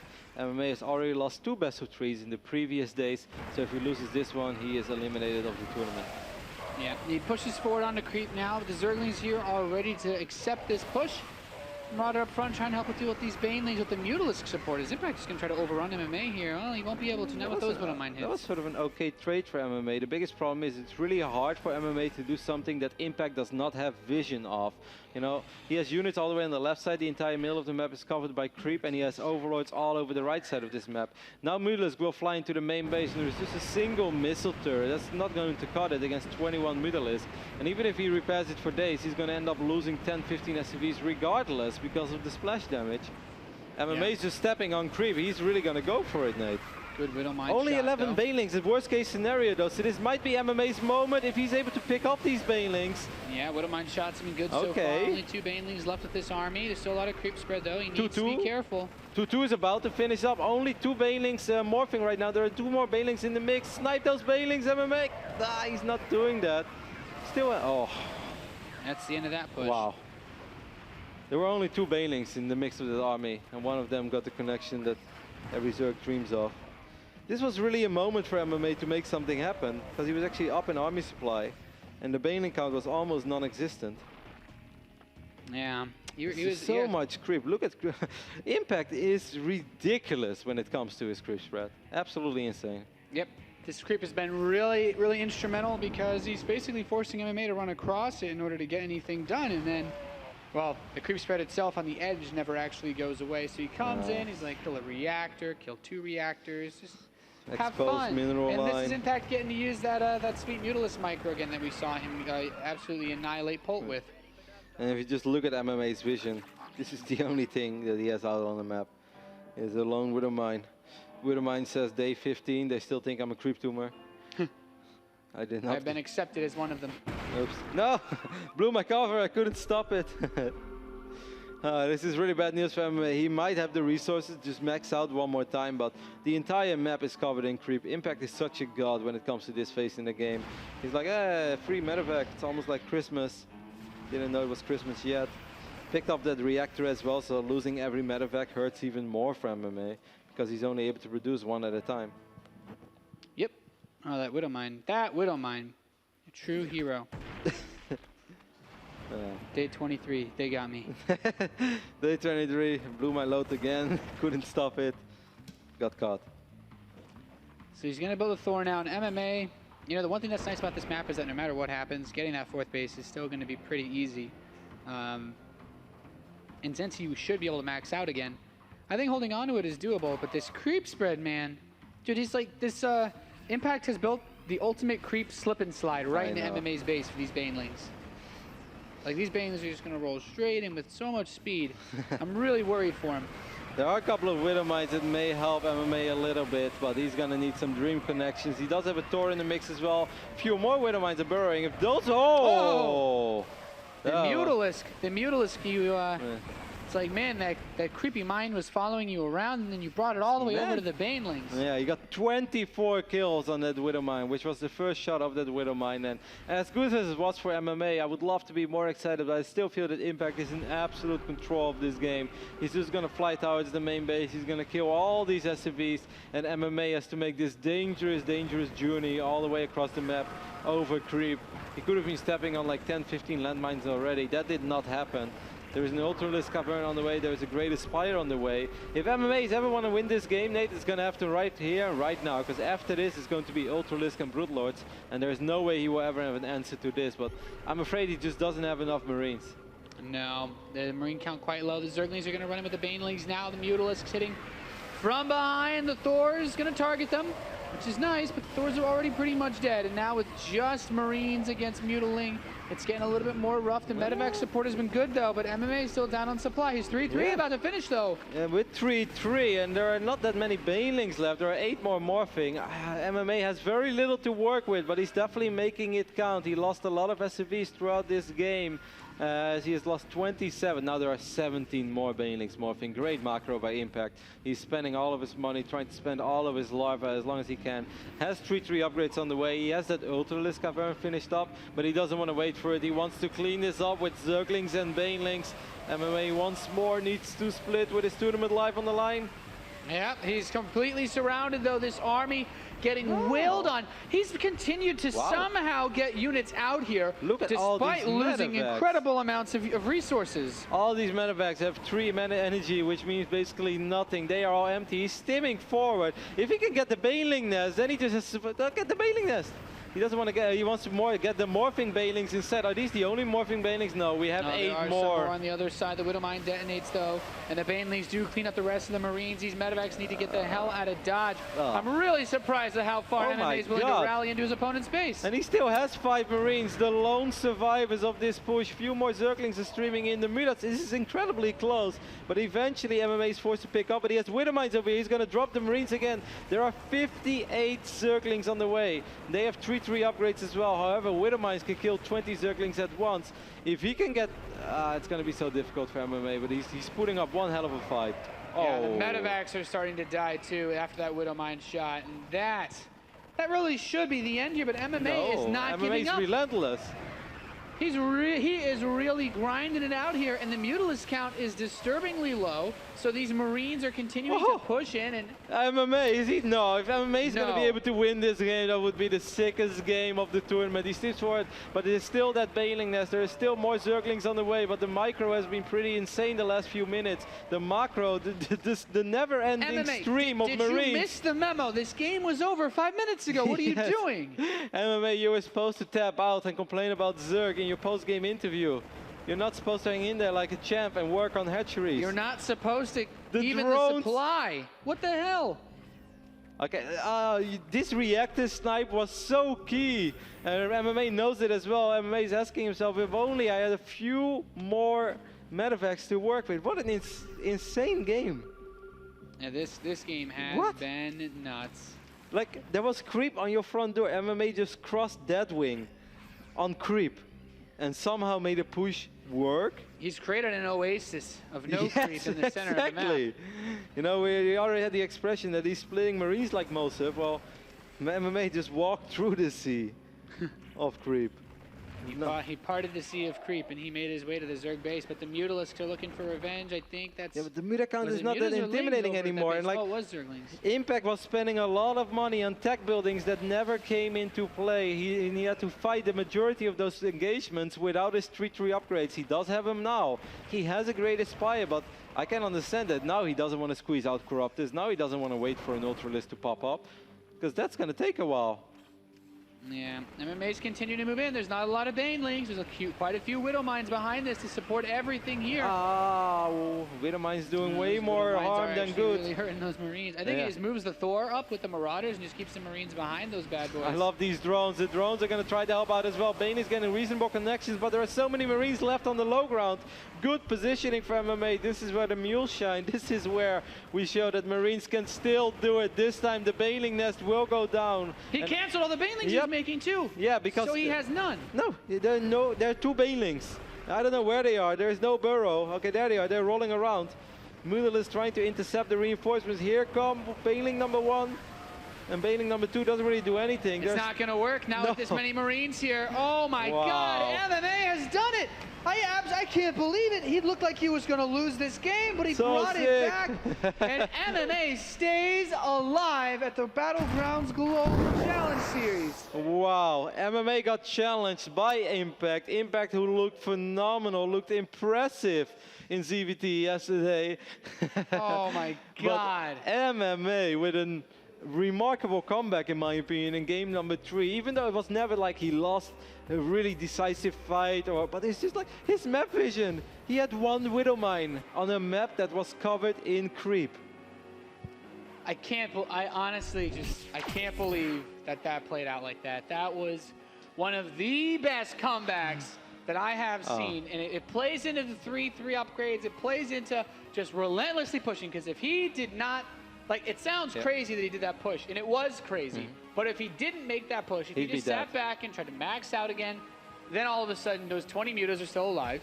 He gets like 15 ultras, and he's like, lol, A move, because he's got creep everywhere. Of course, you know, like if you really want to pick on this game, if you really want to analyze and break it down, like how on earth did MMA make that work? Well, first of all, later on in the game, his splits were pretty good, but Impact was dumping a lot of money on tech buildings that he never used. You know, he got the hype. Yeah, he did get 3-3 upgrades, but he lost the majority of the fights before his 3-3 was ready. He got a Great Aspire, which is expensive. He never used. He got an Ultralisk Cavern, which is expensive, and he never used. But still, though, like instead of focusing on that, I think we should much rather focus on just like how amazing it is that MMA is able to walk across the map on that wing that's covered in creep with just Marines and a Tor, barely any medevacts. All of his medevacts were like on 0 or 3 energy because the Marines were fighting for so long. What an amazing game of StarCraft. Not your average Terran versus Zerg, that's for sure. MMA, who's on his final life. He just 1 life left. And now Impact gets to know how it feels to only have 1 life left in this tournament. So suddenly, he's on the brink of elimination. And really just a crazy, crazy series.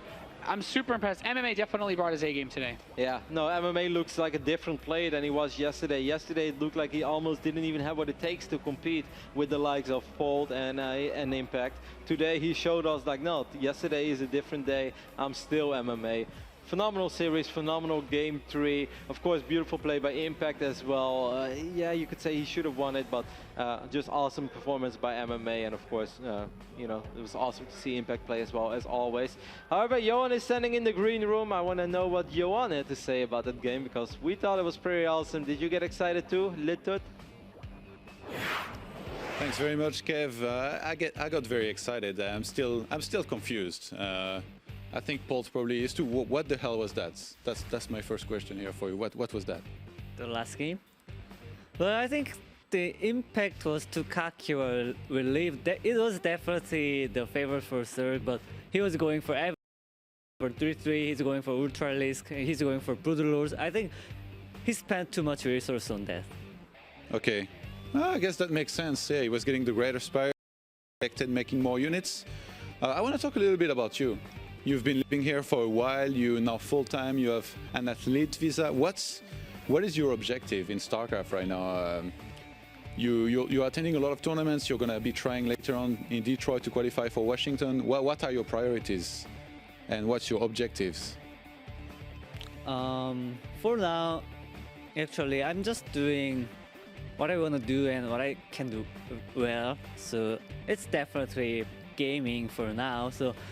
And actually, I seek for happiness, and when I win a tournament, I really feel that much. So the priority is winning a tournament, but I'm getting second place again and again. And but this time I didn't get second place. Well, actually it's worse than second, but I think it will be better in long term. All right. I think this is a question that is not often asked to pro gamers in this kind of interview. What is your long-term plan? Like, do you see yourself playing StarCraft for many more years to come? For like, I don't know, 6 more years if the game is still very active? Will you play for as long as there are tournaments, or for as long as you have passion? And yeah, just how do you see the future? Do you see yourself also maybe as the guy who will still be playing video games when you're 50 like me? Or tell us a little bit. To be honest, I'm kind of old.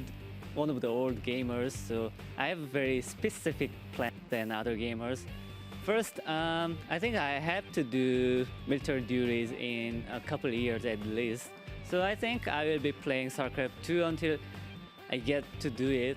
And after that, I'm not sure. Maybe I can go back to school, or if I like a game, well, maybe StarCraft 2. Playing StarCraft is maybe too late because it's in like 4 or 5 years.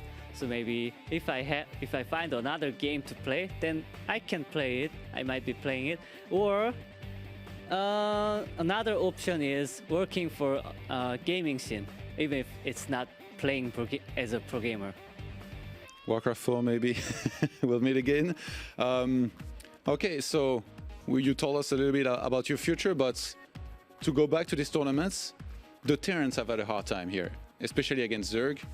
Since that's all you faced other than Mirror, there was no Protoss. What's going on with that? Was it you guys that you think didn't play well enough?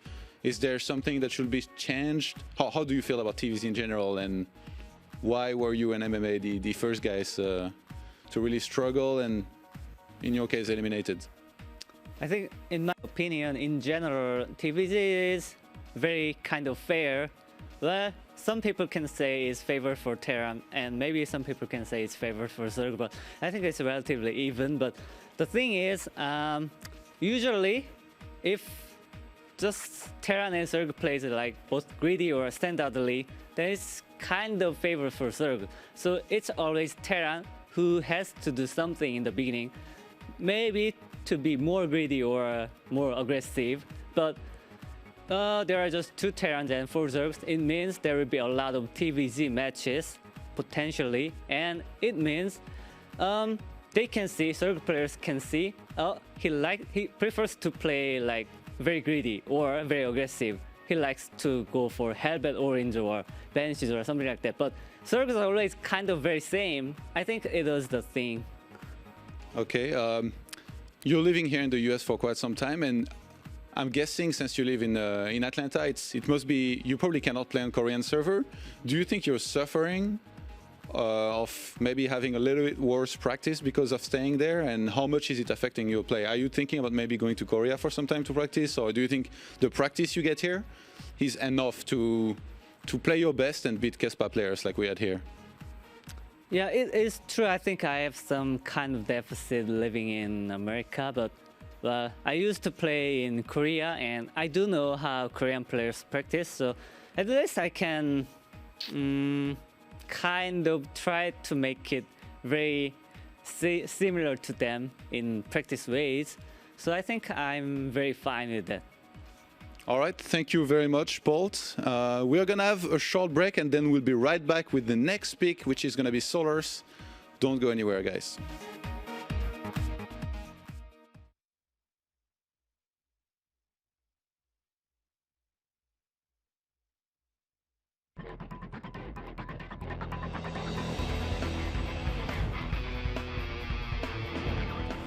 Playing your favorite game and you just had one of those great gaming moments and want to share it with your friends. Well, now you can with Shadowplay. Shadowplay is the easiest way to capture game footage or broadcast your game on Twitch. It runs in the background so you never miss those moments. And because it's hardware accelerated, game performance stays great. To enable Shadowplay, open GeForce Experience and click on the Shadowplay button. Flip on the switch and you're ready to go. When Shadowplay is running, you'll see this icon displayed in the corner of the screen. Shadowplay is capable of capturing everything from your Windows desktop all the way to a full-screen game. In Shadow mode, when something cool happens in the game, capture it by hitting Alt F10. Shadowplay will capture up to the last 20 minutes of your gameplay. In addition to Shadow mode, you can use manual mode to start and stop recording at any length. Use Alt F9 to start and stop the recording. All your videos will be saved in a high-quality H.264 format. Shadowplay also makes it super easy to broadcast your game on Twitch. Select Twitch in the drop-down menu to log into your account. Once in-game, press Alt F8 to start and stop broadcasting. Once you enable Shadowplay, you'll never miss your greatest gaming moments.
For more than 50 years, the Brown family has created some of the most iconic documentary films in adventure sports. And now, we've got a brand new story to tell.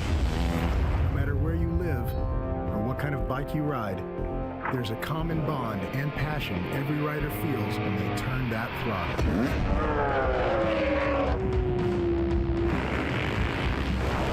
It doesn't matter if you're a big-time dude or the average Joe, your love is in that bike. My only memories are racing a motorcycle. I don't remember anything else. Every time that I'm riding, if I'm not pushing it, I'm not having that much fun. If I wasn't here doing this right now, I'd be somewhere else frustrated.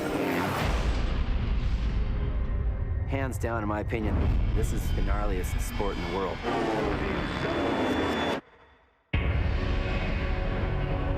There are injuries and there's a lot of stuff along the way, but the human spirit will never die. The hero in my life is a motorcycle. It's giving me a passport to travel around the world and to see exotic places. Something about being a true motorcyclist, you're doing something that you love, and it creates these really good friendships and bonds. The bikes are pieces, but sometimes it feels like it has some life in it.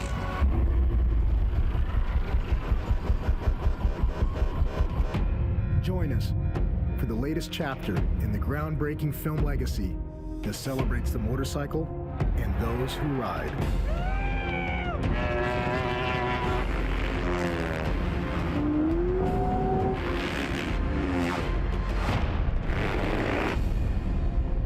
It's a disease, and once you have it, it doesn't leave your body ever.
Welcome back, ladies and gentlemen, to the Red Bull Battlegrounds Global Challenge Series. On Nathanius, with me is Todd.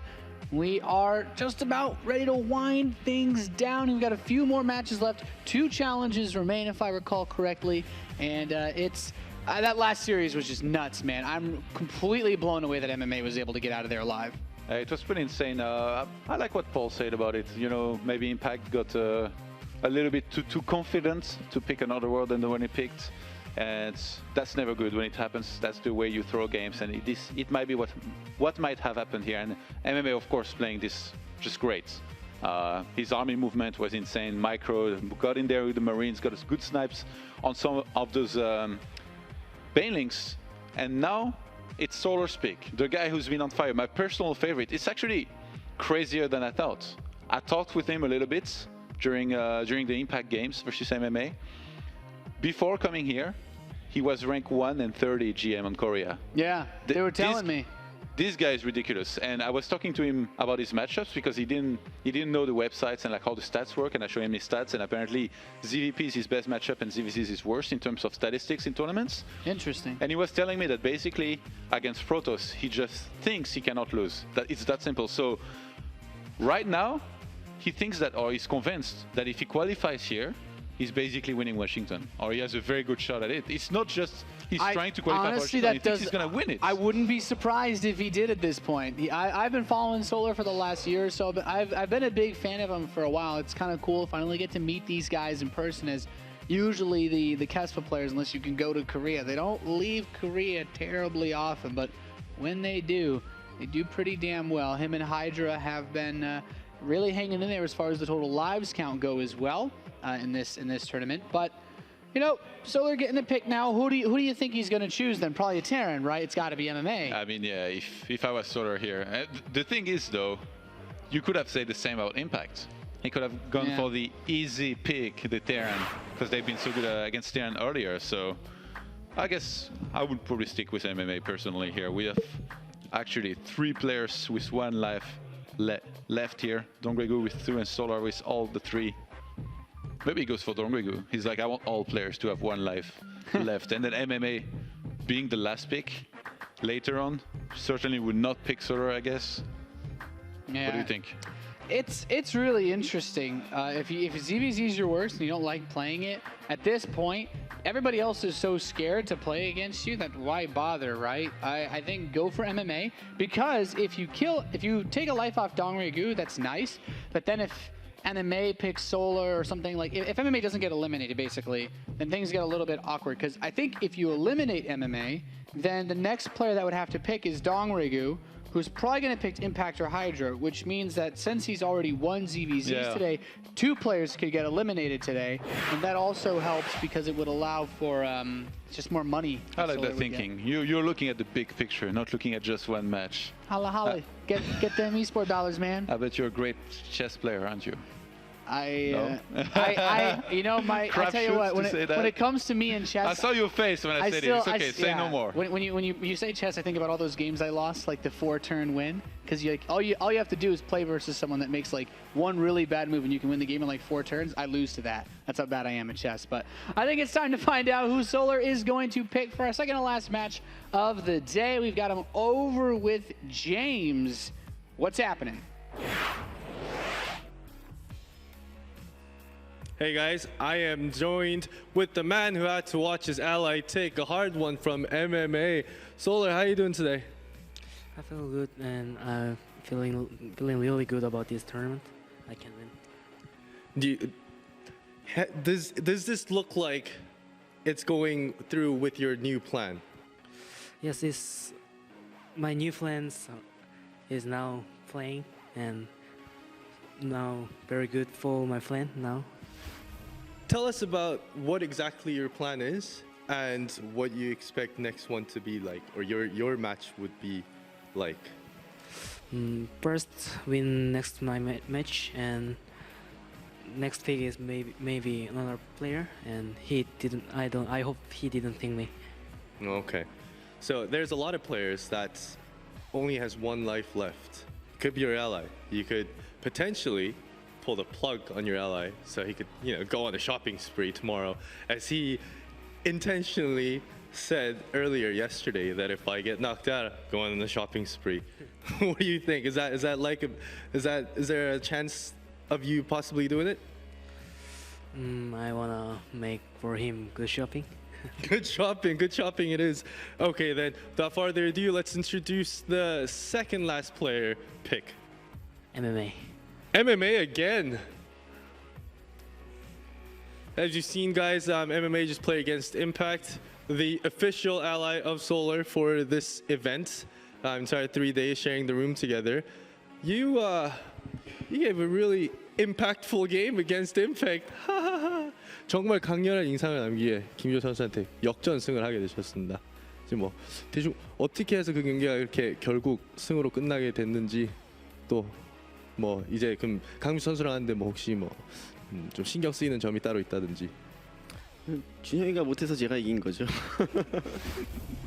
그리고 뭐 강민수 선수는 뭐 워낙 잘하니까 누굴 골라도 이번 대회에서 잘할 것 같아요. I think I showed you the game against such an impactful game against Impact. So cheesy, because I think Impact just couldn't bring it hard enough. But I mean, Solar's a great player. I think regardless, I mean, sitting at 3 lives, I think he has a good chance of taking this home. So I wish him all the luck. 자, 이제 또 아니지. No, I'm gonna speak to you in English, right? So you chose MMA. What's tell us about your rationale? Yeah, where? Just CVT is more easier than GBZ. Now I guess we're just all picking on Terrans then. Began with day 1 with harassment to Polt, everyone getting up against him. Now I guess it's the one sole survivor Terran, the MMA. One last comment to your opponent. 이제 상대방한테 시작하기 전에 각오 한마디. 아니 GBT 쉽다고 했는데 마인 버프 되기 전에 얼마나 쉬웠다는 거예요? You said ZVT is really easy right now. Then how easy was it before the patch? Would you like to answer that and then do a comment before? Before we don't mind patch, Zerg was really imba. Is it still very? Not still very. Not still very. 50-50, I think.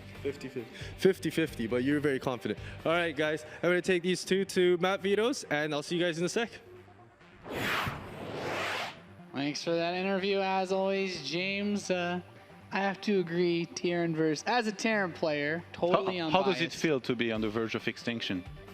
I'm extinct in this tournament, and let me tell you, this is not good. You're like our Jurassic Park dinosaur that we brought back here to be like, there was Protoss at one time, but not today. We need to use their DNA to resurrect them with eggs and stuff. we need to. I don't know how you replicate a warp in, but anyway, it would be tricky. It would be tricky. So this matchup, Terran versus Zerg, I'm not surprised he picked MMA. He kind of alluded, didn't want to pick Zergs. I had a chance to talk to Solar also, when we were done with the broadcast yesterday and before, and he's like, yeah, I want to play versus Terran. And I think it makes sense. This was a pretty, I'd say, straightforward victory for him yesterday to finish off, since he had the last pick. And he didn't really seem to have too much difficulty beating MMA then. So if Solar knocks out MMA here, we're left with just the Zergs. 2 of them have 1 life. DongRaeGu has 2, and then Solar will have all 3. So he would definitely be in a good position. You think DongRaeGu being the next pick will certainly not pick Solar? Like, does he gun for more money? The problem here, I think going for more money has to be the better choice. The problem here is that whether or not you pick Solar, if you beat Solar as the final match of the day, it doesn't do anything for you. If you lose, it doesn't really do anything for you. You're going to make the same amount of money regardless. But if you pick one of the other Zergs, potentially when you've already beaten, like Hydra, then you get extra money for winning. Yeah. And then worst comes to worst, on day 3, he might be able to beat Solar the first time they play, but what about the second or the third time if Solar doesn't lose any of his lives? So I feel like there's a lot more to gain for DongRaeGu to pick one of the other players. So I think we should see 2 players potentially eliminated unless MMA can, I would say, pull the upset against Solar in this match. So having seen Solar in action before, and we just saw a great match here from MMA, who was still kind of, I guess you can say it, on the verge of elimination here at some points. What do you make of MMA's chances here against a Solar who's not really had any weaknesses so far in this tournament? MMA's got a bit of momentum. That's about it. That's really what he's got going for him. He played well. He definitely had to beast mode that final game against Impact, and it certainly wasn't easy, but it was sloppy from both players. There were some mistakes here and there on both sides. Mistakes were made. And yeah, exactly. And Solar just simply makes a couple less mistakes than your average Zerg player when it comes to StarCraft 2, and I think that gives him an edge in a series like this. So the first map being Overgrowth is a very standard, straightforward map. Solar, I wouldn't be surprised to see him get aggressive on it either, but then again, this map also, lots of players like to play standard on it as well. The thing that we saw yesterday that really impressed me in those EVTs was the counterattacks that they were going for constantly to try and force a bad fight out of the Terran. Instead of just letting themselves get pushed, let the Terran step on creep for some time, scan and kill some tumors, and then go for the fight, in which case you need to replace the tumors behind this, and you're barely going to hold a lot of the time. They go for the counter-attack with just the Mutas a lot of the time, maybe some links, and they keep enough Banelings back at home. If Solar goes for something like that, what would it take for 2MMA for him to basically do okay, maybe even win? Like, does he need to leave a lot of units back at home, more than just one bunker walled off at his base? I mean, with Sim City, bunkers and supply depot setups usually can do it. Like, it comes into the play as well for how you take your bases, right? If MMA takes the third base in front of him, so let's say MMA spawns in the bottom left. If he takes the base across the gap, the open one, the wide open area, that can, it can be two sides to it. You're rallying past it, so your Marines are technically closer as they come out to defend, but then you have a more wide open space to watch for run-bys if they go all the way from the left. If you take the right side base, your production is never going to rally past it. So if they break whatever wall you have, it's a bit more difficult, but like I said, I guess, that kind of alludes to it. You can get a wall more easily on the right side. So you think it has its pros and cons? Like, how would you say overgrowth rates in terms of that compared to a map like Deadwing or something? It gets a lot easier when you get the fourth base. Deadwing is just kind of easy all around for defending because your production is always pushing down that ramp by your third. So it's almost impossible to get a run by on Deadwing unless Terran just doesn't react in time. But even if you try to react perfectly, if your third base is and your rally is like in two different separate spaces, like you have to pull all those Marines over, and it makes things difficult either way. Do you think in future we're gonna see maybe something like more sensor towers being added on, at least one in like a good location? I like sensor towers. I think if you can, and this is how I like to do it in my own Terran versus Zergs, is when you get to that 3-base setup, as soon as you start thinking about getting a fourth, like that fourth is when you're gonna become most outstretched by Mutalisk and Zergling run-bys. You want to get a sensor tower, not necessarily on your base, but if you can get it somewhere close to where your units are rallying out, as close to the Zerg base as possible, then you can see Mutas as they start to cross where something like the Xel'Naga watchtowers would be on this map. But also, it just makes it easier to defend a sensor tower since, they're nice, but they are pretty flimsy. So if you look at the last series and what we've seen out of Solar before, what would be the best game plan for MMA to go up against Solar in those games? What kind of build does he have to go for? What are the priorities going to be? I mean, the priorities for Terran versus Zerg are always going to be pretty straightforward. As a Zerg player, so you think it's no different in this matchup than the usual I don't think, like, MMA, he's shown some mix-up in his builds recently with, like, mech timings and stuff. But I feel like that's honestly because he was up against a player that just put him in really uncomfortable situations. Like Snoot at Gfinity just probably gave MMA the hardest Terran versus Zergs that he's played in his entire life with just how complicated his strategy was. But I don't expect MMA to break out mech against Solar. I don't expect him to do anything maybe aside from a Proxy Reaper that's about as crazy as it's going to get. So it's going to focus on the standard thing. Zerg getting the fourth base up, Zerg denying the Terran fourth. But we'll have to find out as we are loaded in to the first map of our second to last best of 3 of the day. And in the top right position, we have a red Terran player. He plays for Acer eSports, and his name is MMA. It's like these cool shots. He's got that ghost. Talking about the ghost survived, the Marine did not, Todd. I thought you were talking about DongRaeGu behind. Oh. I was like, that's not very nice.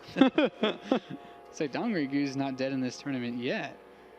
And his opponent in the southwest, the blue Zerg player, who's sending out even a drone scout to make sure that there's no proxies. From Samsung Galaxy, he is Solar.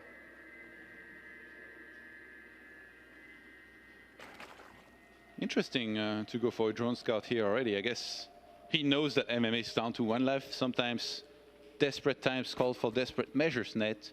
And a 2 racks here could be one of those against, again, a Solar who's shown so much strength. No matter what the matchup, I guess he's only played 2 series. So it's not that much. But man, was he convincing in those 2 series that he played?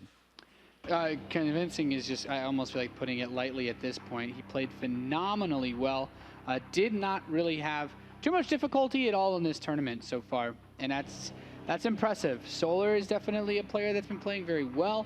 Most recent high tournament finish, I believe, was Intel Extreme Masters Shenzhen, where he finished 2nd place, only losing to, well, you could call him, you know, the guy that can actually beat anybody on a good day, Tasia.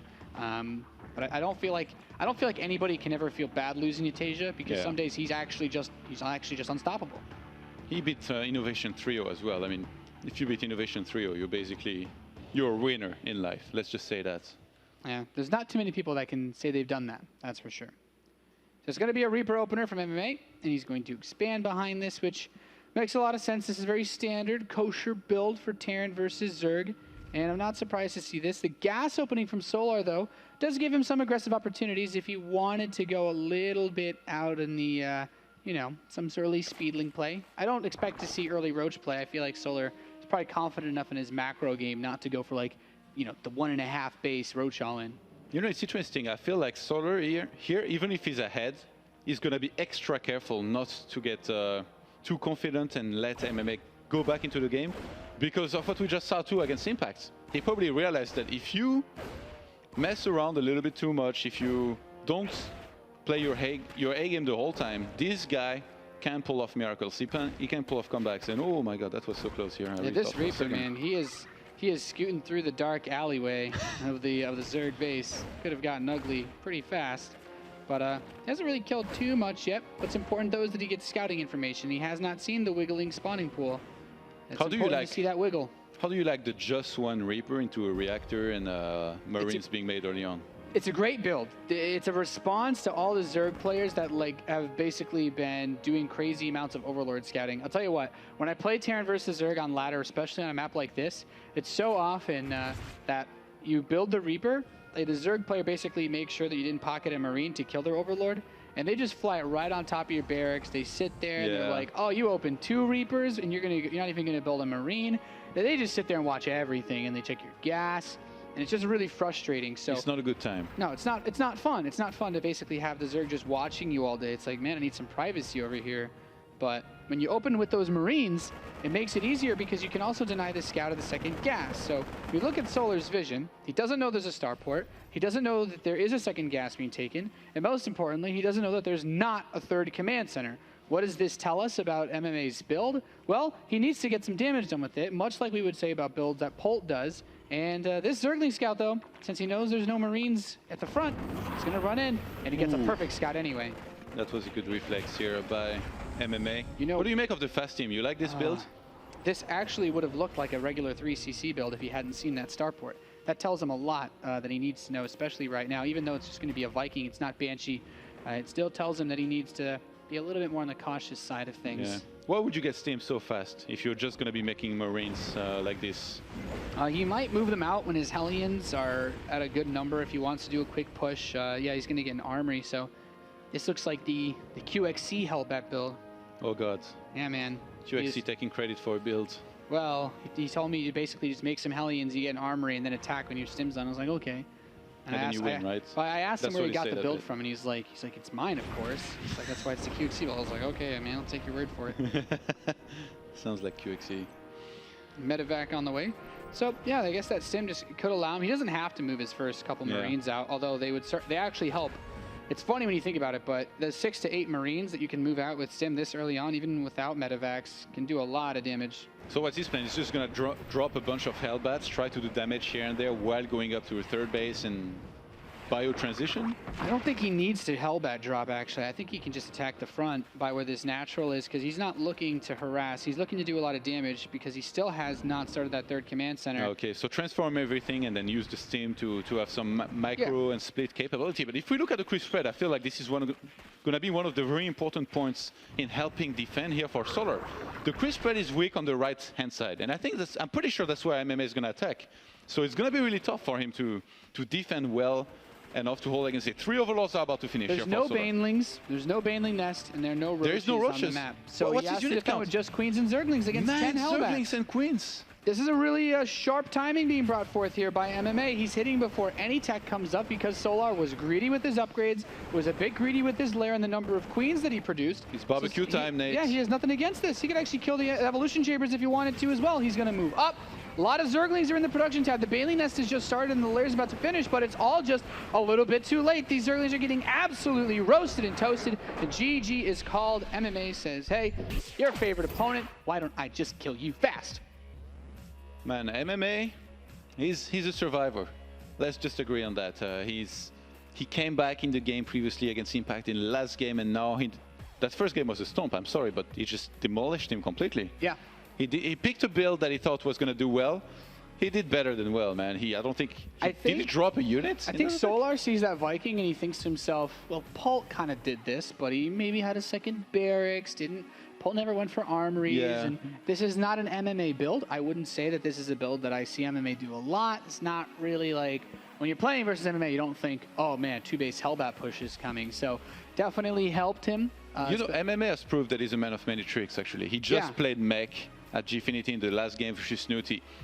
And really at first, it looked so good. It looked like it was really one of the best choices you could ever make, because Snoot just wasn't ready at all. He had just a Baneling nest. He didn't see it was mech for the longest time. So MMA is definitely one of those players that has one main style he has always done well with, and that's you can always expect out of. But somehow he's finding the strength within these days to really mix it up a lot more, go for builds that you don't usually see him do as much, and he's been doing pretty well with them, I guess. I mean, he lost that game to Snooty. It was a fantastic game, but now that attack here really wasn't expected, and it was just so convincing in the execution. Yeah, it was a really well-hit timing. We're going to have the second map be played out on Foxtrot Labs. Of course, cross-spawn map, definitely a map where we've seen a lot of Proxy Reaper play from MMA. So I'm wondering if he's going to get on back into the cheesy side of things. You've seen him use this quite a bit to good effectiveness. This is also the same map that he used that aforementioned mech build versus Snoot at Gfinity. And maybe busting out a crazy mech-type strategy, something that your opponents probably still wouldn't expect, is the best way to take it 2-0, because I still favor Solar in a macro game. How happy would that make you if you played mech and pulled it off? I don't even play mech myself anymore, man. I don't know. With how my stomach's been feeling today, if we got into a 50-minute TVZ, I might actually get pretty sad. Why? Man, mech games can go so long, no? So what? They're so fun. Between those players. I guess. If Solar doesn't build Swarm Dude, hosts. I'm the kind of guy, like, if they play a 2-hour game, I'd be happy. You like Swarm hosts? I love long games. I've always long liked games are good, but I just don't like Swarm hosts. That's why I stopped playing mech. Okay. Just couldn't handle it, man. It looks cool in a tournament when you have like an hour-long game, but then when you go to ladder, when you go to ladder and you play 5 games in a day, and you're like, oh man, 6 hours just passed because you were playing mech against Zerg. It's like, what am I doing with my life? You're having so much fun that you don't see time pass by. I don't know, man. Then you start wearing Ushankas and your whole life goes upside down. In the top right position of Foxtrot Labs, you have the Red Terran player who's up 1-0. He is Acer's MMA.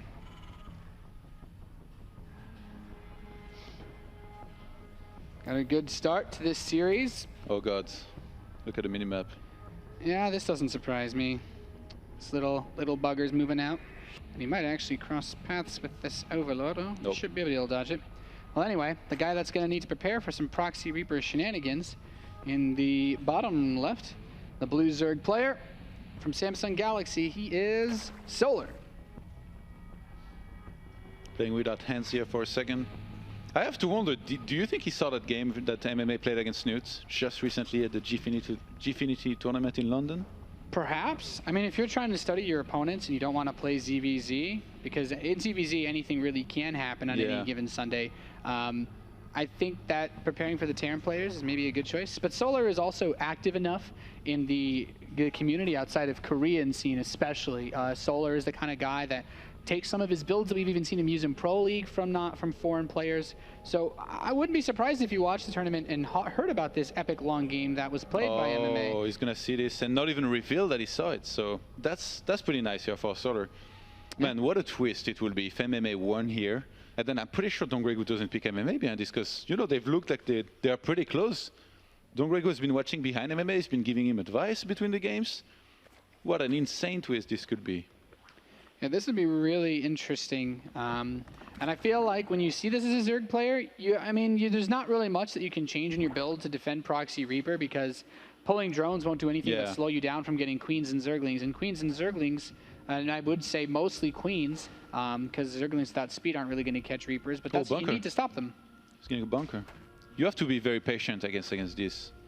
And not go in there too early. Like right now, if you go in too headstrong, you're just going to crush your own economy. Because MMA, this definitely isn't for free to build this bunker. Even if he cancels it or salvages it later, it's money he doesn't have right now to expand with.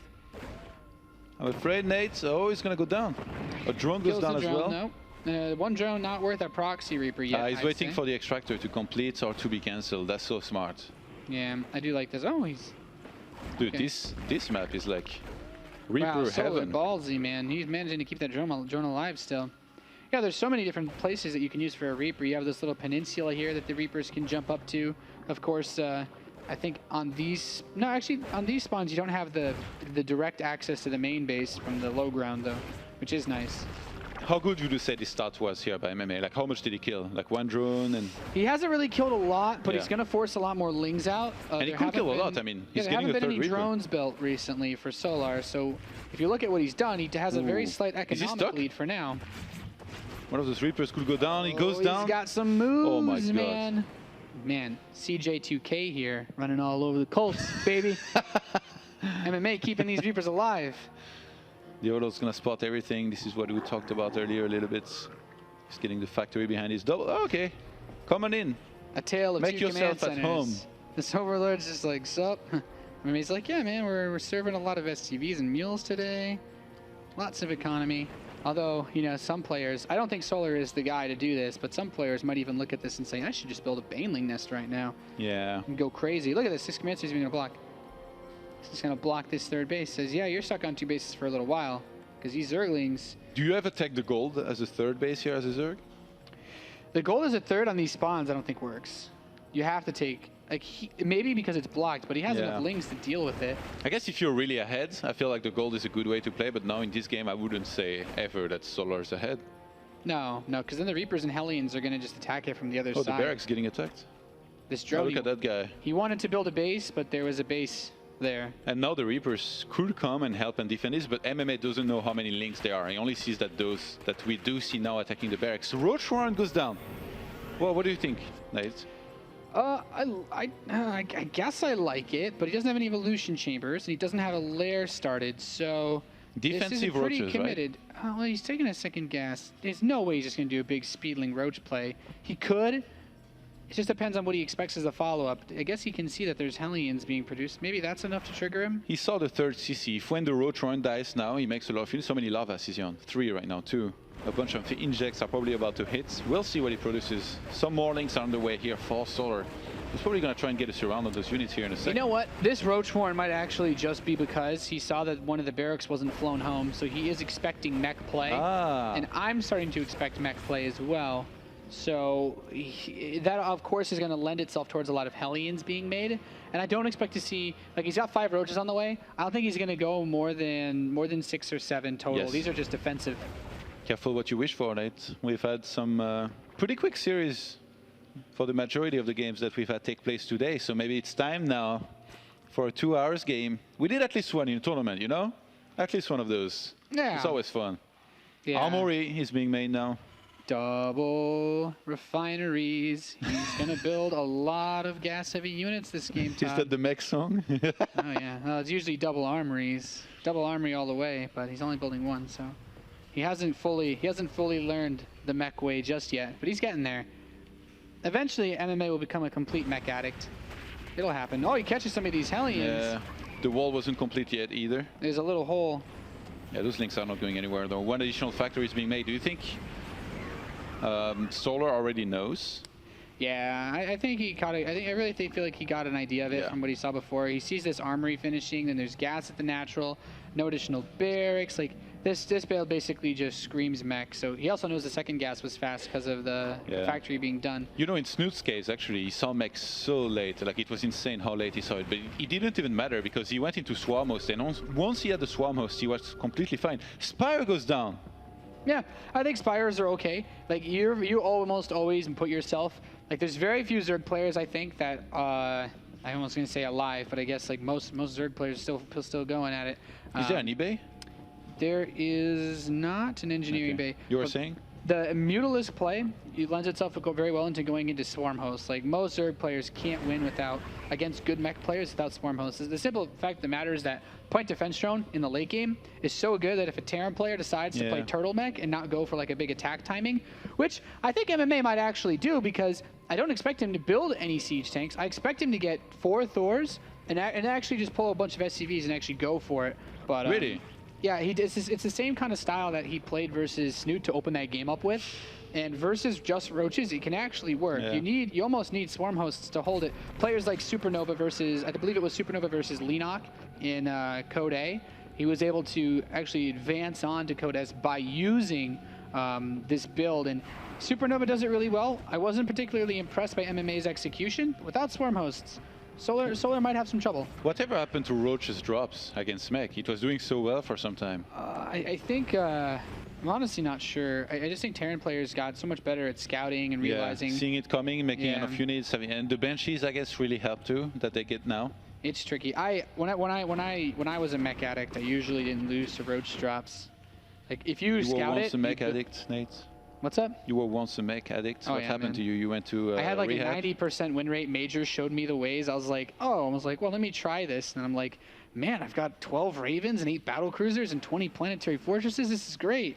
And then I realized that, like I said, every game, usually you check when the game's over, and then all of a sudden an hour passes. But these Mutalisks are starting to pick off a few of these nice key units. Banshees are a great counter to Roaches, especially when you're not playing with any siege tanks. There's still no turrets, Nate. Yeah. The Mutas are going to fly into the main and start killing SCVs left and right. I don't think... Oh, there's a few Thors about to come out. I guess that's really going to help. Yeah, this will be nice. Look at that guy. He's guarding the main base. But of you course, shall if not they pass. spread themselves out, things are going to get awkward. I don't know, And then Nate. he needs to target the weak ones. He's bringing the SCVs to repair, so he will be okay for now. Now this Mutalist number is not really that threatening. And with these missile turrets going up, I expect MMA to move out very soon. Yeah, how fast is he going to max out? Can you believe this? 13 minutes into the game, he's got so much mech units, MMA, with the initial proxy doing some so damage. many Hellions, man. You need swarm hosts, and these swarm hosts are actually coming out pretty damn late. Is it enough, though? It's Just only three. 3 is not enough. Roaches are cool. This Baiting Nest is actually a brilliant play because there's so many Hellbats that if they clump up together, he might be able to just kill them all off with that. And I think once you kill the Hellbats, then the Locust can do a lot more because he has Blue Flame as well. So he's going to chew through those units very quickly. He's got +1. He's got Blue Flame as well with all of those Hellbats. That's really going to help. He's going for the 2-0 right now. Yeah, the Baiting Nest is about to finish. He's making tanks, but it's really about this attack here. Can he do enough damage? He's really committed. He's moving in now. He's got SCVs repairing. Hellbat count remains strong. There's a lot of Roaches with this army. All these Thors targeting an Overseer. Not exactly what you want to go for, but now that the Hellbats are dying, now that these Banshees are getting pushed back, just 6 or 5 or so Thors to fight off all these Roaches is not going to be enough. And since he denied the gas, there's no economy to support a follow-up for this. I think Solar's done it. He just put out enough Roaches. Like, this push is strong, but if the Zerg player sees it coming from far enough away, it's definitely a reasonable hold. I think I have my own theory about what I think might have just happened.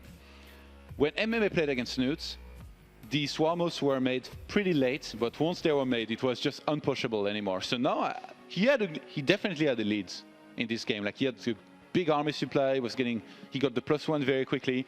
He was like, I'm not gonna make the same mistake as I did versus Snoot. I'm gonna attack earlier when there's not that many swarmos yet. Except Solar, instead of getting swarmos, made Roaches because he saw this attack coming. He knew that MMA was gonna commit to it. So I think a good thing that MMA could have done here is basically realized that there wasn't that many swarmos being made and it was only Roaches because Solar was going to commit to the defense. pull back a little bit, max out, and then attack.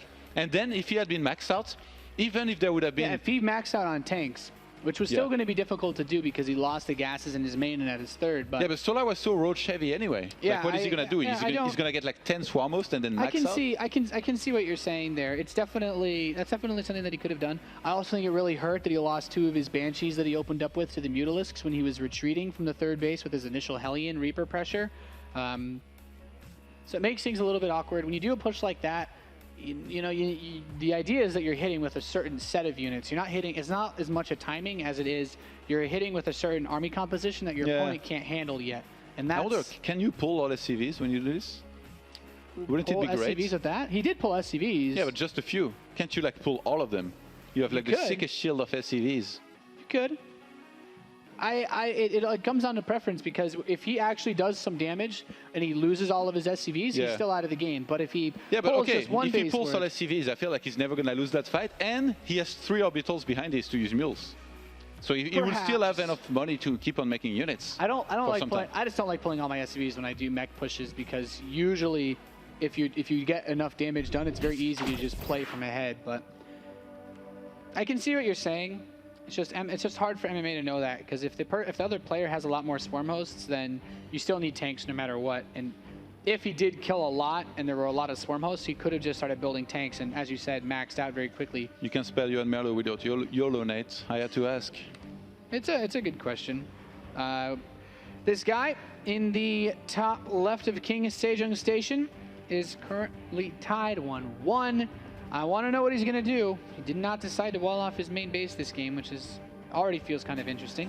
From Team Acer, he is MMA. I like to imagine that's MMA actually in his command center. Yeah, it looks kind of like a command center. But what will DongRaeGu be doing in there, though? He's like a trader. Chilling. He's like a reverse Kerrigan. He's a changeling, man. He's the burrowed roach in the background that you don't see. It sounds funny, but also very negative to be. MMA is gonna walk out of this room, and DRG is just gonna jump right on. And that's it. He's gonna be all over, man. Especially since he'll have the next pick if MMA survives this. In the bottom right position, the blue Zerg player, representing Samsung Galaxy, he is Solar. I don't think that's what the inside of a hatchery looks like, though. No, probably not. With those lights, I wouldn't mind if there was a rave inside of a hatchery, but I just feel like that's probably not true. Where would you rate Solar in terms of Korean Zergs? Like, if you had to do a ranking, how high would you put him? When I think about Korean Zergs recently, Solar has the results that speak. I really like Solar. I really like Su. I don't know if I could put an order. I would still probably put Su at the very top, but I don't know who I would want to have for like a second or third. I would probably put Solar top 3 or top 4 though. Oh, okay, that's very high. Yeah. He's very good though. Yeah, it's tricky because some Zerg players like Hyun don't really play against the other Kespa players, but Solar's results from these, this year's season of Pro League speak for themselves. His second place finish at IEM Shenzhen, which had a lot of other Kespa players participating as well, were pretty damn good. And in order to qualify for this tournament, the Battlegrounds Global, there were a lot of Kespa players that actually signed up, so it wasn't an easy journey for him, and I feel like he's definitely proven himself to be a very good up and coming, at least, Zerg player in the scene. MMA is one of Europe's best, though. He is. He doesn't get a lot of practice versus Kespa players, though. It's always that question of these guys are playing outside the Korean scene and they have a hard time, and we kind of saw that with, Polt had a pretty hard time playing here, and I would still say that MMA had a hard time. He doesn't live in Europe. He only goes there sometimes, like when he has to play WCS. So most of the time, I think he's back in Korea practicing with the best. But I don't think MMA is doing as well as Solar in terms of like tournaments these days, or even ladder, because I mean, rank 1 Grandmaster Korea is these guys. It's not easy. Not to be trifled with, in Alfred's words. Yeah, and I think that's a really good way to put it. Solar he's always kind of been a monster. We know he speaks with the English-speaking community quite a bit. If you guys don't know, he's English. I guess it's kind of redundant to say this because his interviews have been so phenomenal. He's been only speaking English at this event, but his English is really good. Okay, that third base is going to be taken here at just a little bit before 6 minutes. Anything special you're noting already, like that second gas and the placement on a starport? What do you make of this? So the Overlord is here. He didn't take out a lot of damage on it, and he could probably suicide it to see what's over here. But it would be more like the last game, what MMA wanted him to see, which is just, yeah, I'm making Hellions. Yeah, I'm researching Stim. I've got a third command center up here, but we know there's no third command center. We know there's just a starport. Yeah. Any chance he might go for the same build that he did in the first game? Because you see, he gets. Honestly, I think it wouldn't be a bad idea. Yeah. Like Solar he didn't open with a response to that, and dare I say, his response in the last game was still pretty greedy. Like he only built 5 roaches when he knew it was going to be mech, and if it was a big Hellbat Banshee push, which MMA has done before, it would have worked out very well. This time the Zerglings try to run by, but they're not able to get a scout off. You know, I thought it was actually really clever. I was talking to Suppy before. These Hellions confirmed the third base. But I was talking to Suppy before, and he was telling me, he's like, you know, a lot of Terran players that put their Marines on the outskirts of their bases like this generally don't have Marines up front. Because I actually played a game against them. I was like, you know, how do Zerg players just know to run their Zerglings in? It's like, well, if you have all these Marines spread out, even 1 or 2 are not going to stop. And usually you're not going to invest in a bunker when you don't have that setup. So if you can run the Zergling in, you can also get a really good scout off. Yes. I'm getting worried for Solar here because the only scouts he could have gotten off is the Overlords he has near MMS base. Except a Viking was made and he's sniping those. MMS, he's concealed what he's doing so well in this game. Look, he's getting the first Medivac. He has the armory on the way. I think he's going to go for the exact same timing as he did in the previous game. And man, I don't know if Solar's going to be ready. I don't know if he's even going to have a Baneling Nest again. Last time, he's going to have a couple of transfuses ready with this spine crawler, but actually moving this down the ramp just exposes it even more. Yeah. Now I'm starting to get a little bit more worried. Are the Marines coming? Or are they in the medevac? Steampack's about to finish. MMA's got quite a few units here. He's going to transform. He's even landed his Viking. Oh man, his Viking kills 2 Overlords. Now he's like, I'm ready to go beast. There is no Baneling Nest, right? Nope. No, there isn't. No Baneling Nest. Only Zerglings and Queens to try and hold this. Those Hellions could now transform. There is Marines in support. They have Steampack as well. The Crisp Spread going to help. He's not attacking in a place where there is no Crisp Spread at all. I think I found a new build for ladder. This is pretty sick. He's going to move in on this third base. I feel like at this situation, Solar is willing, though, to let his third base get sacked in this scenario because he really...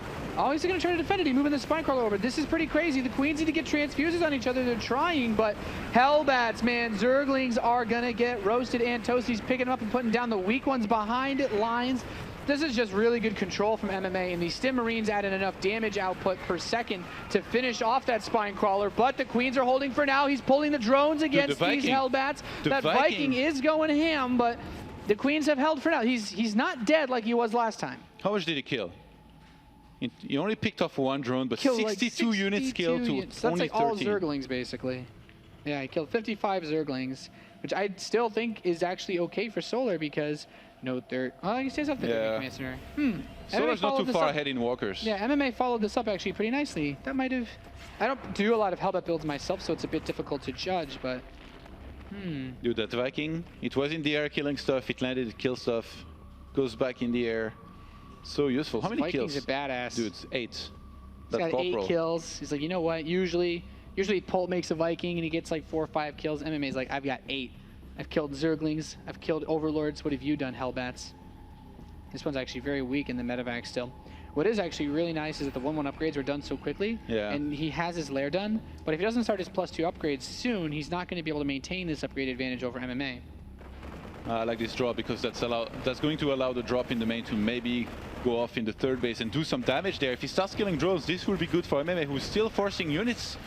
A bunch more drones are still being... Oh my god. He's killing drones on both bases. MMA's making a lot happen with this. Actually, this drop in the main being in here for this long is actually just a little bit absurd. The Spire's about to finish, but oh man, you know, in a macro TVZ... is going to happen now for Solar, by the way. In a macro TVZ, I think I might actually have preferred to have my 2-2 ahead by a solid 100 seconds. When you see those barracks, it's like, well, I guess he's going to be producing a lot of units very soon here. Solar took out the debris on the right of his natural? Yeah, he took out this debris. Oh, that's smart, because then that means he can take that fourth. Usually the Terran player wants to push here because the creep spread's bad, but... I mean, the creep spread's not phenomenal, but he does have tumors down in this medevac. What's the weakness of taking that base as opposed to the another one? This base? Yeah. I don't really think because look at it this way. If you rally all your forces to your natural, you could just go boom over here or boom straight over here to defend your third. The best choice to think? It's not necessarily the best because you can still take big pushes since your creep spread's bad here, but it does allow you faster access to reinforce because if your units, if you get hit at your natural, if your army goes over to your natural, there's a missile turret here. The Mudas are going to play into turrets. MMA is attacking on the right-hand side at the same time. There's probably some Lings and Banelings here ready to blow him up. Only two medivacs. Oh, kills most of the Banelings. Oh my god. Really nice for MMA, but Mutalisk still dancing around. He does not have a turret in the main. He's going to get to work on these SCVs. Oh man, killing SCVs is usually the beginning of the end when those Terrans let that happen. MMA needs to get a good grip, a good handle of how to defend against those Mudas. He goes for a counter drop. He does not want to be the one suffering losses back at home, not doing anything and defending, running around. So he goes for his own drop, which did a little bit here. MMA with a slight supply lead, and the Mudas are getting shut down. He's getting more and more turrets. He's got some in every single base. Only very few Mudas right now for Solar. That's going to open up a very strong timing that MMA can hit. And he still has a lot of Hellbats. Instead of going for Widow Mines, he's still making a whole bunch of Hellbats. How do you like this? I really feel like if you use Widow Mines properly, you only need a couple of them. So Hellbats are always good versus Zerglings. They soak up lots of damage. They even soak up quite a few Banelings at times. MMA just needs to make sure he's not too greedy with his defenses back home, and he still has a good position. And because of all that happened, the creep spread has been shut down for the most part very well. So if these few Cryptumors here are sniped, then the push on the right-hand side is going to be so strong for MMA. He sends a medivac for the main to try and distract the army, or maybe for that third base, which actually almost got intercepted. And those Mutas, man, they're trying to be active, but they are not in high numbers at all right now. Yeah, you're starting to rebuild that count. He's got a few. Well, 13, you really like 13 to 16 is like okay. You can do some good harass. You could probably kill this turret and a lot of workers, but like you want to get up to like 30 and start one-shotting these turrets and killing everything. But you should be able to save these SCVs. I like this Widow Mine bait as these Marines run over to defend. Some Zerglings actually run past the Terran army. Oh, MMA takes this opportunity to deny the creep spread. Some Banelings came in, but they're going to be denied as well from detonating onto those Marines. 2-2 just completed for both players, by the way. I think we're about to have the clash that may decide who's very far ahead or very far behind. Well, the Banelings kill quite a few Marines. Oh, there's the drop in the third base doing some damage as well. Killing lots of drones. It's actually really nice. He's forcing the multitasking pretty crazily out of Solar as he moves in towards this base on the right side, this fourth. But he does, he picks off a lot. The Banelings have done good so far, but as long as there are still Marines here, this is a very difficult push to deal with. And his Widow Mine's actually on fire. These Banelings just run in and detonate on everything, but good pickup so far. Not a very good split, but in the end, MMA still has a lot of units here. The Mulas need to come back and help defend. Look at the mini-map. There are just Marines streaming across the field. This looks exactly like that match versus Impact. He just kept pushing, but this time there's no creep spread. And this time, Solar is just taking a lot of damage, but the Mutalisks have come back to help push this back. With a few better splits here, I think this is MMA's game. Really, those Baneling detonations, getting way too many of those Marines. Solar's starting to lose some Mutas, but he knows he has the Baneling behind this. He's going to start sniping Medivacs as well. Yep, he's getting pushed back. Baneling's still getting some pretty good detonations as these Medivacs have to use their boost to retreat. He starts his 3-3 upgrades, but are they going to be in time? Solar's looking for an opportunity to finish him off, and he will. GG is called, and MMA is going to be eliminated from the Battlegrounds Global. Knocked out. Good effort by MMA, but Solar just too strong. That was so close. I really feel like with a few better splits here, he would have been able to make it. Don't worry, you're still better than Twilight. I think literally everything is, so at least he's got that going for him, which is nice.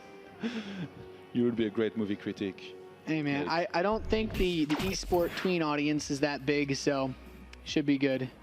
Should be good. But you'd be surprised. Unfortunate defeat for MMA as Solar continues to hold on to all of his lives here at the Battlegrounds Global and looking pretty strong as we wind down day 2. There's just one more match left to be picked. Yeah, man, I'm still repicturing in my head that last fight where the Banelings came in and MMA was just trying to split as much as he could, but he was still on creep, so it was difficult, and he just picked big chunk of units and he moved them, so it wasn't splitting, it was just moving away pack of units. I really, honestly, if you replay that game and you give him another chance, I think he wins.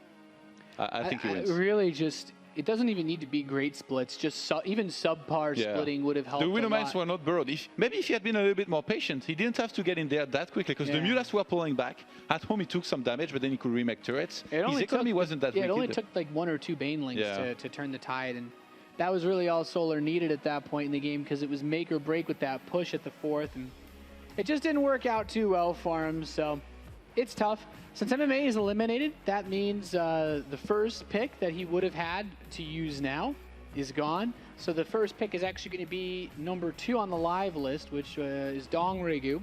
And he's going to get to make a choice as to who he wants to play next today. This is really unfortunate for him. I really feel like if he had won here, DongRaeGu would not pick him, so he would live on. Maybe, he would live on to play the next day because DongRaeGu will be the last pick. And since I'm pretty sure he would pick one of the other Well, if MMA guys. didn't die, he would have to pick now anyway, though. Oh, yeah. Okay, then he would have to play, actually. Yeah, it would have been tough, but we're going to have to see what happens. We do have James ready with an interview in the green room. Tell us a little bit about what's been going on behind the scenes here at the Battlegrounds Global Challenge Series. Hello guys, I'm here in the green room with Hydra. Hydra, how was the match? What did you think about the match? 경기 뭐 어땠어요? 방금 좀 그 마지막에 컨트롤 잘했으면 테란이 이겼을 것 같은데 좀 아쉽게 봤어요. I think MMA fell a little bit short of his micro. If he microed well enough on the last game, I think he would have done. He would have actually been able to take one of the Solar's life. So a little disappointing result for MMA. Sucks that he's eliminated. 근데 신호 선수는 적은데 왜 테란 개인 화면을 보고 있는지 여쭤봐야 되나요? Hydra was actually sitting behind MMA's PC and looking at how MMA was playing in that series instead of Solar's, which is interesting because he's a Zerg player. I would assume he would have been looking at Solar's screen, but what was that about? 그냥 옆자리여가지고 별 생각 없이 본 건데. I got too lazy after lunch, so I just sat. MMA is the guy who sits beside me, so I didn't want to move too much. So I just kind of peeked over and glanced at his monitor. Lastly, let's get to know a little more about you because you stay in Korea too much. No, you stay in Korea. Period. There you go. 한국에 이제 정말 오래 있으면서 이제 해외 대회도 잘 안 나오고 이러는데 딱히 뭐 이제 해외 팬들도 좀 챙길 겸 해서 어필 좀 뭐 딱히 뭐 취미생활 같은 거 있으세요? Do you have any hobbies, Hydra? 그 취미 같은 거는 뭐 쉴 때 영화 보거나 그런 게 전부인 것 같고 그냥 여태 프로리그 집중하느라고 해외 대회 많이 못 나왔는데 앞으로 예선 같은 거 있으면 참가해가지고 꼭 해외 대회 많이 올라올 수 있도록 하겠습니다. Look at this typical guy. My hobby is go to watch films. You know, take a long walk on the beach. Very standard answer.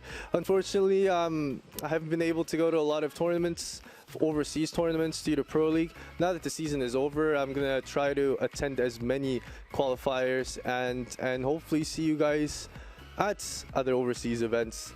Thanks, Hydra. I'm gonna throw it to commercial break for a second, and I'll see you guys in a minute.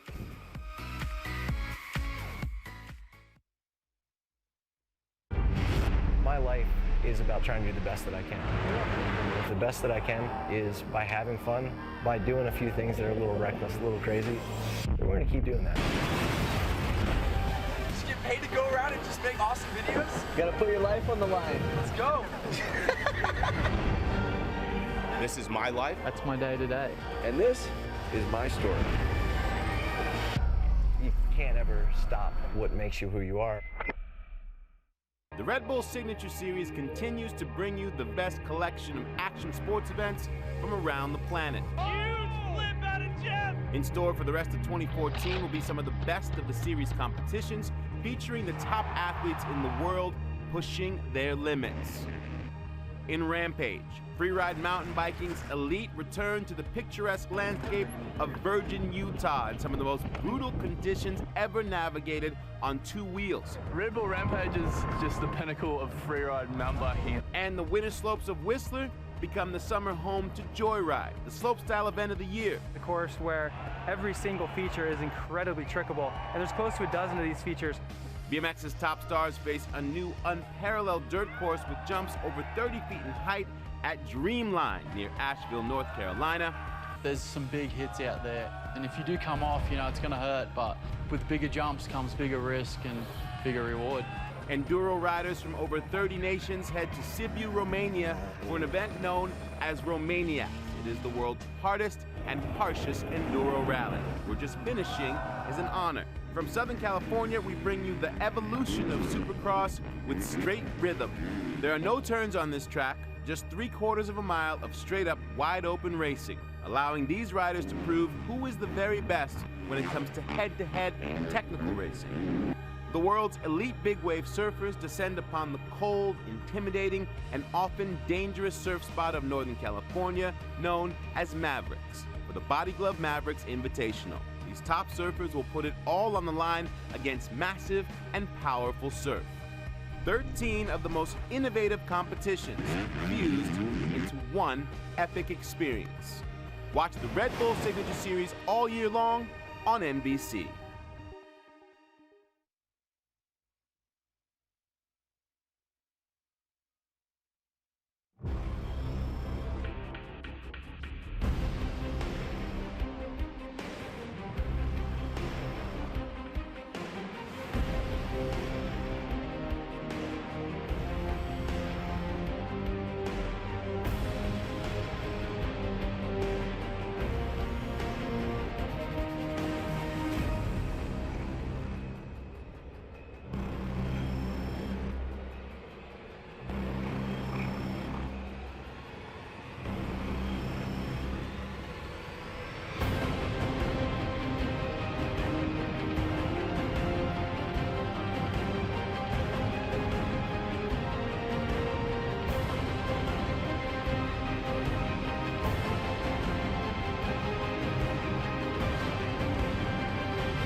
Your moment beyond the ordinary.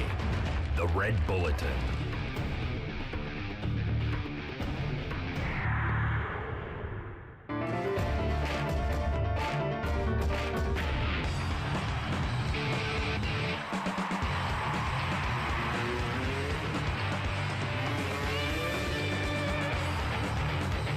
The Red Bulletin, as magazine, app, or e-edition.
Welcome back, everybody, to the Battlegrounds Global Challenge Series for our final series of the day. We had 5 best of 3s already. Had a lot of fun. A couple of good games you guys just had. I was jealous. I mean, you had some good games too. Okay, what? Okay, my last TVZ was good too. You want to cast every game or what? Well, if they're good, yes.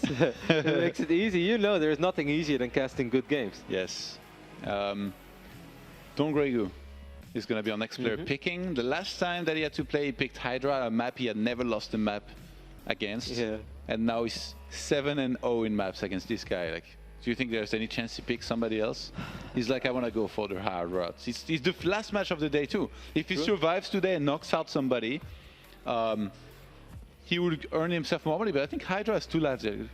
Why don't we look at the table? Yeah, we can take a look at the scorecard exactly. The scorecard is basically our bracket. It will be ready in the near future. However, what we do know is that DongRaeGu still has 2 lives. Solar has 2 lives. No, Solar has 3 lives, right? Solar didn't lose the series yet. Yeah, he almost did, but... No, almost, exactly. Yeah. Solar has 3 lives left, DongRaeGu has 2 lives left, Hydra has 1, and Impact has 1 as well after he lost against... I thought Hydra has 2 still, no? No, Hydra lost twice today. Okay, so yes, then picking Hydra here makes perfect sense, because then it will mean that he earns more money, or everybody earns more money, except Hydra will be knocked out. But there is one but to that theory, though, Johan. I do agree with you, and also because of his track record, it makes so much sense.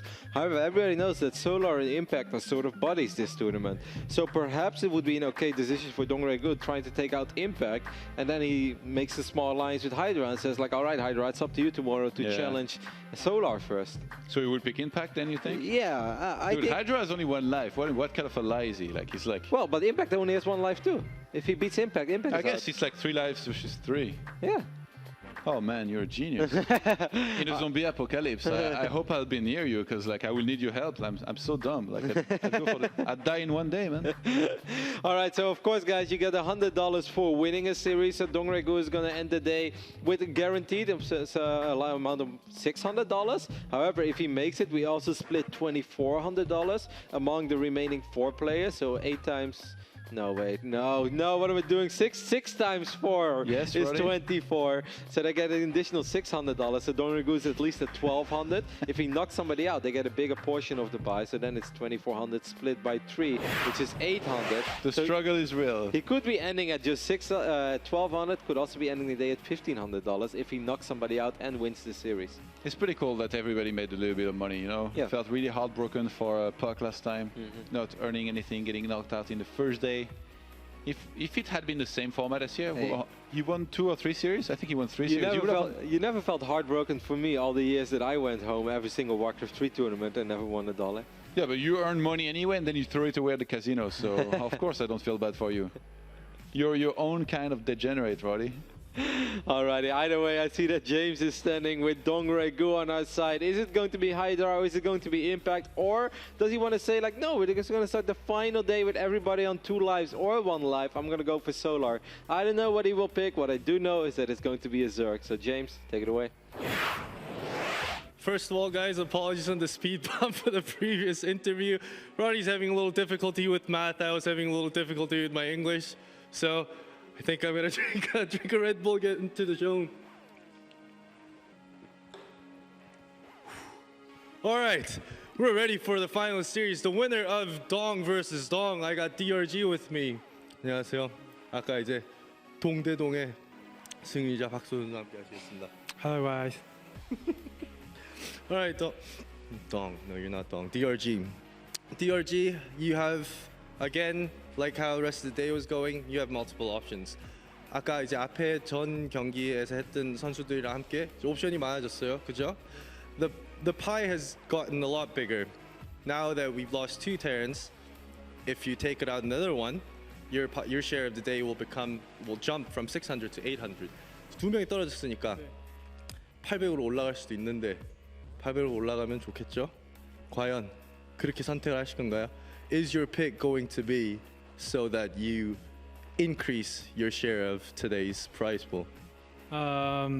Always my picks to focus on to be the winner, always. To be the winner. Then I think that's a great hint for the next opponents, because there is one player that has 2 lives, if I remember correctly. And I think that's what he means by bringing the strongest player to play on the last series of Day 2 of Red Bull Battlegrounds Global. Will you please announce the next opponent? 솔라. Solar! 네. 선수 나오세요. Whoa, this guy, he points at himself and he goes, "What, me?" And he gives a little chuckle. Psst. What's that chuckle about? I didn't think DRG picked me because if he picks another person and he win, we can get more money. But he picked me. I'm very embarrassed now. You're embarrassed for him? Yeah, him picked me. Wow. 대충 다 알아들었어요? 뭐라고 써요? 저딴 생각이 있어가지고. 그러니까 다른 선수를 픽해가지고 네. 떨구면은 네. 800불도 벌 수 있고 하는데 네. 굳이 이렇게 강력한 상대를 해가지고 참 이렇게 뭐하러 이렇게 창피할 일을 만드냐고 하는. I'm not interested in just small money. Always want to be the winner. Go big or go home, right? All right, one last comments before we start off the series and the map vetoes to your opponents. Good luck. Just good luck. All that BM and your last words for the trash talk to your opponent is good luck. Yours? Have fun. Have fun. Good luck. GLHF, we're going to take these two guys for the map vetoes. I'll see you guys in 1 second. DongRaeGu is a baller, Johan. He's not interested in small money. These guys may have skipped trash talking class, but they know how to be ballers, as you said, because like picking Solar here, I was in shock when I heard that. Well, I thought there was a mistake. Like, can you repeat, please, Solar? Like, what? I mean, it makes sense. Like, DongRaeGu is such an accomplished player. He's not here to survive and make it to Day 3 and feel good about himself. No, if DongRaeGu travels to the other side of the ocean, and the Pacific Ocean is large, it takes a while to get here from Korea. Now, if DongRaeGu comes and he makes the journey, he wants to go all the way. He wants to qualify for Washington, D.C. I even think that the $3,000 he's going to get at the end of Day 3, he's like, yeah, that's nice, but I want to win in Washington. Yeah. Like, this is just a step towards Washington. He is a boss. He still has 2 lives left, so even if DongRaeGu loses this series, there's no man overboard. He can still do it tomorrow. It is going to be a ZVZ festival, like I want to say we haven't seen since the end of Wings of Liberty, where it used to be ZVZ all day, every day. Fortunately for us, ZVZ is a lot more fun right now. I feel it's more dynamic. I feel the players are becoming better in the matchup as well. And above all, the infestors are not that strong anymore. They're still good, but it doesn't make it impossible to attack in this matchup. So it can be a very fun and dynamic matchup to watch. In terms of alliances, what does that mean, though? Because he doesn't pick Impact like we had kind of guessed, but it could still mean that maybe he has an alliance with Hydra right now. Because he does save Hydra. Yeah. But the next pick will be Hydra then tomorrow, the first pick. No, we reset the day, so tomorrow it's DongRaeGu again first. So maybe he's calculated everything. He just takes 2 lives from Solar, then it's Hydra. Hydra finishes off Solar, and then it's like Impact. Good luck versus Hydra and DongRaeGu. Let's see what you can do. Well, yeah, I guess that would be the best case scenario. If they would now just be able to win 3 best of 3s in a row. If that wins you on, then I have changed my prediction or my thought who is going to win this tournament like 6 times already over the weekend. At first, I really wasn't sure. Then I was like, I think I'm going to go with Hydra. Then I kind of changed my pick to Solar, and that pick is still looking good. But I must say, I'm actually starting to have quite a bit of faith in DongRaeGu, and this is a really important series because right now this actually changes. Either Solar goes into Day 3 super healthy, he's able to sleep good, he's able to rest well, and he knows that all he has to do tomorrow is maybe win 2 best of 3s. He's able to lose 2 best of 3s, so he just has to get a 50% win record, and he will be able to win the Battlegrounds Global and qualify for DC. However, if he loses, suddenly you have a very unique scenario with 2 players with 1 life and 2 players with 2 lives.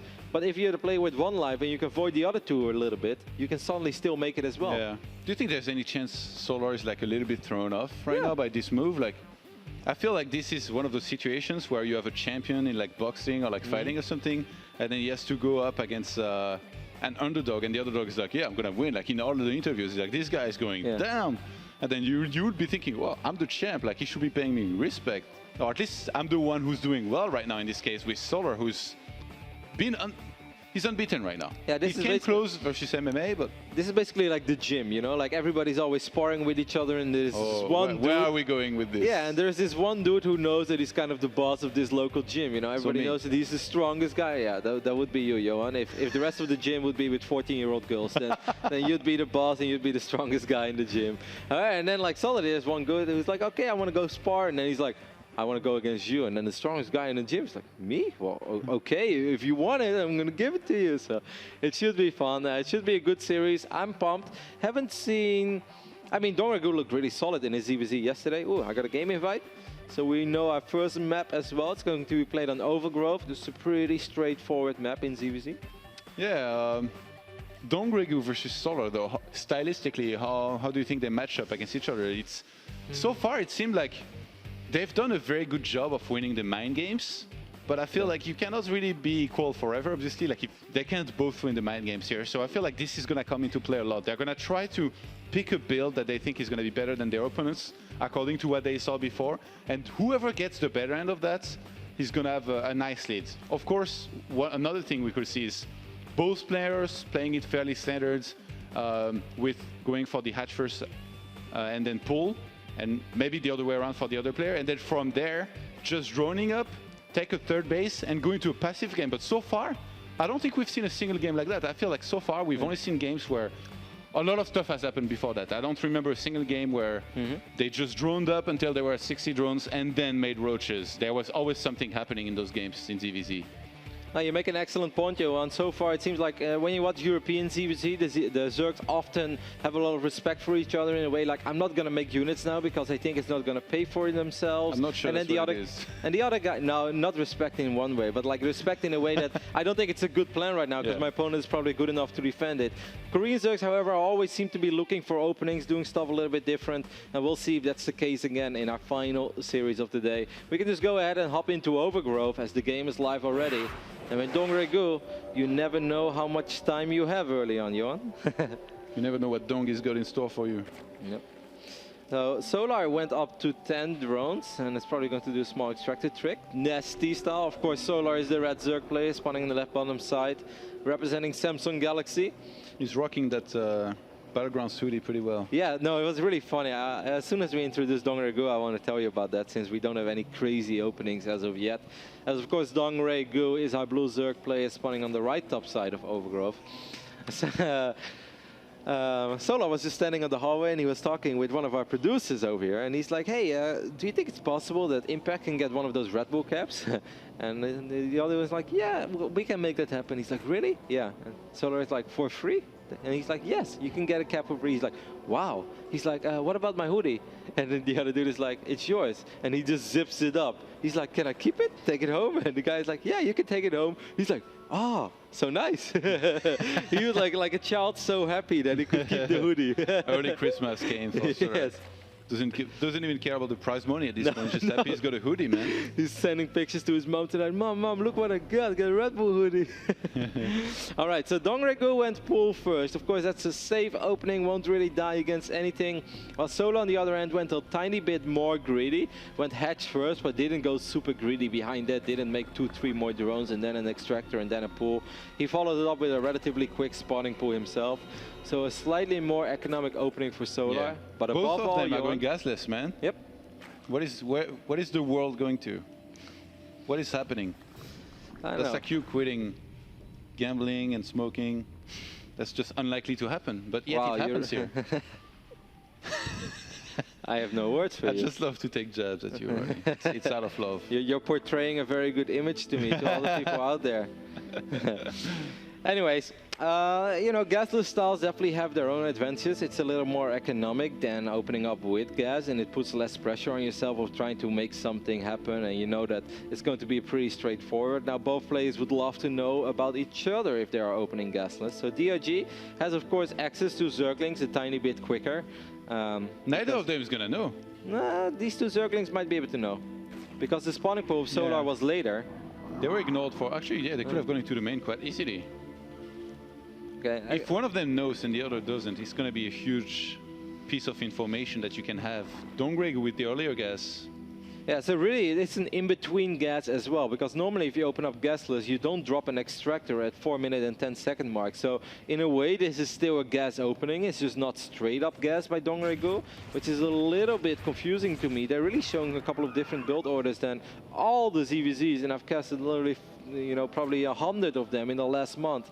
Been casting pretty much every single day. They're playing different. They're bringing a different style to the table. DongRaeGu is still going to open up with speed, but it will be in a much more economic way than going straight speed. However, he will still get the same advantage. He will still have map control and probably be able to go up to 3 bases a little bit quicker. Yeah, should be able to get that speed much earlier, even though Solar is going for double gas. I'm not even sure if Solar wants to research speed. There's a chance he drops down 2 evolution chambers and a roach one. Very real possibility. We can see he's trying to stay out of the way of that potential wall. He could go for with the Crypt Tumor too. It means DongRaeGu, if he wants to go for a much quicker third here, he could very easily. Really good scout here by Solar. Oh, getting some damage on drone. Not gonna get one. Double Evo goes down. For Solar across the map. No Roach Run just yet. I fully expect it to come down here very soon. Don't think we see too many Ling heavy style with the melee upgrades. It's a very fun playstyle in ZVZ, but you just don't see it very often. It's very tricky to make it work. Especially the armor upgrade just takes a while. They're both expensive, and it's a style that was popular for a small amount of time. He's going to start Carapace first, and missile attacks should be next, unless he goes for melee upgrades. And once more, would be surprising. Yeah, he's going to do it. Okay, that's cool. Roddy build. Henry Lisk actually plays a style like this pretty similar. He's starting so many Zerglings as well. It's kind of funny. Oh man, where is he going to take this? Like without speed. Yeah, I know. I hope he's aware of that. I think he is, because of course speed is shorter than those attack upgrades. So as soon as he has 100 gas, speed is going to line up pretty okay-ish. It's going to be done a little bit before all these upgrades are ready. Now DongRaeGu doesn't know about this yet. He sees the evolution chambers. Roach one goes down with this. Is he going all in? Is he making like a mass links and then gets a few roaches and goes across the map for an all-in? I'm actually not sure. I have the feeling this roach one is a fake. I don't think he wants to make roaches. I think he wants to give DongRaeGu the idea that he's playing roaches. It's so like here you have it, guys. The Protoss players are trying to find out what the Zerg's doing. Because like if DongRaeGu would scout this roach one, then it'd be like, all right, you know, double Evo roach one, everything is standard. Okay, then he does the timing with 1-1? Yeah, like well-upgraded Zerglings against non-upgraded Zerglings is almost like Marines versus Marines. It may not be that bad, but it's pretty intense. But Baneling Nest is going to be ready here. I think he's probably hoping that there's no Baneling Nest, it's just roaches. Yeah, but you know that even if there are Banelings, upgraded Zerglings actually still do very well against it. Of course, not against like 20 Banelings, but a couple of Banelings they can absorb. And not when they clump up. No, because normally, of course, guys, one Baneling is able to kill a bunch of Zerglings. However, if the Zerglings have +1 armor, they will survive the Baneling detonation. Oh, that thing is going to try to go past here, maybe a little bit. Is the spine? Yeah, okay, there's the wall off. He's trying to push back the Overlord, so this is seen as late as possible here. DongRaeGu still has absolutely no idea that this is coming. +1 missile attacks. He's got quite a few Banelings. I think he kind of senses this might be coming here. Man, I'm feeling good here for DongRaeGu in this game. He sees it now. Yep. More Banelings are probably going to start. He's already got 7 with a few more on the way. Oh my god, there are 76 well-upgraded Zerglings, but there are 7 Banelings. How well will these 7 Banelings do? They're going to try to protect these roaches, but upgraded Zerglings, you don't mess with them. All right, here are 3 more Banelings. That might actually do the job for DRG so far. Man, like you said, Johan, he just had a few more Banelings than you expect a player like this normally to have. I think DongRaeGu, he picked definitely... up on it. Yeah. He caught a whiff.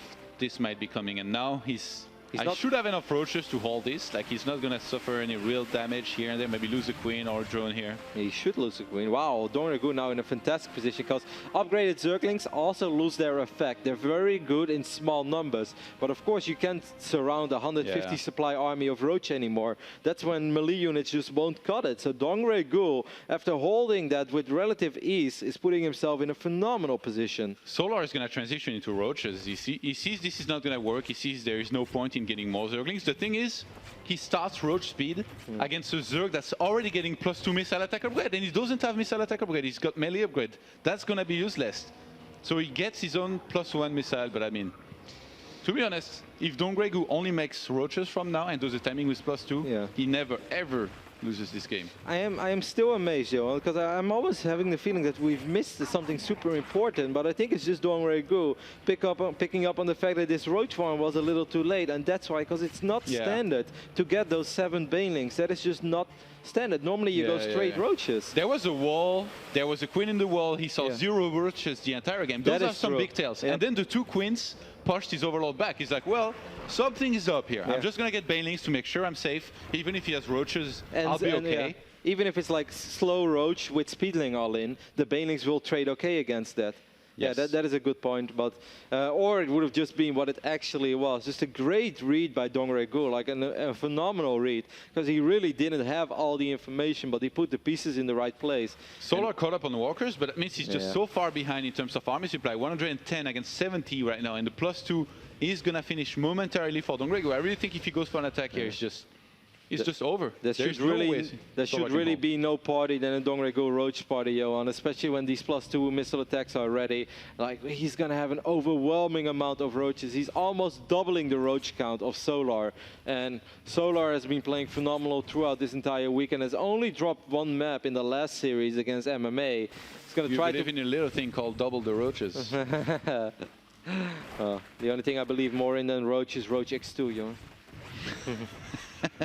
Those links, They're actually really annoying, but you know, like this is all actually. I must say, Solar has a fantastic defensive position. I was about to say that it almost didn't even seem like a fight, but I mean, DongRaeGu still has so many roaches. Should have a lot of reinforcements streaming across the map as well. Yeah, I think there's enough here. Yeah. Those roaches from Solar disappearing rapidly. There was way too much for DongRaeGu, who's going to win the first game here against a Solar who has not lost a life yet in this tournament. It came close against MMA, but DongRaeGu says to the strong guy in the gym, I'm going to fight you. And so far, he's won the round 1. He's round 1 was definitely in DongRaeGu's favor. Just a phenomenal read by DongRaeGu. I still don't really understand how he was able to make that call. This is something that I'd really love to talk to him about later on, and it's definitely something that we will find out. Maybe James can even ask him. I'm not sure if James is watching right now. James is always all over the place. James is already hyper by himself, but if you give him 3 cans of Red Bull, man, he's everywhere. Every now and then you find him on the roof. He literally gets wings. Yes, James literally has 2 wings. But just an awesome call by DongRaeGu to get those banelings. Yeah, again, there was a few hints to take here and there. It takes a great player, though, to really come to that conclusion, to make the extra banelings and to have those. Because, like, the initial army that he had with the roaches and a few banelings, it was good, but he needed more than that. So as soon as he saw those Zerglings moving out, he started morphing a few extra ones. He made sure that he made only units. He brought the queens in. That really helped. He brought some of them, not all of them. He made sure he kept up with the injects. And I mean, after that hold and being 15 walkers ahead, that's just too much of a lead. If you don't mess up big enough to throw away the game, you're always going to win. And DongRaeGu did not let his opponent come back. Yeah, there were 74 Zerglings on the map in that phase in the game. 74 Zerglings, that's over 30 larvae for Solar. If you use 30 larvae against a player like DongRaeGu, but you don't get the damage done that you're looking for, you're in trouble, you're behind, and it's very difficult to come back in a ZVZ. Game number 2 is live. It is going to be played on Catalina. We can just go ahead and hop into the game. As Solar is our red Zerg player representing Samsung Galaxy on the north side of the map. Still the only player that has not lost a single best of 3 yet in this tournament. But boy, oh boy, Johan, I'm starting to be more and more impressed with this old school powerhouse, and he still is a powerhouse, the man we call DongRaeGu. Yeah, I must say, you know, there was a time and place in 2013 that I was a tiny bit worried that we were looking towards the end of DongRaeGu's career. He just didn't feel the same anymore. But he has proven us wrong, man. Like, he's looking strong over the last few months. Yeah, he's always been up there, you know, not quite like guys like MC, for example, who's always been at the very top. I mean, MC might have 1 or 2 tournaments here and there where he somehow, by some kind of miracle, doesn't make top 8 or doesn't reach the finals. But then he always comes back stronger. So DongRaeGu, definitely one of those guys that's been around forever and who, again, here is doing very well. And I feel like DongRaeGu, he likes this format very well too. He likes when there's just a few players that you need to focus on. I have to go back to when he came to France to play in the Iron Squid. And There was only 4 players there, Nesty, Marine King, and Life. In the end, he just barely lost in the grand finals to Life. That was such a sick final. Yeah. He was up 3-0. I remember that. I couldn't believe what I was watching. You sound like you cried or something. Sorry? You sound like you cried. No, or something. that was an emotional final, Okay. man. Like DRG being up Yeah, 3-0, but that was sick. But Let's not mention that to him again. No, then he's gonna cry too. He's like, still have nightmares about that stupid life, kid. Can't stand that kid. Anyways, it was Hedge first on either side. As you guys can see, very identical build orders so far. This Extractor is a tiny bit quicker for DongRaeGu. It's going to give him slightly quicker access to speed. But after seeing that he goes Hedge first, he knows that it's safe to go into the main base with the Overlord. As the spawning pool is not ready, there of course can't be a queen without a spawning pool. So he knows about the gas timings. It's actually something that... because Solar's Overlord head into the wrong direction, Johan. That's the information that DongRaeGu has now, and Solar doesn't have. Yeah, we haven't seen a whole lot of games on this map, actually, I feel, these tournaments. It's been vetoed more often than not, especially in ZVT. I think we saw like maybe just 1 or 2. It's hard to play ZVT as well, I think. It's so large, wide open as well in the middle of the map. Yeah. We saw the TVTs on this map, I believe. Earlier today we saw MMA and Polt. It was actually a pretty okay game. You think Solar here maybe is going to drone up heavily, take a quick third base, which on this map, the third base is very far out of position in comparison to where the what is natural the third base anyway? Yeah, it's just like one of those bases in the middle. Yeah. It's like one, you can't really call it the third base, it feels on this map. I feel like this is more often the fourth than the third. Really? Yeah, I think most of the time you see this being taken as the third, no? Yeah, but now it will be closer, I guess. Oh, actually, no, maybe not. Like for DongRaeGu, then this would be his third. This would be the fourth. We don't really have to go through this this thinking as Protoss, because when it's hard to take a third base, we just don't. Yeah. Whereas here, 2 bases are trying, baby. Look at the map. Looks like a good 2-base map, because taking a third is too hard. Might as well go all in. You just see the drone head out. He's actually going to take it in what I thought could potentially be the 4th base. Bailing Nest is quite a bit quicker for DongRaeGu than it is for Solar. You think any chance he goes for timing? If Solar skips Bailing Nest, then DongRaeGu chooses to go aggressive. This is going to be lights out here. All right, so it's very important to check the vision on both sides. DongRaeGu knows that Solar's already going up to this base. Oh, man. So he's going to morph Zerglings. He's already hiding. Yep, he's hiding Zerglings. He's like, hey, this seems like a pretty difficult map to defend your 3rd base. I should all in this Zerg. Yeah, Scarlet plays some pretty good Protoss against me. It's time to play some own Protoss myself as a Zerg. A lot of Zerglings streaming across the map. There are quite a few. Oh, okay, good cancel there. Snap cancel by Solar. So like, hey, instead of trying to defend that base, I should instead focus on defending my natural. Up, but no Bailing Nest for Solar here. How do you hold against Bailings? Without you on Bailings, he's going to have to pull the Queens. He's going to hit that spine to the damage, but it's not even finished yet. This Bailing gets a good connection. 1 queen falls immediately. There should be 1 more Bailing left. Actually connected with a few more Zerglings. So far, both Bailings. I think DongRaeGu went for it too quickly. He didn't have enough links. Like he had so little links. And now the Bailing Nest is going to start for Solar. He's got a spine in a good position up the ramp. DongRaeGu starts droning behind this. Yeah. He's still going to do some more aggression, maybe. And I mean, let's not forget, he did get a cancel on that base, so it's not like this was a complete failure. Right now he still has a lot of Zerglings as well, which represents some potential trap. This wasn't a massive commitment. The drone count is very even. DongRaeGu actually get ahead now. Yeah, DongRaeGu even takes a minor lead, so you could almost say job well done. But yeah, if he would have gone absolutely all out and collect all the links, there's a chance he would have done even more there, Johan. Yeah, what do you think the lair is for you? Does he want to go into Mutas from here? Yeah, this is an okay map for Mutalisk. Muta players definitely been making... What's not an okay map for Mutalisks, Kevin?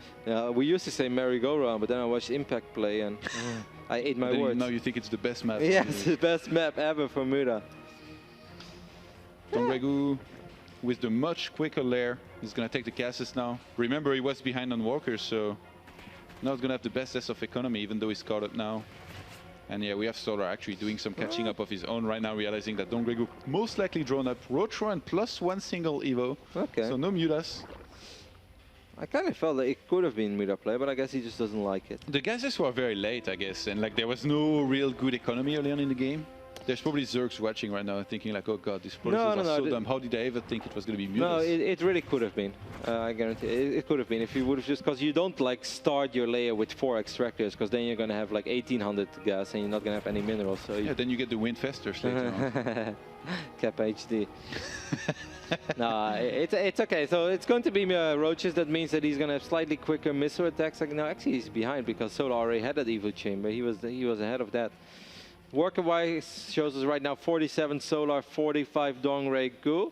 Who's still active with Zerglings and Banelings on the map, but it's hard to find an opening. Solar still has his own defensive Banelings, and he also has these queens. And he has the spine for him. Oh, I like that spine, moving it down a ramp here. Oh my god. This Baneling's so close. He's going to use some links to try and detonate this one, take some damage on one of his own Banelings. 4 roaches are here. I mean, DongRaeGu is doing the third base is going to be so much faster. Exactly. DongRaeGu is doing a really good job in making it hard for Solar to go up to 3 bases. You know, during all this, DongRaeGu's hatchery is more than halfway done. How many drones is he on? He's getting 8 more. DongRaeGu going out of control with the drone production. It's a difficult map to attack, and it's unlikely that Solar wants to attack on 2 bases. So I think it's a very good call by DongRaeGu to make. What did he see? I see an overseer or something on the map. What did he see? Yeah, he saw the 3rd base now, so Solar knows exactly where he's at in terms of 3rd base. He knows he's going to have his much later. And right now, if you look at the production tab, he's only making roaches. I feel like the next batch is going to tell us a lot. If he gets more roaches, he's going for an attack. If he gets drones, then maybe he just wants to sit back and see where the game takes him, whereas DongRaeGu is droning up like a madman. He's still mixing in a few roaches here and there, but he's droning up a lot. Hey, you're making a good point. Solar might feel that he's in a position where he kind of has to make something happen. He does start 1 drone after these 8 roaches. I mean, he already has quite a few. He's going to be close to 30 roaches. I think he's going to try, Johan, and he should be even in upgrades, but it's still going to be very hard. DongRaeGu will see this coming from miles away. He can start up a few roaches on his own. He already has quite a few roaches, I think Solar didn't know if DongRaeGu was making units, even if you see a 3rd hatch. I mean, we have the production tab, so we knew that he was making drones. But Solar, he just checked the 3rd base for the saturation, and now he's going to go for an engagement. I think he's outnumbered here. Yeah, it's going to be hard, especially with these Zerglings arriving from DongRaeGu as well, messing with the AI of these roaches. They're soaking up a lot of shots, and that's pretty much all they're good for anyways. So DongRaeGu getting a pretty good victory, and above all, he has a good economy behind this as well. At that much quicker 3rd base, easy hold, also is on double Evo chamber.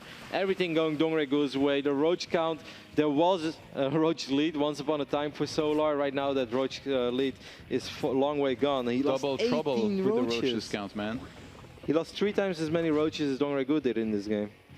Oh man, I feel like Solar, he read this wrong. I mean, again, we can see everything. We saw that DongRaeGu was running up. Solar was making units, thinking he might be getting attacked. Then upon realizing it wasn't happening, he checked the saturation at the 3rd base of DongRaeGu. He saw a ton of drones. He's like, oh god, he built so many more drones than me. It's time for me to attack. So he goes for the attack thinking he's going to have more. He doesn't have more. In the end, he's held convincingly.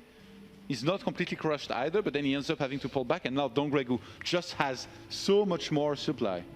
Yep, but you should also not forget that it's not just about the fact that Solar misread this game. It was also just DongRaeGu doing a phenomenal job in denying that hatchery. Yeah, they contaminate each other's +2. That was so funny. Like it was halted in production for quite some time, but DongRaeGu is going to finish earlier. I think he goes for it again. This is really good. He's buying himself some time. I think if DongRaeGu does a timing with +2, he might be able to. I don't think he needs +2. When you're up 22 roaches, that's often enough. Yeah, Banelings can make the difference if you're maxed out. If you have a lot of Banelings, they can actually help quite a bit. But I don't think DongRaeGu wants to give Solar the time. Solar is down 30 army supply. Now, being the defensive player in ZUZ helps a lot. But can it help to overcome 30 supply? I am not sure. You see the pre-engagement split on either side. Solar does have an okay concave, but like, look at DongRaeGu. He has double waves of roaches against a single line of Solar. I don't think that this is going to be enough for Solar, and I think he is finally going to lose his first best of 3 at the Red Bull Battlegrounds Global Challenge Series, and that means that nobody will go into day 3 with all 3 lives, as DongRaeGu looks strong, Johan. He looks really strong. That 14-year-old girl in the gym took me down, man. She took me down hard. Next time I'll play blindfolded. Well, sounds like a pretty good challenge here by DongRaeGu. Why not? Well, this time, DongRaeGu, you didn't even see that much on Overgrowth, and you're making all the correct calls. So I have the feeling that DongRaeGu doesn't He even was already playing blindfolded. Yeah, he was pretty much playing blindfolded, and he did everything right. The joke's on him. Oh man, what a good series by DongRaeGu. Really, I think if you're a Zerg player and you looked at that play and you're just like, wow, DongRaeGu did pretty much everything right there. You know, like we were hyping Solar a lot. Everybody was feeling Solar like, you know, is the overwhelming favorite. That's a reminder here by DongRaeGu. Hey, I'm still here, and I'm still playing very well. And how smart was it by DongRaeGu now to pick Solar, you know? Like now suddenly instead of Solar having that comfortable rest of sleep tonight, you knowing that maybe DongRaeGu is on 1 life, the other guys are on 1 life, or that there are only 3 players to worry about, and he still has all 3 lives. Suddenly he's even with DongRaeGu, and DongRaeGu has first pick tomorrow. So now this is like the He's first gonna time. do the entire job himself. Yeah, he's like, I don't need any allies. Just like let me play, let me start again. And man, if DRG keeps playing like this, I feel that it's almost an advantage that he's going to play first tomorrow, because I think none of the 3 Zergs that are left want to be picked by DongRaeGu tomorrow. Not at first, at least. Either way, we can take a look at the scorecard, as of course the scorecard is basically our tournament bracket. So it's important to keep you guys in the loop of what is going on. We have lost 2 players so far. MMA and Polt, the 2 Terrans, have been eliminated. We have 4 Zergs left. 2 of them have 1 life. That means if they lose 1 best of 3, they are done. 2 of them have 2 lives. That means that they can lose 1 best of 3 and still be in the tournament. But if you lose 2 best of 3s, you are gone. The picking order tomorrow is going to be DRG first pick. The second pick is going to be in Hydra's hands, unless Hydra would be eliminated by DRG.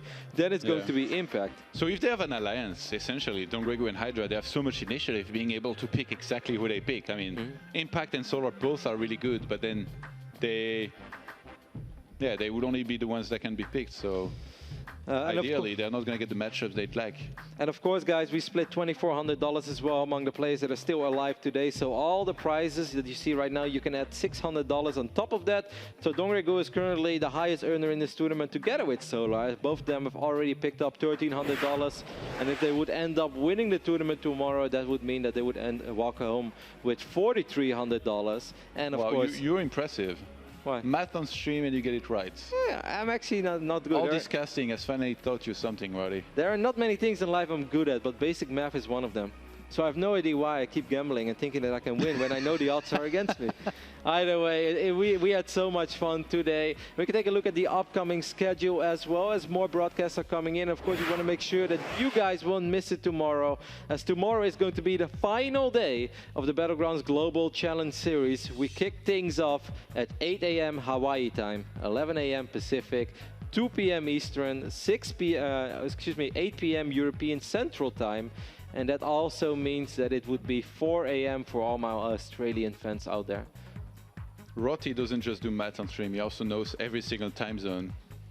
Is there anything you can't do, man? Oh, there are plenty of things I can do. One of them includes playing Protoss. Hey, you can play Zerg, so it's okay. Yes. Yeah, pretty busy schedule, man. A lot of tournaments. Of course, Detroit coming up as well. That's going to be cool. Yep, we have plenty of more Battlegrounds events coming up. We are incredibly pumped for Detroit. And of course, hopefully you guys are as well. I know you are, Johan. You're even being the generous god that you are and sending a couple of people to Detroit. But of course, guys, all eyes we want to be on tomorrow. Tomorrow is going to be our final day of the Battlegrounds Global Challenge Series. So we really hope that you tune in. Once more, I'm going to keep it to the 3 major time zones this time. 11 a.m. Pacific, 2 p.m. Eastern, and 8 p.m. European Central Time. Is it? Yeah, it is 8 p.m. Good times for everybody. No, there has to be people it's bad for. Yeah, it's bad for Australians, 4 a.m. Yeah, but they have so much passion. Like I said before, it doesn't matter. It's kind of bad for Hawaii too, like 8 or 7. Are you kidding me? 8 a.m. Hawaii time? I wouldn't wake up at 8 a.m. if I live in Hawaii. You wake up at 6, you do a run on the beach, and then you watch some StarCraft. What else do you want? Or you're still awake because you just watched and you lay on the beach all night, and then it's like, hey, it's 8 a.m. I should sleep. No, wait, there's some StarCraft on. Man, life in Honolulu must be great. Either way, guys, we want to make sure that you guys keep reaching out to us as well. Hashtag Battlegrounds for all your tweets in regards to the Battlegrounds Global Series. And of course, make sure to give the guys of Red Bull a follow as well at twitter.com/Red Bull Esports. Because I'm really enjoying these events. I want to see more of them. I think the players over here are having a blast. They want to see more of them. And hopefully you guys at home are enjoying their games and you want to see more of these events as well. It's a minor effort for you, but it could really have a big impact on our scene if you guys just go to twitter.com/Red Bull Esports. It's been a fun day, man. Can't wait for tomorrow. I want to find out who's going to win. And I'm glad, actually, that people are giving Solar a run for his money, you know? Some guy dominating is nice, but having a hard time is definitely more fun, I feel. If those games, if they are close and... Yeah. Solar actually looked kind of surprised there. He just like packed his stuff, walked out for a second, probably thinking a lot about what just happened. He's going to have to deal with that loss and do better tomorrow. Any of the 4 players is still in the running to make it and pick up that ticket to Washington, D.C. However, if they wouldn't make it, they have a final chance to qualify. Well, actually, they have 2 more qualifiers, but I was trying to build a bridge for myself. A final chance to qualify at the Battlegrounds in Detroit that are happening later this month. And you guys can still pick up your tickets. We still have a promotional code as well. That exclusive code is DET, of course, shortcut or abbreviation for Detroit, DET Twitch 20. If you use it, you can still pick up your 3-day pass as a spectator or as a player for only $20.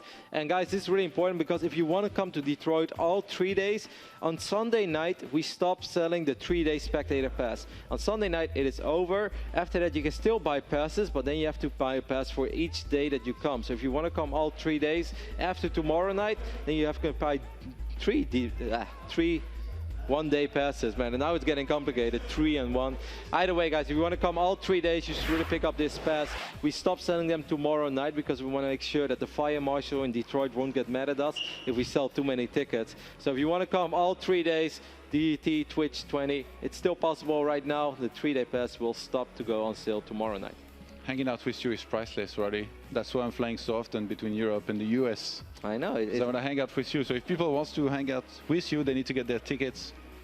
They can hang out with me too. And it's not as good as you. But I look forward to hanging out in Detroit. Like, it was so fun. Atlanta, just everybody talking with everybody. Like if we had known each other forever. Even the after party, man. Yep. I met so many cool fans. Yeah, they were like nerds, like hanging with us, buying us drinks. They'd be like, yo, Roddy, you're kind of like a brother to me, man. It's like, well, I just met you, but okay, like you're a brother to me too. Then he's like, I watch you all the time. Atlanta was great, and I think that Detroit is going to be great as well. So we look forward to going to Detroit. It's been a very long day for us, so that is pretty much going to be it. But I believe that James is ready as well in the second room. Maybe James and Nate are going to close it out. But for now, I want to thank everybody for watching and make sure to tune in tomorrow morning again for the final day of the Battlegrounds Global Series. Oh, it's been too long, Johan. Battlegrounds Global. Let's just Battlegrounds Global Challenge Series. Nate and James, close it out. Go, Nate. Well, thanks, guys, for that. We're in the green room for the final time today. It's not terribly much green about here, but, man, all them greenbacks, man, the money flowing around now. That's with so few players left, there's a lot left to be made. I was expecting, actually, 3 people to be eliminated today. Yeah. Just to increase the pie because, you know, because it was manageable. It was doable.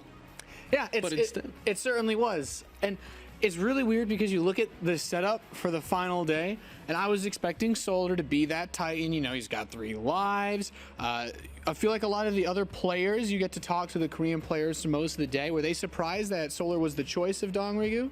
No, not really, because Solar was the one with another 2 lives. DongRaeGu had also 2 lives. They knew that, you know, neither of these players could be eliminated anyway. So it was a safe bet by DRG, and everyone was like, yeah, I get your choice. Very conservative, very safe. Yeah, I just find it interesting because if he had eliminated one of the other players, then there would have been more prize money from today's split to go towards DongRaeGu. So he's kind of looking towards the late game rather than, I guess, the second day. He wants to get the big cheese, that big $3,000 prize, and, of course, the ticket to Washington, D.C. tomorrow. Yeah, he said, well, if I'm not going to go big, you know, why bother try, right? Go big or go home. Go big or go home. The DRG way of life. I can dig it. So that's going to be it here for day 2 of the Red Bull Battlegrounds Global Challenge. We hope you guys had fun. We'll be back here tomorrow, same time, for the epic conclusion As, well, no one has a clear lead anymore, so thanks for watching and have a fantastic evening.